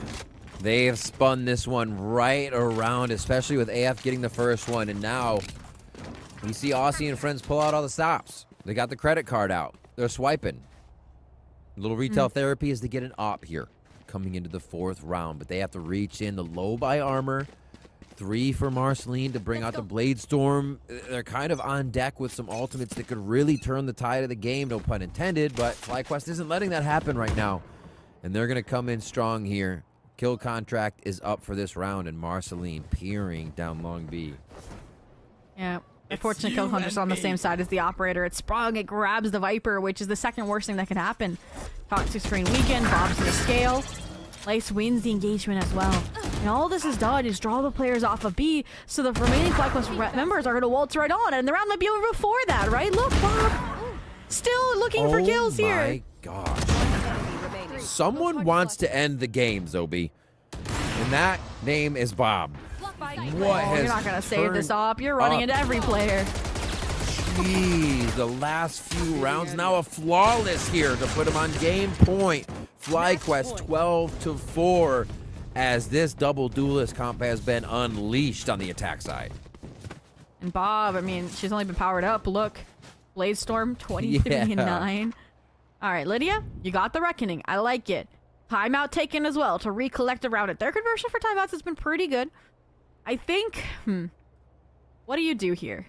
You're obviously not able to get ahead of this double duelist. Again, double tap, Bob dashing and tailwind and everything on you. Maybe you just play super far back. Like, think about it. Remember, like, we saw, like, Fly have the 4 stack towards B. They had Ev, you know, play for info, play for a deep dart, and then get out screens.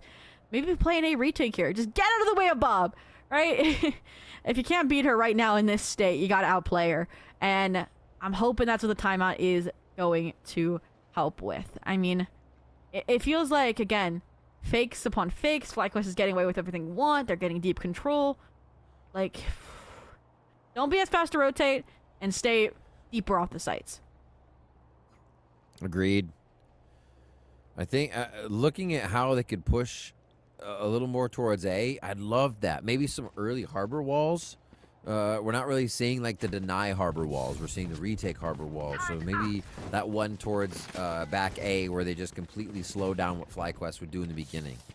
You know, I feel like FlyQuest's initial push and pull is getting Aussie and Friends to be like, oh wait, maybe we do need to rotate. Maybe we do need to get off our initial line or our hard watch here. So they're going mid. It looks like it. 2 fight. down the They're barrel. gonna high tide. 1 in mid. It's the pistol strat. I like it, but I don't like the harbor being in a dangerous position. That's what the Reckoning being the hinge point. And when Alivili's taking trades like this, they're gonna crack open the B site. You have to invest that ult early, and maybe it's at the perfect time instead. You have to survive. Don't let Lace get the refrag, and Lydia, the Guardian. She always comes alive for these clutch moments when Aussie and Friends need it. How are they going to get this in? How are they going to play this even towards the spike? The orb is there to start denying once they even do tap it. So expect that to come up and be a nuisance for the side of FlyQuest. You fight forward. Positioning. Yeah, plan a little bit forward is going to be the question. They're sourcing before they do. They have a full minute here to kind of walk around and trade off each other. Oh, I don't want you solo swinging this up because, yeah, they'll pivot and then you don't have a trade ability for play there with Thea. All in all, the mid fight works out. Lydia comes online off the Reckoning, and you live to see another day. 7 rounds needed now to get to overtime. If they survive, I think this is going to be one of the more difficult rounds because they survive this round, they'll probably have more ults to work with to culminate this comeback. Yeah. And then the big speed bump after that is going to be when it's Fly's ult round. So we'll see if we can get there, get that far, because again, when you've won 3 rounds in a row, FlyQuest is going to have another buy up their sleeve, or 2, I should say. And it's just going to take resiliency at this point. No ops on the map, which I feel like favors AF right now, and that's going to be 1 for Riv. Just skirting out of that situation, though, as they do have a lurk towards mid. Jazzy's already ready, and here's the mid pressure. We were looking for something, and it's going to be that mid push to get the info, to get the kills, and really dwindle the numbers of FlyQuest, who have somehow made it into A, ready for the 3v5 post plant. Okay, 2v5. Hey. Somehow find their NBA side. 2v5, and Hev steps up the dink. Secure. Lace finds the first and the second. Just like that, a great start crumbles into disaster. The comeback thwart and 13-5. Gotta say, we get the 2-1 victory for FlyQuest Red over Aussie and friends in your Week 3 Swiss stage for Verizon Valorant North American Game Changers. That I'm really glad we didn't come to camera there, because I couldn't pick my mouth up for a few moments. That round should have been AFs. Like, there are a lot of rounds there they can go back and look at to see what they could have taken, because FlyQuest Red took them all away. They said, that's mine, this is mine, that's... What a game from them at the end. When it came down to the final hour, the 3rd map, when you're really trying to push through, pull out the last bit of strategy that you might have, it came down to the firepower. It came down to Bob, it came down to Lydia, the rest of the team just absolutely screaming through in the 3K, 4K moments. But we also had the rounds where they were structured in their play, so it didn't just come down to that. And I think that's why we see the well-rounded win at the end. Yeah, no, again, you kind of mentioned, okay, the colorfulness of the second half of Split, and they come into Icebox and are very dynamic and taking advantage of any small mistake Aussie and friends were making. And Aussie and friends, they finally felt like they were getting their footing out from under them, and then it takes those highest highs that come out of a squad well-built like FlyQuest Red, from players like Ev, from players like Lace, who lock in with these 2 and 3Ks to close out rounds Aussie and friends should have won and close out maps that could have been close. So it's unfortunate that I was correct in my prediction that it might be a little bit of a snowball effect after the success on map 2, but it was still a fulfilling series nonetheless, and I would love to see a rematch from these 2 teams later in the playoffs. I can't wait. I mean, we still get our Swiss now, so they'll go back and forth. We can get that rebuild for AF to see what any mistakes they made here, where they feel like they made mistakes, or maybe it was just a great day for FlyQuest Red, because they do take the win. They go 3-0, and they finally give that side, their opponents, their loss. So AF do suffer that, but we are going to have a little bit more for the day. The games are going to be over, but we'll be right back with a quick interview and to break down some of the matches and look ahead here for Verizon Game Changers North America. Don't go anywhere.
I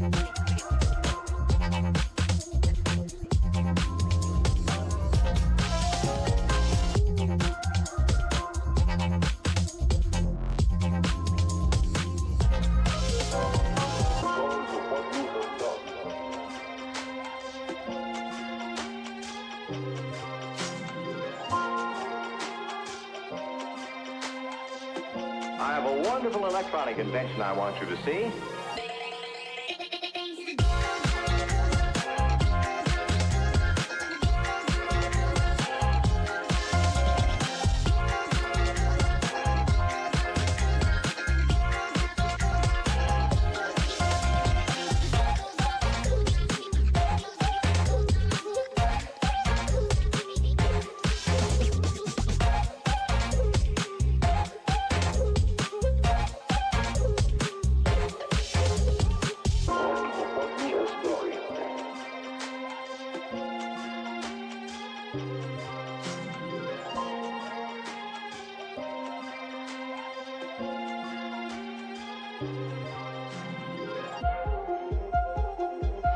We got to the point where we could control the laws of nature by advanced electronics.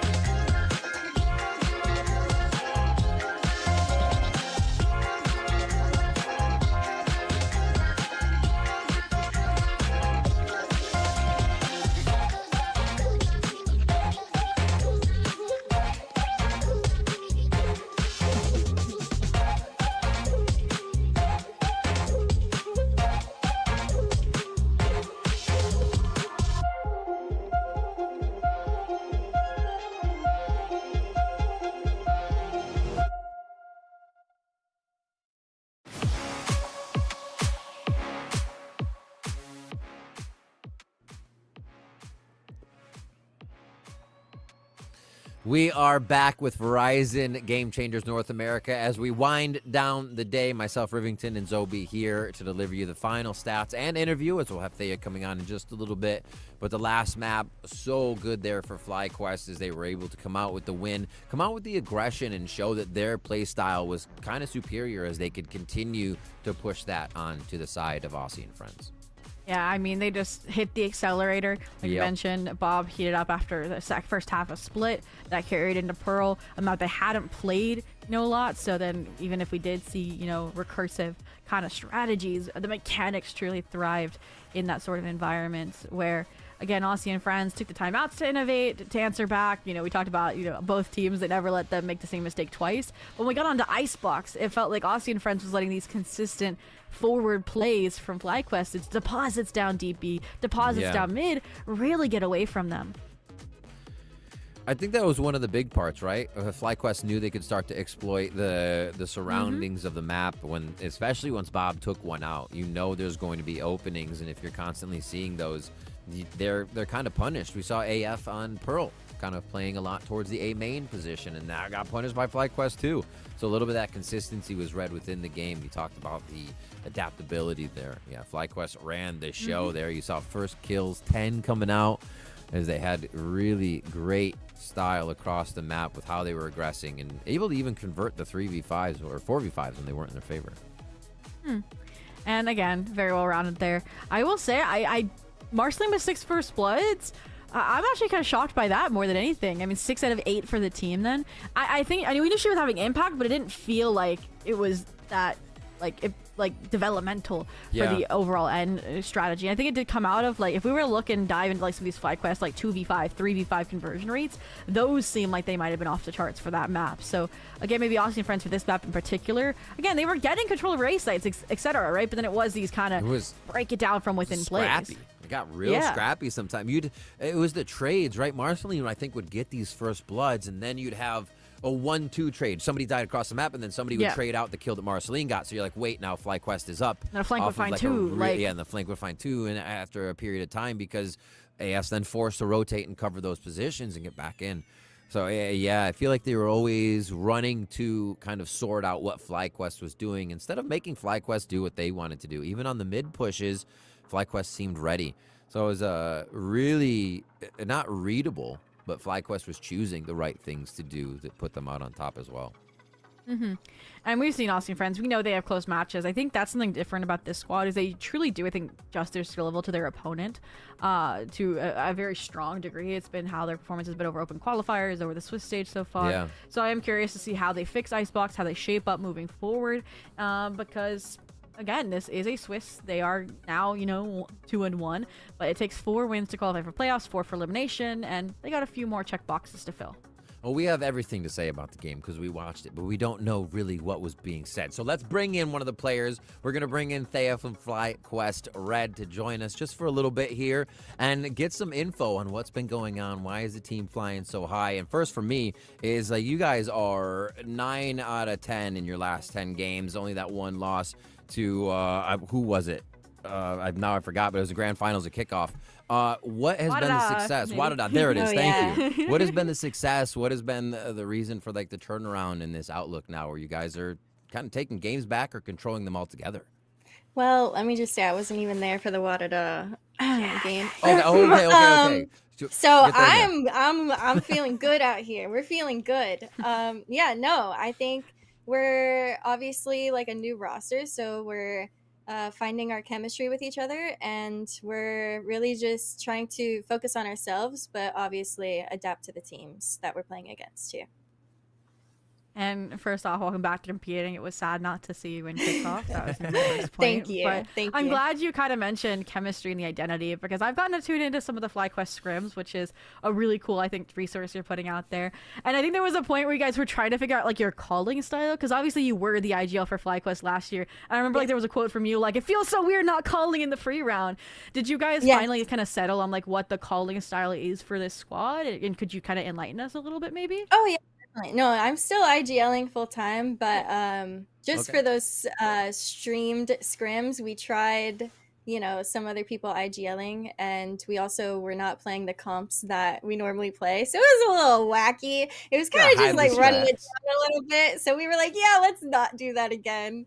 So yeah, for future stream scrims, we're just gonna play like we normally do and have a good time. Interesting. Awesome to see. And it's really cool to see that you're doing that. Now, a few teams do, but it's really nice to see that inside look so teams can get even more, or people can get even more info on you and be fans. Looking at the double duelist comps that the team loves to bring out, we don't see many teams doing it this day. Why is that vibe with the squad? What's the flow there that makes it work so well for you? We have a lot of aimers on our team, and it just works really well for us. Also, we are going to the Red Bull home ground, or the lock-in tournament, the triple duelist tournament. So, yeah, we're going to have a lot of fun there for sure, because it just fits our play style as a team. But, yeah, that's it. It kind of fits our players well. Well, I mean, that was one thing I was going to touch on was going to be the Instalock. I was saying you guys fly out tomorrow, so good luck on that. But I'll kind of go back to the team chemistry and the new roster and everything. And I wanted to know how you guys are kind of tackling the challenge of your players having a lot of priorities and competing. VCL for Bob and also Lace playing at Collegiate. I know she just got finished with CVAL with UCI. How's it been trying to find that concrete time to prepare and develop as a team?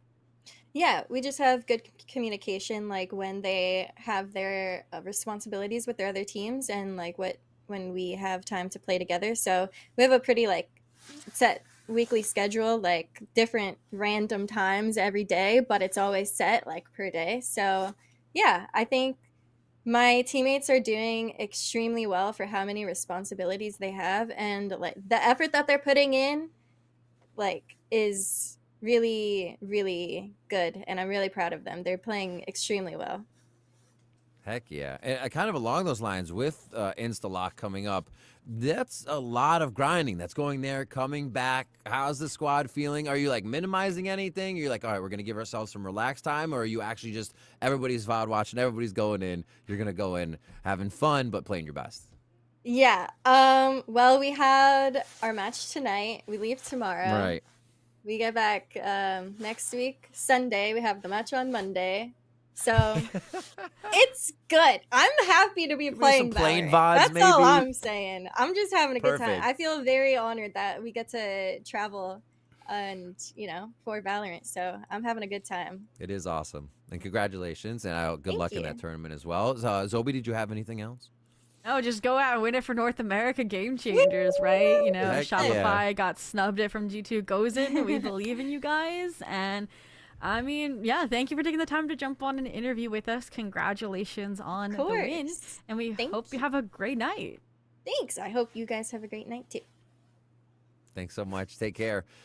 What a happy face, a happy team. You can see that they've been putting in the work, and she just wants to play Valorant. And you know what? That's going to happen quite a bit if they keep winning like that. It's going to happen even more. You rack up those games, rack up those tournaments, and the grind for Instalock for them too.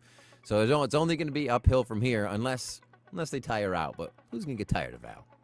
Ooh, I hope we don't get any burnout. I mean, right now, like, it feels like the schedule's so, like, carefully built to balance between VCT, VCL, and Game Changers. So it's nice to get in those opportunities. Like, I mean, that's what the Shopify, like, what tournament can we get in right now? Yeah, and that's what the whole Swiss is built around as well, giving more times to compete, more opportunities, etc. And, I mean, I'm excited to see how it continues, right? Like next week, right, we get possibly our first teams punching their tickets to the playoffs, those undefeated teams like your Shopify Rebellion. And it's going to be some times you don't want to miss. It's right, and there's going to be more coming up. There's still Swiss Round 4, May 5th coming through, so don't forget to miss all of those games as well. All the Radiant streams, the Valorant America streams. We had some awesome games today coming through. Some of those undefeated teams had to get defeated, so the scoreboard is going to be looking a little different here as the Swiss stage plays out. But everybody's got to play against everybody's OB, so it's going to be spicy here as we come towards the close.